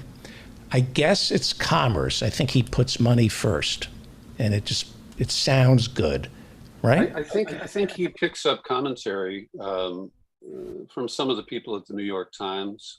I think Bret Stephens is a negative influence on Bill. And last week, Stephens had a column where essentially he was promoting Joe Manchin as the sage guy who's going to stop this profligate spending. And he basically, used the blundered exit from Afghanistan to try to paint a picture of Biden in the first stages of political collapse. And some of my, progressive friends were saying, well, Bret Stephens might be right. Bret Stephens is using warmed over talking points from the deficit hawks. Right. And, number one, this 350 trillion number is, or 3.5 trillion, see, there I go, is so exaggerated. It's $350 billion a year for 10 years. Right. That's not a huge amount of money. Bernie is right that he already came down from 6 trillion. The other side of it, of course, is and I agree with Professor Marianne's comments that I heard as I joined you, that on the other side of it, where does the money come from? You got to look out for Richie Neal, the Boston congressman, chair of Ways and Means, in the pocket of every corporate interest. And he has slow walked the whole discussion about how to pay for this so that he can try to ram through a package that will cut the total spending in half, at least, and will only lightly graze the Trump tax cuts and the call for a hike in corporate tax rates And of course, that's also illusory anyway, because they don't fucking pay taxes no matter what the rate is. Right. And so who are we kidding about that? All the crocodile tears about how is it going to slow down the economic recovery at a time when we're just getting back from COVID. And we know that fundamentally Joe Manchin, his blood type is C for coal. And he is using, you know, Brett Stevens' endorsement, the whole deficit argument, like we just can't afford this. And he won't touch defense spending. He won't touch the tax cuts for corporate interests and the rich. And he is doing it to block the limited elements that address climate change in this second package. He also won't fund the IRS. Supposedly there's $1 trillion that we're leaving on the table each year. $1 trillion of uncollected taxes. And I'm a small taxpayer, but I pay quarterly. I just had to write out a check just before I sat down with you to pay my quarterly taxes. I don't have the, tax shelter scams to avoid paying a fair amount of money for what I take in. And I don't object to it. I'm not a victim of taxation. I think it is my responsibility to help fund the government benefits that I get. And so this whole thing has put Joe Manchin in much too powerful a position. Secondarily, Kristen Sinema. Thirdly, John Tester from Montana. And these people are going to fuck us because they're going to use the illusion that they are fiscally responsible to prevent any meaningful action addressing climate change. And to have seen what Ida did, that swath all the way from New Orleans to Staten Island and Philadelphia, even Delaware flooded.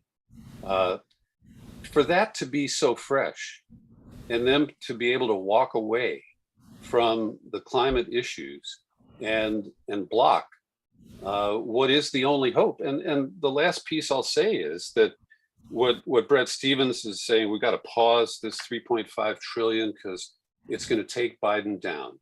And I believe absolutely the opposite. If the Democrats don't deliver on this, they are out.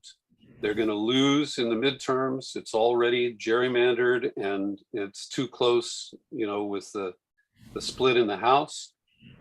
I can't predict what'll happen with the Senate either next year or in 24, but I'm not hopeful.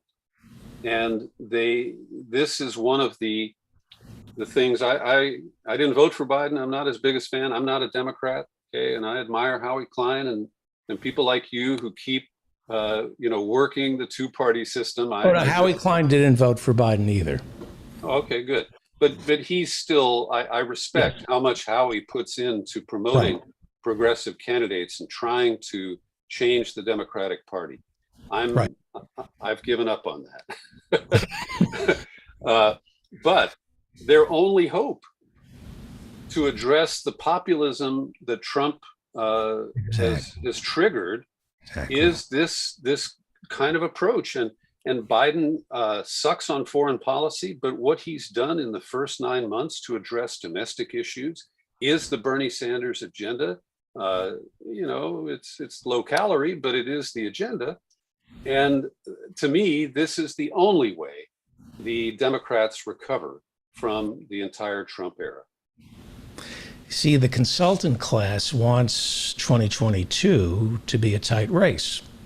They don't want a Democratic landslide because then you don't have to hire all these consultants and spend billions, literally billions, on TV advertising, which the consultant class gets a piece of. You passed this budget reconciliation bill. I think somebody like you would have a hard time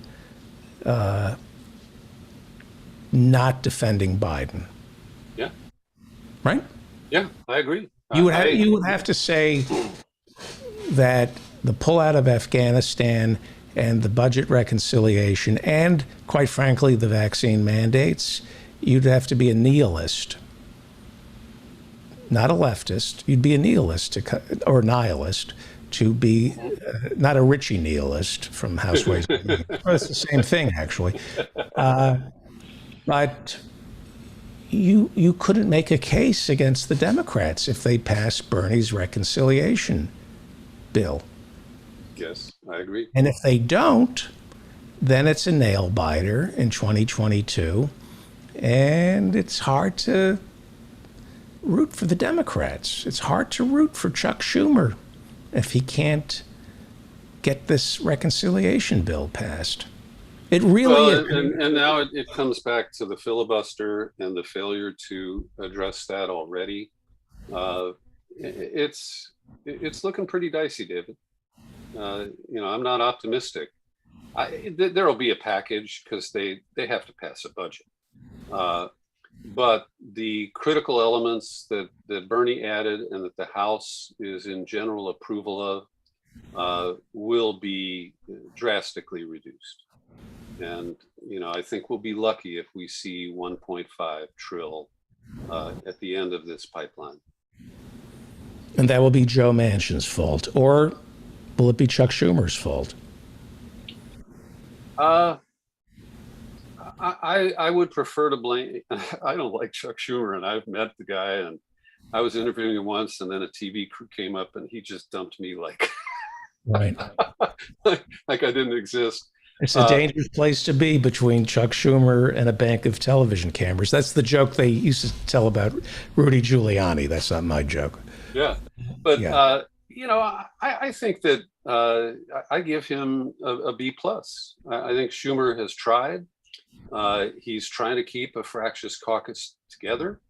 He can't control Manchin, whose ego is so out of control, and he has no wiggle room to work with. But I believe that it's Biden who has not permitted them to modify the filibuster, and that is the fundamental error of the Democratic strategy. Yeah. Joe, my fantasy is to apologize in a month. We'll know in a month about this reconciliation bill. My fantasy is to apologize to Joe Biden and say, you know what? There are a lot of things you've done wrong in your life, but the vaccine mandate, Afghanistan, and now this reconciliation bill, you have shown why a 79-year-old president, what experience can accomplish. I would join you in such an apology. I will say that I think this is going to be another thing that extends almost to Christmas, where they're going to patch together these continuing resolutions while they fight it out, and it's not going to be resolved soon. Pelosi, I think, will be forced to allow the $1 trillion infrastructure package to get passed without linkage to the second bill, and it's going to. I'd like to be wrong about this, but I just don't see a positive trajectory here, David. Everybody should pay attention to this because it may be the last legislation we ever see. I really believe that. I believe that this is the most important piece of legislation in Nancy Pelosi and Chuck Schumer's life. Next time you send me, I'm repeating myself, it makes me so angry. I'm already getting those emails. The midterms are the most important election of your life. Go F yourself, David Plouffe. This bill is the most important vote of your life, because if this doesn't get passed, you're not just going to lose the House and the Senate. Look at this Republican Party. Yeah. Look at it. They're going to do all the things that Schumer wouldn't do because of the parliamentarian. They're going to do all the we're going to have bounty hunters for liberals. We're going to have bounty hunters for liberals, and they'll get rid of the filibuster. The Republicans will. Oh, yeah. Yeah, they'll get rid of it. Sure, they'll nuke it. They'll nuke it right out of there. Thank you, Peter B. Collins. David, can I revise and extend my remarks for 1 minute? Yes, sir. I want to recommend that people read the New York Times Magazine cover story from September 5th. The Times has finally caught up with the reporting that I and many others have done to expose the FBI's frame-up of Muslims. This is the story of an FBI agent who spent almost 4 years in prison, Terry Albury, because he could not continue to frame people who were only guilty of being Muslim and willing to be conned by an FBI informant passing cash around. And for the Times to finally acknowledge this is significant. And I'm sorry it took Terry Albury's case to trigger that. And finally, I just want to recommend, I did record a new podcast for the 20th. I can't call it an anniversary, but for 20 years on of 9/11. And I invite people to listen because I interviewed David Hughes, a British academic, who is critical of the academic community joining the media and government officials in blocking any intelligent investigation of the official cover story of 9/11. And I know that this opens me up to allegations that I'm a truther and a conspiracy nut. Not at all. I object to cover-ups. And I was there in the 9/11 Commission hearings, and I watched the charade as Rumsfeld was permitted to dodge questions about what he did on the morning of 9/11 and whether he had scrambled planes to protect the Pentagon. And the whole thing was just a show trial that produced a cover story that everybody continues to maintain the orthodoxy of. And to see Spike Lee have to edit his 4-hour special or 4-part special about 9/11 to excise any critical comments about the official story and the cover-up just shows how powerful this is. And the same people who know that George W. Bush lied about WMD in Iraq cannot bring themselves to even consider that this myth is based on bullshit. And I want to be clear, I don't have alternate theories, the inside job claim, or exactly who did what to whom. But Senator Bob Graham, a conservative from Florida who chaired the first investigation into 9/11, is one of my key sources for my skepticism about the official story. And, you know, this document that they released about the Saudis doesn't really add anything new. But that is one of many angles that we are entitled to pursue with critical thinking and analysis of actual evidence. And it's being blocked by an ugly cabal of people who are trying to control what we think. And they're succeeding. Right. For the good of the country, they'll say. We, at office hours Friday night, I was surprised. I showed up and they decided, Professor Hussein and Lane, and they all decided to simulcast Fahrenheit 9/11, a Michael Moore masterpiece. Yeah. I recommend that everybody watch Michael Moore's Fahrenheit 9/11. It is all there. I'm shocked. I rewatched it. I watched it with everybody. It was jaw-dropping. It was staggering. It's a masterpiece of what's left of our democracy, that he was able to make that movie came out in 2004, right before the Kerry presidential challenge to Bush. He laid it all out. It was all there for everybody to see. And he raised all those questions. But, you know, we're such a powerful country and we're so rich, and yet we're so fragile. We cover things up because it wouldn't be good for the country. It's dangerous to look too deep into the abyss and find out what really happened for ContraGate? What happened in ContraGate? Blink, it's the abyss, turn away.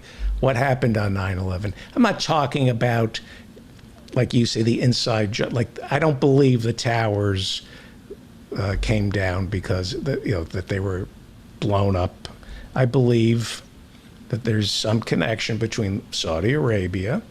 I think they produced it. I think Osama bin Laden may or may not have been the director, and he was on location in Afghanistan. Sometimes he was on location in Pakistan. I don't think the Taliban had anything to do with this movie. I think the Saudis produced it.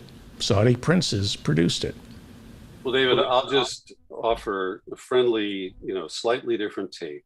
Building 7, there is no other explanation for its cratering than a controlled demolition. And I, still await evidence of what happened to the Twin Towers, but I'm highly skeptical that the planes that hit at the upper levels were sufficient. And I don't believe the pancake theory. That is not to say I know what happened. I just am skeptical of what we have been told because, again, particularly with Building 7, it just doesn't square with any honest and objective look at what happened. Okay. Thank you, Peter B. That's interesting. Very interesting. Thank you so much. PeterBCollins.com. How do people hear the latest podcast? It's right there at the top of the homepage, and it's free. Peter B. Collins. Thank you so much, Peter. I look forward to talking to you next week. Thank you, David. Enjoyed it. Thank you. You are listening to The David Feldman Show, davidfeldmanshow.com. If you would like to attend a live taping of this show in our virtual audience, go to my website, hit the menu that says attend a live taping, and office hours every Friday night at 8 p.m. Go to my website and sign up. And while you're there, sign up for my newsletter. I am way behind on my emails. It's been a long summer, and I owe people thank you notes and emails, and I just have not had. You see, if you listen to this show, you know how it's not time consuming. I love doing this, but there's just things I just can't get to right now. So if I haven't answered your email, my sincerest apologies, and I need to do better. Here's somebody who couldn't possibly do better. Hello, David. Professor Mike Steinel, whose new book, The Lake House Part 1, can be heard on for free on YouTube. For free. It's free, David. It's free. Where do they go? Go to YouTube and put in The Lake House Part 1. You got to get the Part 1 in there because there's a lot of lake houses, evidently. Yes, Too many. I agree with you. I looked up the lake house. And there's like 20. Yeah. This is The Lake House Part 1. Part 1, that'll get you there. And then Part 2 and Part 3 and it's a 4-parter. Okay. Have you been watching Jeopardy? I've been I just got back about just after Wheel of Fortune. I made it back by 7. I drove all day today. Listened to the show. Good show last Friday. I think I listened to it while I was working up there at the lake. I have some operating heavy machinery that can be dangerous. Not heavy machinery, but power tools. Ooh, not a good idea to listen to. People have been known to just pass out. Very dangerous. I have to apologize for something because I what would you call it? I crashed your show last week after saying I couldn't do it, and then you were nice enough to talk to me. Well, I was teasing. What did I say? I was grateful that you showed up. What? Oh, it's fine. But I was talking about I had taken wallpaper off all day long, and in this solution of water and fabric softener, and I had told somebody earlier in the day when I was talking on the phone, my hands are Permanently Pruny. And then the next thing, that's my new indie band, Permanently Pruny. Not the indie band joke. You know, it's universal. You know, that's what she said. You know, so that it's, you know. But I said permanently, and I was so tired. Plus, I started cocktail hour. I worked through the cocktail hour, and with power tools. So I'd had a few beers, and I was so tired, and I just couldn't think of the word pruny. Isn't that horrible? No, it was great. You're a Well, godsend on this show. We're grateful that you. Hey, that clip you played of the guy reading the cards, Phil McCracken. Wasn't that great? I fell for that. I have to tell you about this. I used to, for 25 years, I started and I ran the UNT Jazz Combo Workshop. And then I started a couple others along the way, a trumpet workshop and a composer's workshop. And I ran them. I finally got out of it when one year I had to send 4 people home for marijuana and talk to disappointed parents. You said, go home and get me some, or they were smoking? Good, that's a good one. Your joke count is pretty good. You keep saying that. When I listen, that was to a joke. Show, You have a comment, but I tell you what, Ethan. He's ahead of you per minute, but he's not on for 7 hours. You know, he's a genius. Yeah, I sent them a note. I sent Dr. Hirschenfeld and Ethan a note last night. I said, you do realize Ethan's a genius. Something I clipped. I went, my God. Yeah, he's pretty funny. Ethan Hirsch, Thug Jew is his. I have to check that out. Well, let me tell you about getting the Phil McCracken thing. So anyway, right. We would have this big parent and student meeting to set the whole week off. We would meet, and the faculty would play to make sure that, you know, the kids knew what we were talking about. And then I would talk for about 30 minutes and discuss the rules. And one of the things is we had a questionnaire and a theory test they had to fill out so we could get in place. And so I'm holding up this paper and I said, this is really important that you fill this out, you know, don't lose it. And then I looked down on the floor and I said, see, there's one right there. Someone has dropped their paper. I pick it up and there's a name written on it, Phil McCracken. It says, okay, this is Phil McCracken's. And the kids, I don't know if half of them got it. No one giggled there, but I look over to the faculty who's in the wings of the auditorium. You know, they can't, and they're busting up. They're laughing like crazy. One of them did it, I'm sure. Oh yeah, of course. But I said it a couple times. It's Phil McCracken here. Phil McCracken. I love that. You know, it was just perfect. It was just that guy obviously knew what's going on, don't you think? No, he didn't. He didn't. No. Let me play it. This is a town hall meeting, and as I've said, a lot of I think the look on his face is that, okay, I see what's going on here. They're not going to. Let's see. I know, because he would have stopped. I think he did it to, like, just so you're not going to faze me. I'm going to do this. No. Okay. We'll let the audience decide. This was a town hall meeting. I think it was maybe a Board of Education meeting to determine whether or not masks will be mandatory. And I think it took place. It is so juvenile. I know. You guys work for us in this environment. You answer to us, and I'm asking that you do not pass this policy in Virginia. Thank you so much, Ms. Thomas. We do appreciate you. Phil McCracken. Phil McCracken. Suk Mahidik.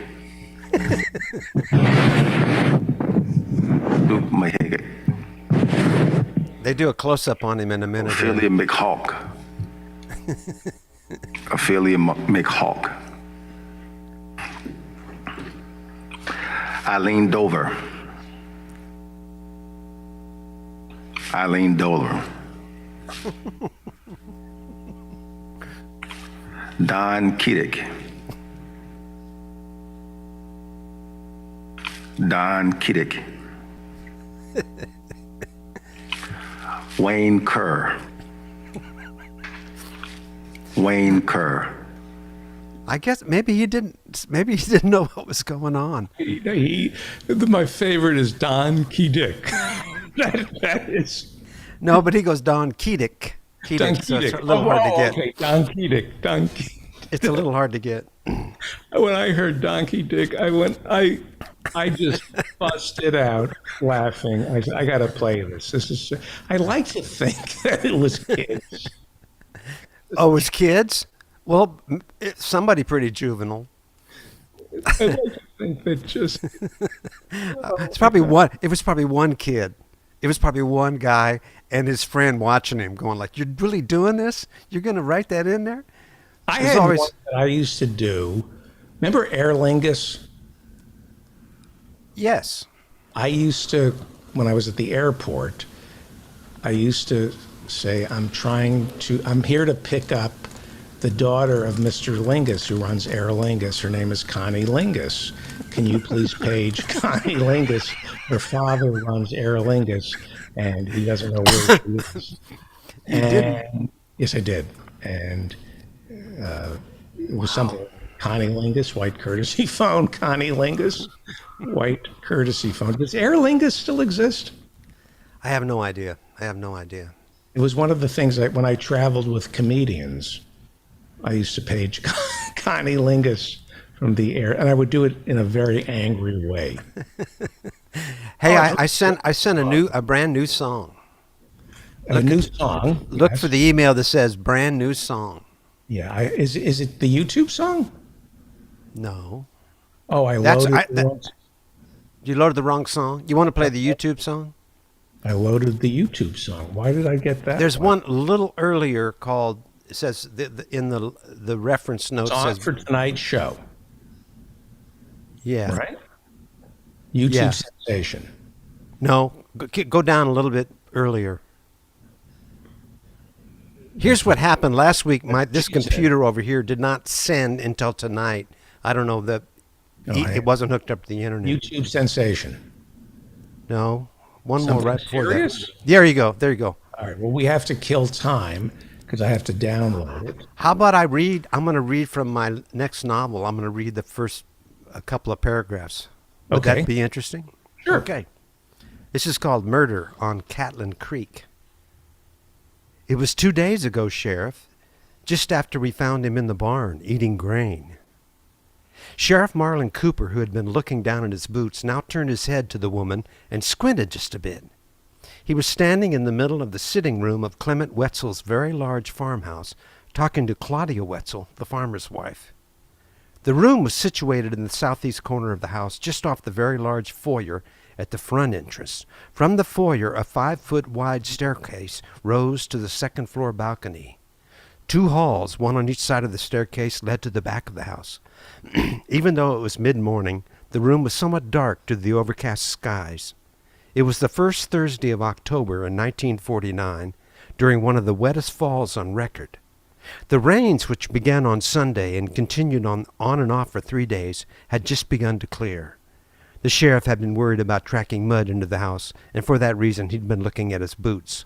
The house was immaculate, and the rug he was standing on looked expensive. "I'm sorry, Mrs. Wetzel. You haven't seen your husband for 2 days?" "No, Sheriff. I saw him yesterday morning. But you asked when I last talked to my husband. The last time I talked with him was just after we found him in the barn, eating grain." Did you find the video? Oh, you're muted or something. Now my sound is. That's great. And you know that's from an actual incident. I have a great Uncle Walt who lived in rural Kansas, and one day they found him in the barn eating grain, and the next day they found him in the creek dead. Anyway, and just so eating grain. Yeah. What do you think caused that? Well, you have to read the book. I'm saying what causes a man to eat grain? He's under the influence of something. So what does Kansas look like these days? No masks. No masks. Not many masks. That's all I got to say. No mas. No, no mask, no mas. Yeah. No mas, Kansas. I worked really hard up there. Go ahead. Yeah, I went into a sandwich shop the other night, and there was a very good-looking, I guess he was a bodybuilder. He walks in maskless, and he's had a couple of pops, and he's with this girl in tight jeans, cleavage, showing her midriff, maskless, and it just, like for 6 hours after, I fantasized, not about the girl in the midriff. About beating up the guy? Oh, I felt so weak, and I thought, you can't, he's a bodybuilder, I can't tell him anything. And he might have taken it really well. You know? Oh, yeah. He was inviting people like me to say, wear a mask. And it's divisive. This whole mask thing and the vaccine thing, it serves the power elite. As long as we're fighting over this, we're not coming for their money. They want us fighting. They want this culture war. Now, there's a story in the Times. Mississippi is banning vaccines, but they have one of the strictest vaccine mandates in America when it comes to measles, mumps, smallpox. Oh, they're not banning vaccines, are they? Well, not banning vaccines, but they're not pushing it. They're not pushing it. They're against vaccine mandates. The governor's against vaccine mandates. Right. But Mississippi is lousy with vaccine mandates. I know. So I think if you're going to be against the vax mandate, then get rid of the smallpox mandate. Get rid of the rubella and the mumps mandates, Mississippi. That would be a sad thing. Yeah. All right, we're going to play a new song by. First, you got to hear my squeaky chair. I got one. Mine's not as loud as yours. Not as loud as yours. Yeah. But I'm closer to the mic than you are, so it doesn't pick it up. What I need to do. Can you hear me? Yes.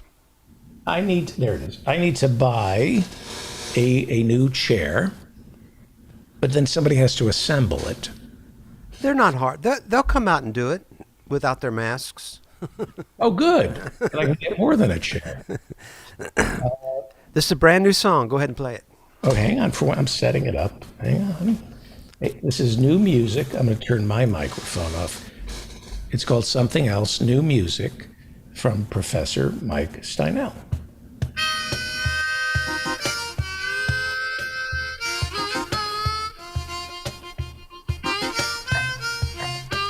Something died in my garage. Yes, indeed. Something died in my garage. I don't know what it could be. It's a mystery to me. It might be a possum. It might be a raccoon. It might be my crazy neighbor who plays the bassoon. Something died in my garage. That's right. I alerted my entourage.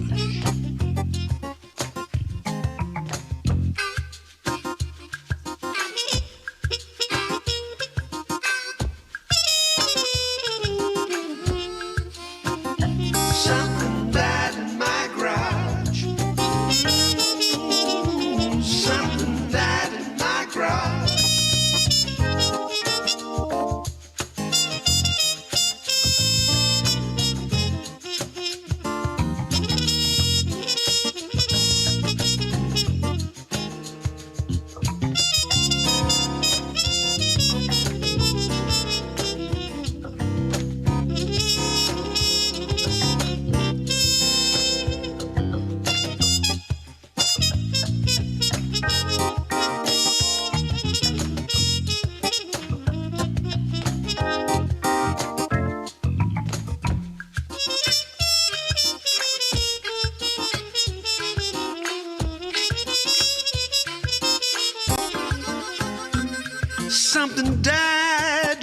garage. Something died in my garage. It's really starting to smell, and I'm feeling a bit unwell. We've looked high and low into every nook and cranny. We're beginning to think that it might be dear old granny's. You know it might be sabotage. Something died in my garage. Everybody clap.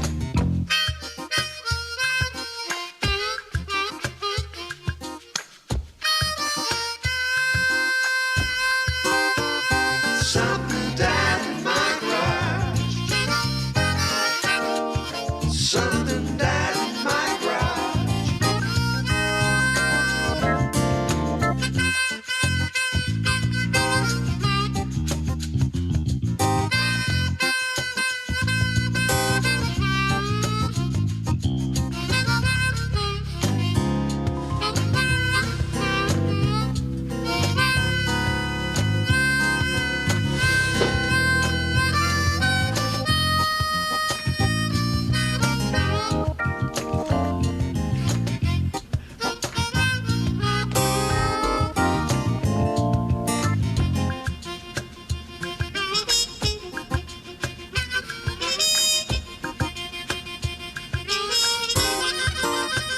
Something died in my garage. And here's what I'm supposing. I'm pretty sure it's an animal, and I think it's decomposing. When I finally tracked it down, I went almost astronomic.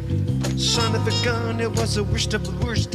A dried up homeless comic, and he was wearing a corsage.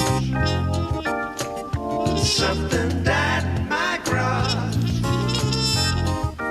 That's right.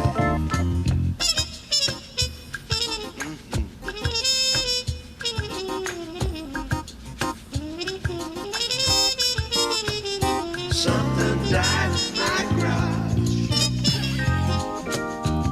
Something died in my garage. Something died in my garage. Something died in my garage. Something died. What? That? Can you hear me? I hear you good. Where's the applause? Hang on. I have a rude. I'm being serious. I really love that song. I do too. You know, that's a brand new song. It sounds similar, like to something else I might have done, but that's brand new. I really. You're buying that? I love that song. I really. Something died in my garage. You know, Rich Hall. Did you know Rich Hall personally? He's been on the show. He's a very funny guy. When Letterman first got started, I thought that'd be a funny bit, and it should have been labeled something different, but it said something serious. For some reason, email kept the same label. I was going to try to. I wanted you to go, wait a second, like to start play half of. Wait a second, this isn't a new song. But Rich Hall once came. You played this at office hours, and it wasn't finished yet. No, it's been on the show at least once. Right, but you re-recorded it because some people they weren't sure of the word garage. I didn't change anything. That's their problem if they can't hear garage. Some of them heard crotch. You played before? Some of them heard crotch, and all I got to say is, get your mind out of the gutter. Something died in my crotch. No, get your mind out of the gutter, David. But anyway, Rich Hall once came on Letterman very early. I used to watch, it was when the morning show. Remember the morning show? Yeah. And he was one of the writers, I guess. And the bit was he was supposed to go to a pet store and get a pet, and he was going to show this pet. And he comes out with a box, just a box. And he sits there, well, what do you got? Well, it's a cat, but he's kind of shy. I don't think he wants to come out of the box. And then the bit was that he took the money and, wait a second, Rich, we gave you money to go buy I don't think there's anything in that, you know. And he tried to pull it off.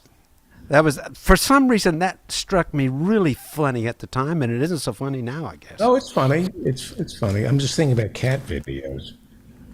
My nephew has M&Ms.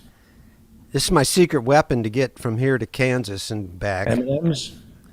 Yeah, what I do, I have really had a meltdown about halfway through. I was just getting sleepy, you know. You can't have a meltdown, at least in your hands, with M&Ms. No. So what I do, I stop and take a little. Hang on, the chat room. Let me beat every. I eat B&Ms. There, I just want to the chat room. B&Ms.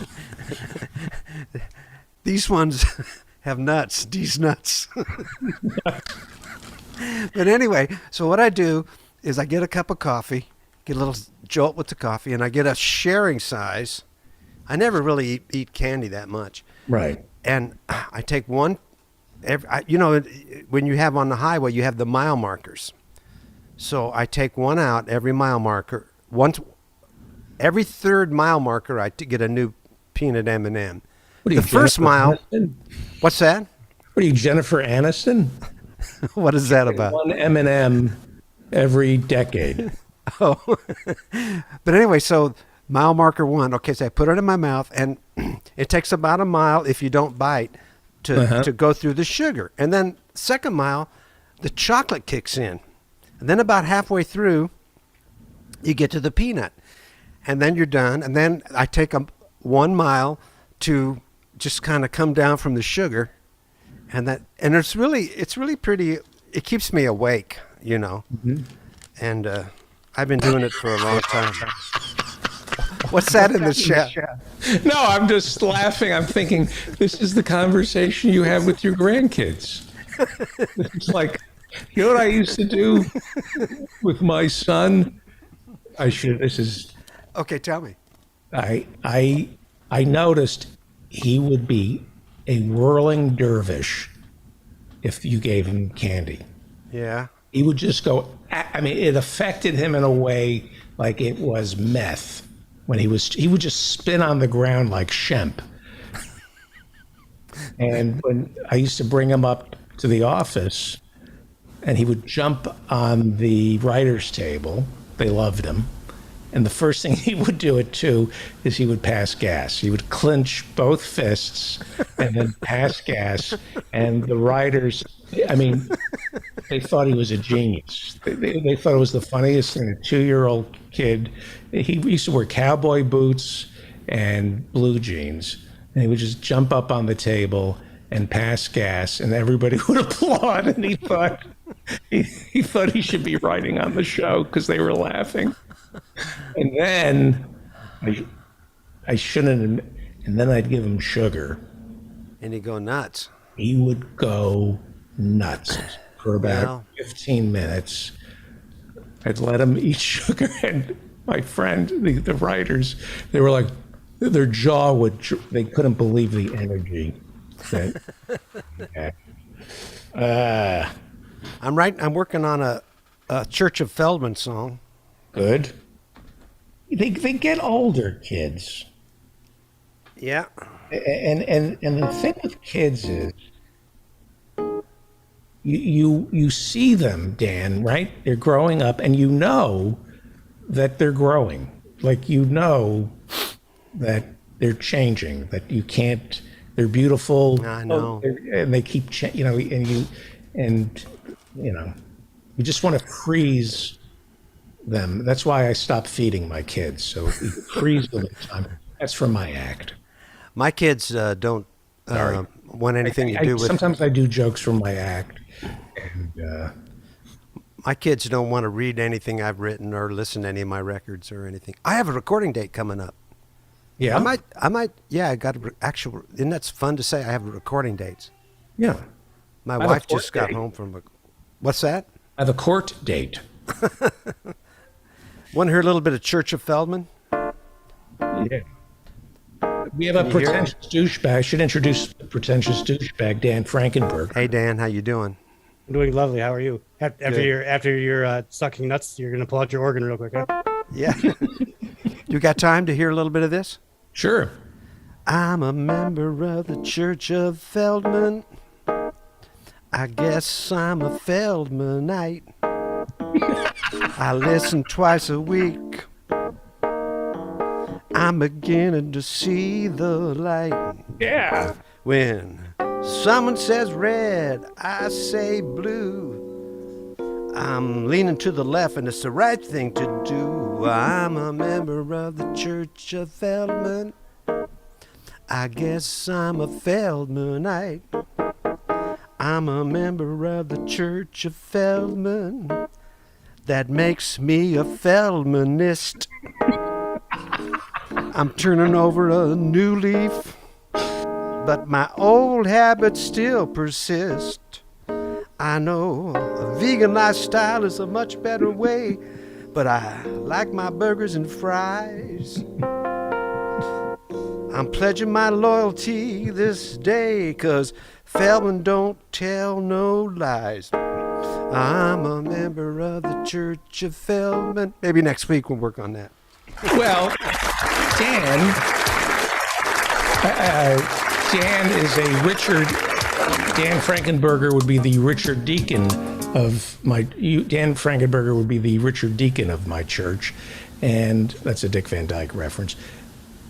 I have been told by the Reverend Barry W. Lynn that he was going to create a Church of Feldman. I heard that. None of us would have to pay taxes. He's got the letter. He's going to, next show, he's going to put it on there. Yeah. But he, maybe if there's a song that might tip it in. That might tip it in. Might light a fire under his feet to file the papers so I don't have to pay taxes anymore. I think that's a good idea. Church of Feldman. It's also evidence it's a real church to some degree. Look at our song. Yeah. We would brand people's thighs. Is that right, Dan? That would, as a Richard Deacon of my church. You'd brand them? You brand everybody's thighs so they can be identified.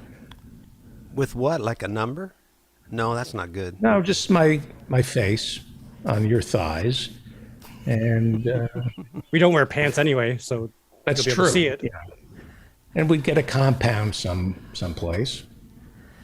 And it'd be Dwight de Senior. Hey, you started to play the Nassau thing again. I missed that. Billionaires in Apollo Space? 13. No, Apollo 13. Oh, right. I love that. You know what? Jeff Bezos ruined it for me. Oh, really? He ruined space travel for me. There's a funny thing. I actually went years when I first started listening to your show. I thought, what is that? And you can go listen to the whole thing. And what you play chops out about 3 minutes. Has anybody got any ideas out there? And it's silent. It's silent for about a minute and a half. And then this guy goes, well, there's a guy here. I think he knows something. Remember that? It's like, oh, that guy's not going to be any help. It's mission control. And I've talked about this countless times. If I have trouble sleeping, if I'm worried about something, I listen to Apollo 13. The flight crew talking to mission control. Gene Kranz, mission director of Apollo 13, just calmly, let's work the problem. And the Odyssey is dying. They're leaking oxygen, and 3 American astronauts are about to die. And they just calmly work the problem. And you listen to that, and suddenly it doesn't keep you up at night that you paid too much for your shoes. What does he say? We don't need any guessing. Do I have need it? any guessing? Play it? Yeah, play it. I don't know if I have the. Yeah, the other one. We'll go for landing. Do I Yeah. have the Apollo 13 here? Hang on. And then we'll do community billboard. My wife just got home. I haven't seen her for a week. I need to go down and say hello. Say it like it is. That was a shit show. Oh, stop. I don't know if I don't have. That's okay. Hang on. But I miss hearing that. I love that when the way you started the show. We kind of stopped. Oh, by popular demand.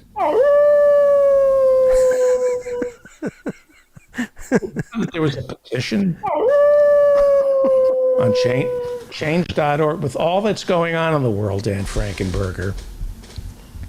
The people in our virtual studio audience signed a petition to include this into the show.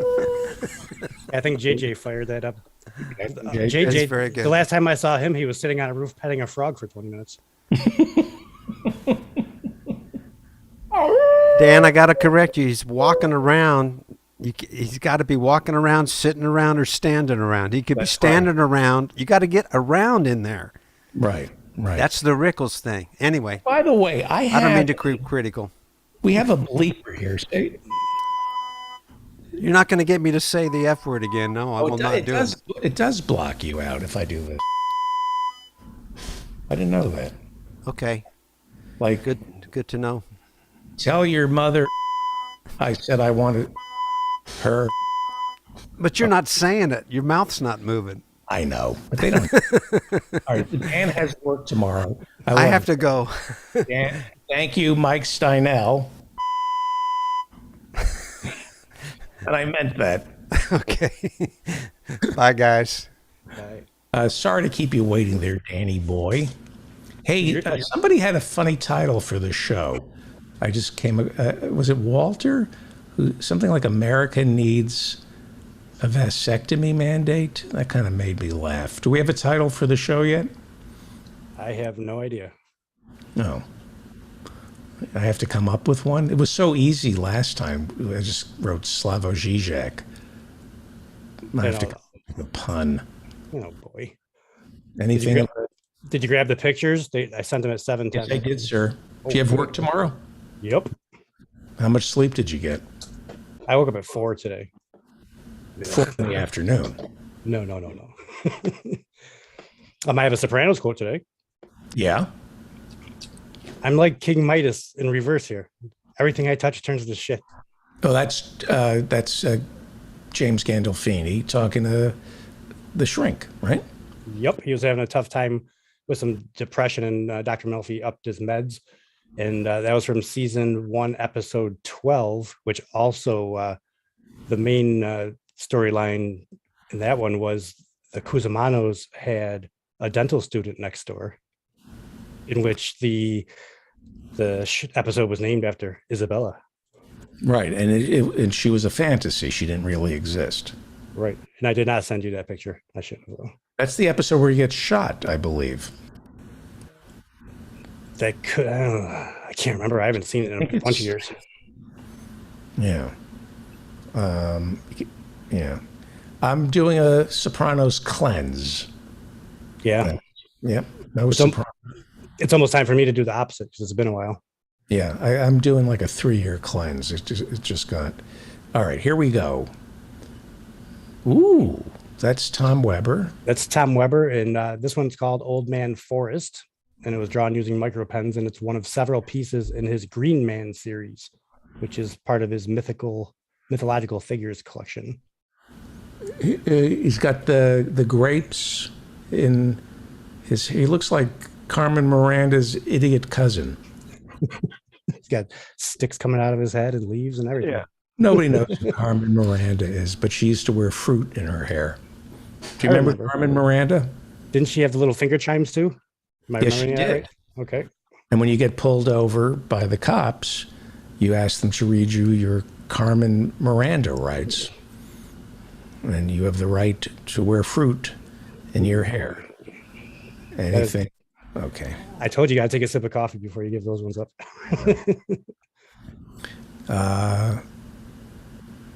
Ooh, that looks filthy. This is from Glenn Kostick, straight out of his garden. Really? Yep. Which garden? Is garden a euphemism for pants? No, that's garage. Oh. That is, that looks like Glenn Kostick has been dating Lorena Bobbitt. It's Glenn Kostick with bushy eyebrows and a frown. And his nose is Rudolph red. the Red-Nosed Reindeer. Looks like Rudolph the Red-Nosed Reindeer giving head, actually, with a tomato. Nobody knows. This is a podcast. I apologize. It's a salad to be. That's a salad to be. Yep. Or a sex crime to be. To be. Those are string beans. One, what kind of tomato is that? I always forget. Probably a cherry tomato. That's a cherry tomato. And that is a chode, right? Yep, one big fat chode. That's a chode. They're delicious. Okay. This is the same length as the beans. Did Glenn grow that? Yep, those came right out of the garden. He posts pictures sometimes of stuff he buys at local farm markets, but I try to grab the stuff that he grows.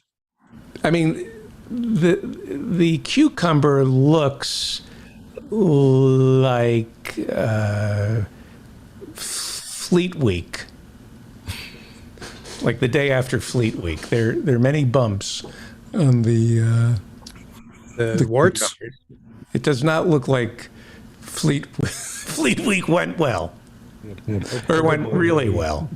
But if anybody could see this, they know how. Oh my God! Is that the ragamuffin? Yup, that is Coco after a fresh haircut. Lane's pup.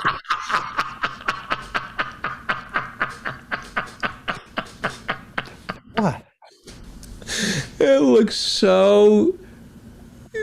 He looks like he got a haircut, and he's saying, "I know I look good, but I got things on my mind."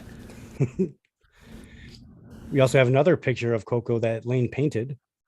I'm just looking at Coco. I want a dog. Do you have a dog? I'm allergic to dogs. I do not. Why don't you get a hyperallergenic dog, like a Chihuahua? I also don't like dog crap in my yard.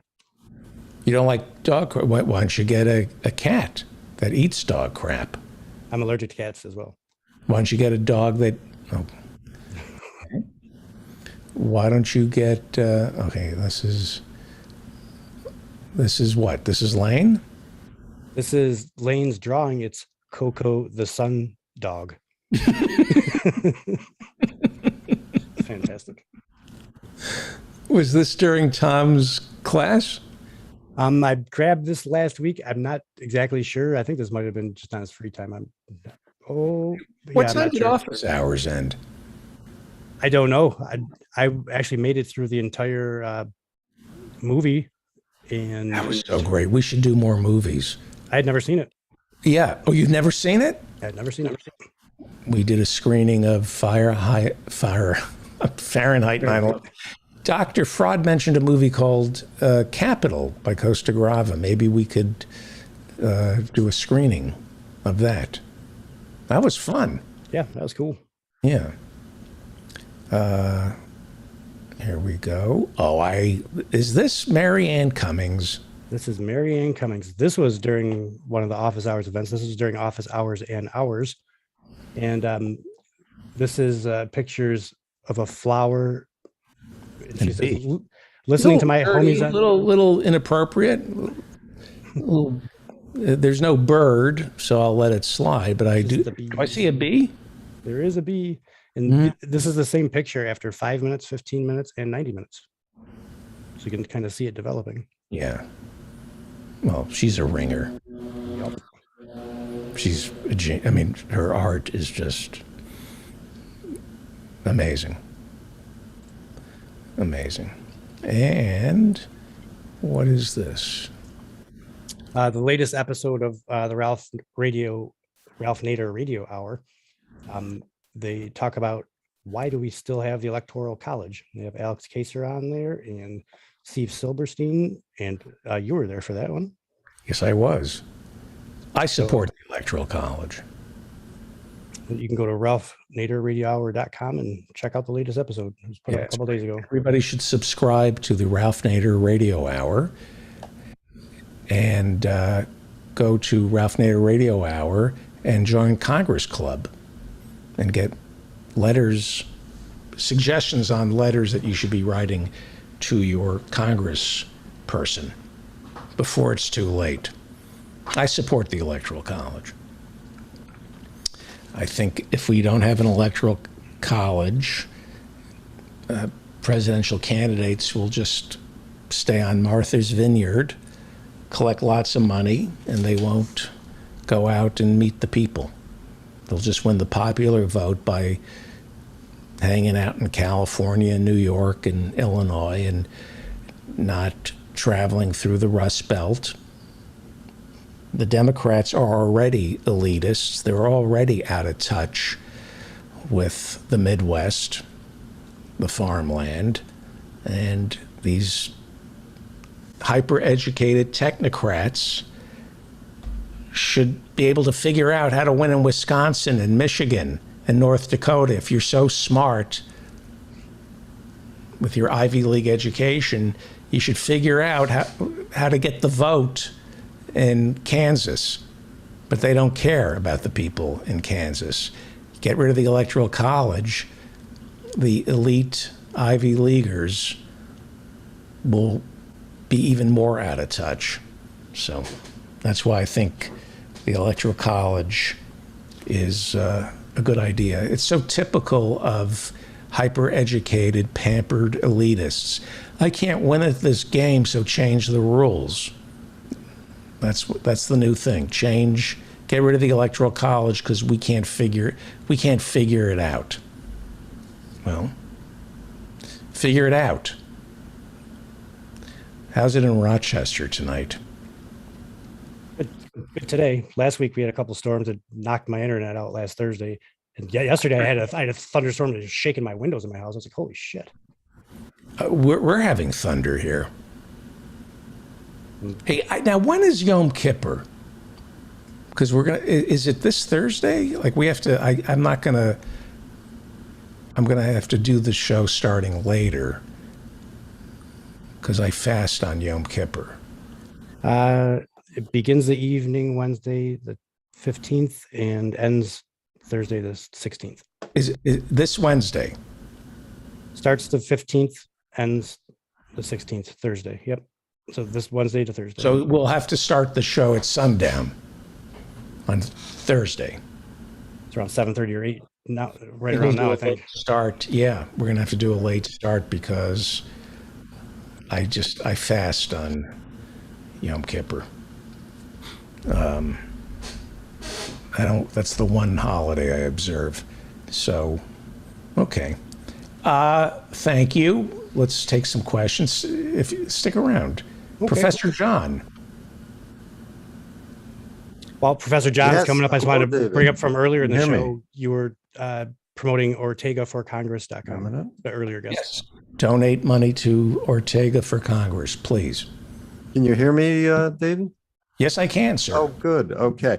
Yes, yeah. I just wanted to strenuously object to your support of the Electoral College. I meant I'm against the Electoral College. Did I say I'm for it? You said you were for it. Oh, I'm sorry. I said I'm against it. Are you serious? You're really against it? No, I just don't want to lose an argument. Go ahead. Well, so your main reason for supporting it is, as you said, that you fear that the candidates will neglect the rest of the country and just focus on a few areas. But correct. That's the system we have now. They only focus on the swing states, 5 or 6 states, which are predominantly not in the Midwest or, in the heartland of the country. So I'm not. I think that contradicts your reasoning for supporting it. And we do have elites in the country, and maintaining the Electoral College is not going to change that. Getting rid of the Electoral College will encourage candidates to go out to every state because they will have to appeal to everyone in the country. Every vote will count exactly the same. And I don't see any legitimate reason to overrepresent people in North Dakota, South Dakota, Oklahoma. That makes no sense. It should be one person, one vote. Whoever gets the most votes becomes the president. That's just the basic fundamental value of democracy. So the Electoral College was established during slavery, and it was established in the Electoral College is part of the Constitution. Yeah. During slavery. I thought you meant during the Civil War. You're right. Sorry. And one of the reasons it was established was to overrepresent the southern states, which at the time had a lower population. And therefore, if we simply based representation on population, then they would fear that the other states would overturn slavery. So it was a way of protecting slavery. And it was established at a time when there were 13 states. We've grown to 50 states, and it's an antiquated, outdated, anti-democratic institution that should have been done away with at the Civil War, if not before, because I think it helped to cause the Civil War. It was one of many things that did, but it just gave it. Putting it into historical perspective tells us that it was born illegitimately. There are a lot of things that were born illegitimately, but the other virtue to the Electoral College that I see is it does create a more perfect union, because when you admit Wyoming, the Dakotas, the other shithole states, why would they join the Union if they were going to be subject to the whims of the out-of-touch coastal elitists? So by giving them 2 senators and giving them a little power in the Electoral College, it keeps them in the Union. They don't feel like seceding. Not that I wouldn't. I mean, if we lost Wyoming, that is how you. That's how we got the landmass, because of the 2 senators. That's how you expand, by saying no, you won't be overpowered. I mean, to say that you get as many votes as your population merits seems to be the way to do it. Okay, so if we didn't have an Electoral College, if Wyoming didn't get 2 senators. Well, wait. Now you're mixing up 2 things. So the Senate is one thing. Well, then people are also saying get rid of the Senate. Yeah, I do that too. But let's stick to So if we got rid of the Senate and then we got rid of the Electoral College, what is to prevent the American people from deciding to fence off Wyoming and just create a camp? Just use Wyoming to dump all the deplorables in. I mean, I think they've already done that with Wyoming, but based on the voting, I think they may have. Is that fair to Wyoming? They would. You have to protect these shithole states. Protect them from what? Democracy? From majoritarian rule. Majoritarian rule is democracy. But don't you want to protect minorities? I mean, our founding fathers, they wanted to protect minorities, and by minorities, I mean rich people. Right. I have no interest in. They can defend themselves quite well. We don't need anything explicit in the Constitution that protects rich people. because they have the most resources, they have the most power, economic and political. So there's no reason to have something explicitly in the Constitution or in our form of government that benefits. If I thought, here's my answer to you. If I thought we could get the Electoral College, there is this compact, interstate compact, where several states adding up to 270. The idea is if you can get states adding up to 270 electoral votes, they all agree to turn their electoral college votes over to the person who got the largest, won the popular vote. There's currently a movement afoot, right? Right. Yes. Yeah. There's about the idea is you need enough states to constitute 270 electoral votes to agree that their electoral votes will go to whomever wins the popular vote. Then you don't need a constitutional amendment to get rid of the Electoral College. It will just make it irrelevant. And there are only a couple of states that you need for this compact to go into effect, right?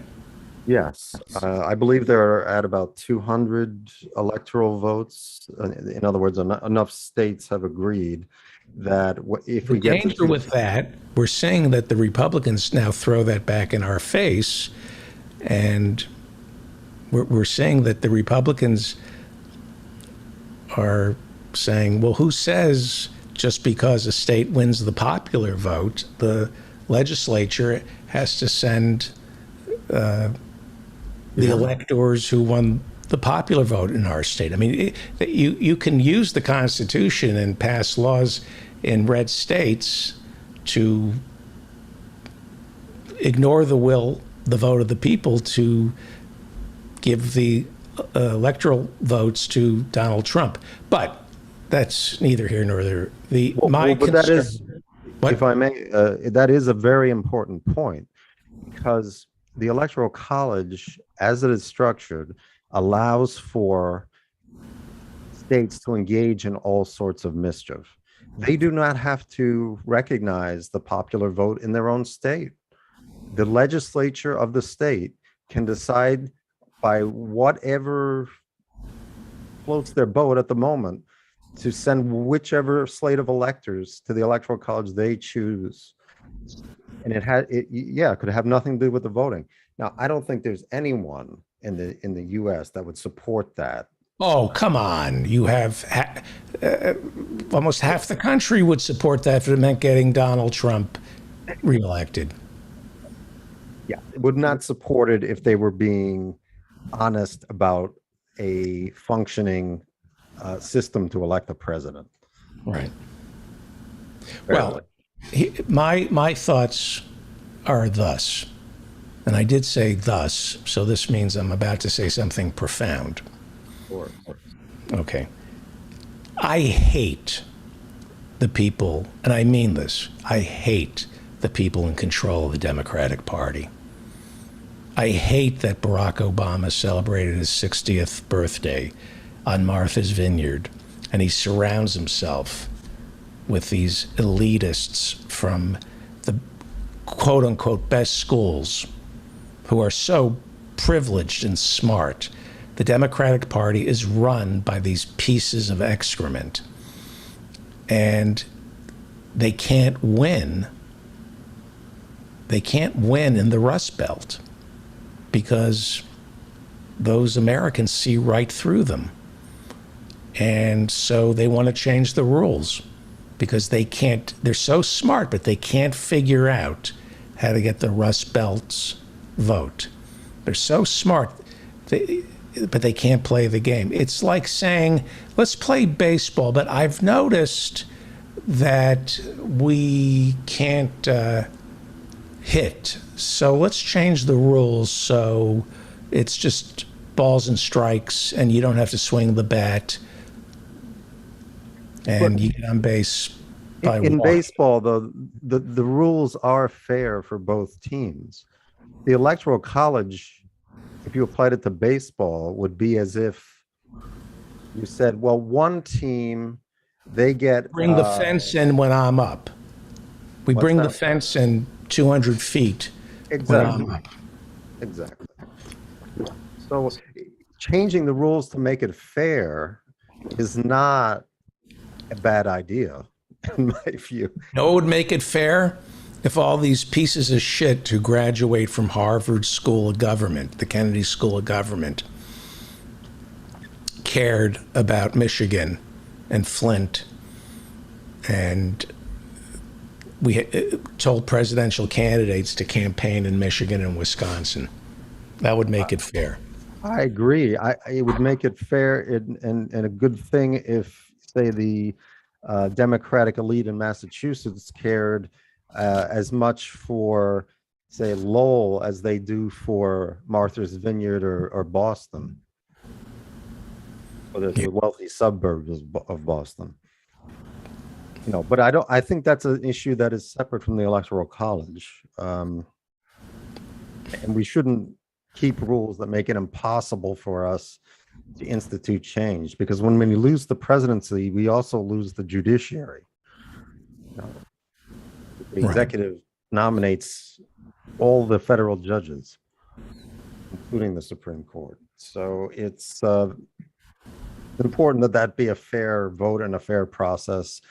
And I think it's one of the reasons why people don't vote, is because our system is so arcane, so unclear and difficult to understand, and seems unfair and not to reflect the wishes of the American people. All right. Well, if you can get rid of the Electoral College, I'm with you. I just think to me, it's like Citizens United. It's like, we need a constitutional amendment to overturn Citizens United. And I think, really, that's all you have to offer me on Citizens United? A constitutional amendment that will never get passed? Or really, it's the Electoral College that's going to solve? You can't come up with, I'm not attacking you. I'm just saying, can't we come up with something better than getting rid of the Electoral College? Something that might work? Oh, I don't know. A Democratic Party that answers the 99% Democratic Party, where you don't nominate anybody who's worth more than, if you've got we see your tax returns, you got, I don't know, you name it, $1 million in the bank, you don't get the nomination. You got, I don't know, I would lower to being, broke. I think the Democrats should only run people who have no money. I mean that. We might be better off, drawing lots rather than the campaign system that we have today. I agree with you for the most part. It's Did just, you hear that guy who called trying to get my vote for city councilwoman? Yes, I did. You gave him quite a hard time. And I would do it again, but I'd be even meaner. She's a lawyer who teaches at Columbia. Oh yeah, that's what New York City needs on the city council.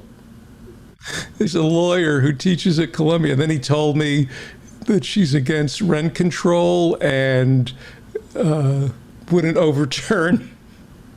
Would be for overturning the eviction moratorium. Yes. That's troubling. Yeah. I was, anyway. What else is on your mind? And then we'll wrap it up. All right. Well, I just wanted to make that point because I hear you make those arguments, and we just went through it. But I agree that the Democratic Party has to be better, has to be less elitist. But at the same time, we do need institutional reform in the country. And the reform should be in the direction of more democracy. We should have national referendums. We should reform the campaign finance system. We should reform lobbying in this country. We should reform the Supreme Court. We should reform the Electoral College. We should reform or abolish the Senate. None of these things are easy, But if we really want to have a representative democracy that can achieve what the people want, then while protecting minorities, not including the rich as a minority, then I think that's the direction we should move in. So that would be my point. All right. Thanks, David. Thank you. I'll see you Thursday, I hope. Yes. Yeah. For the professors and Marianne. All right. Dan? Yes, sir. You ready to quiz me? Sure. All right. We started.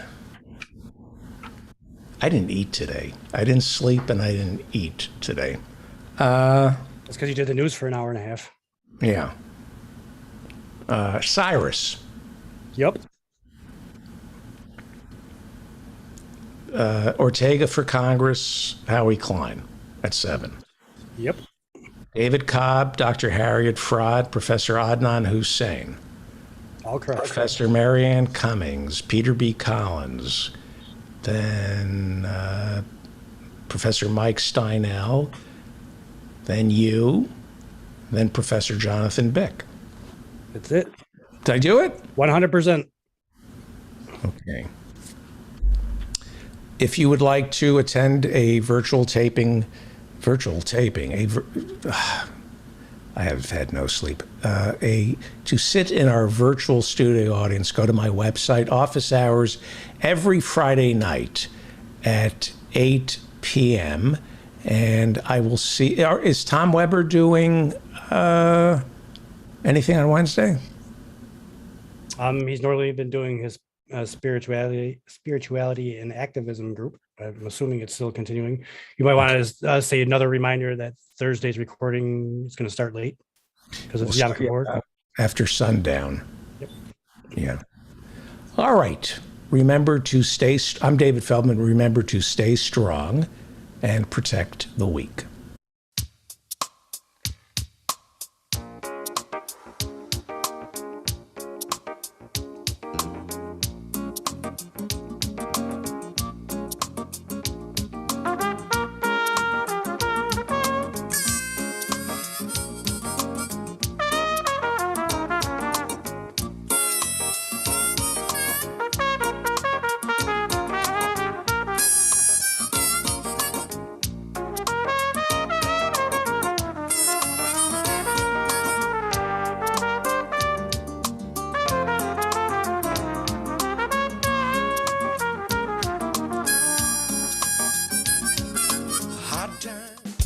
It's time right now for the David Feldman Show.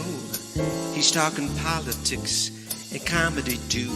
He'll tell a dirty joke if you want him to. He's just a lefty from way back. He's a union man with an Emmy for writing. Someday he's mad and he feels like fighting.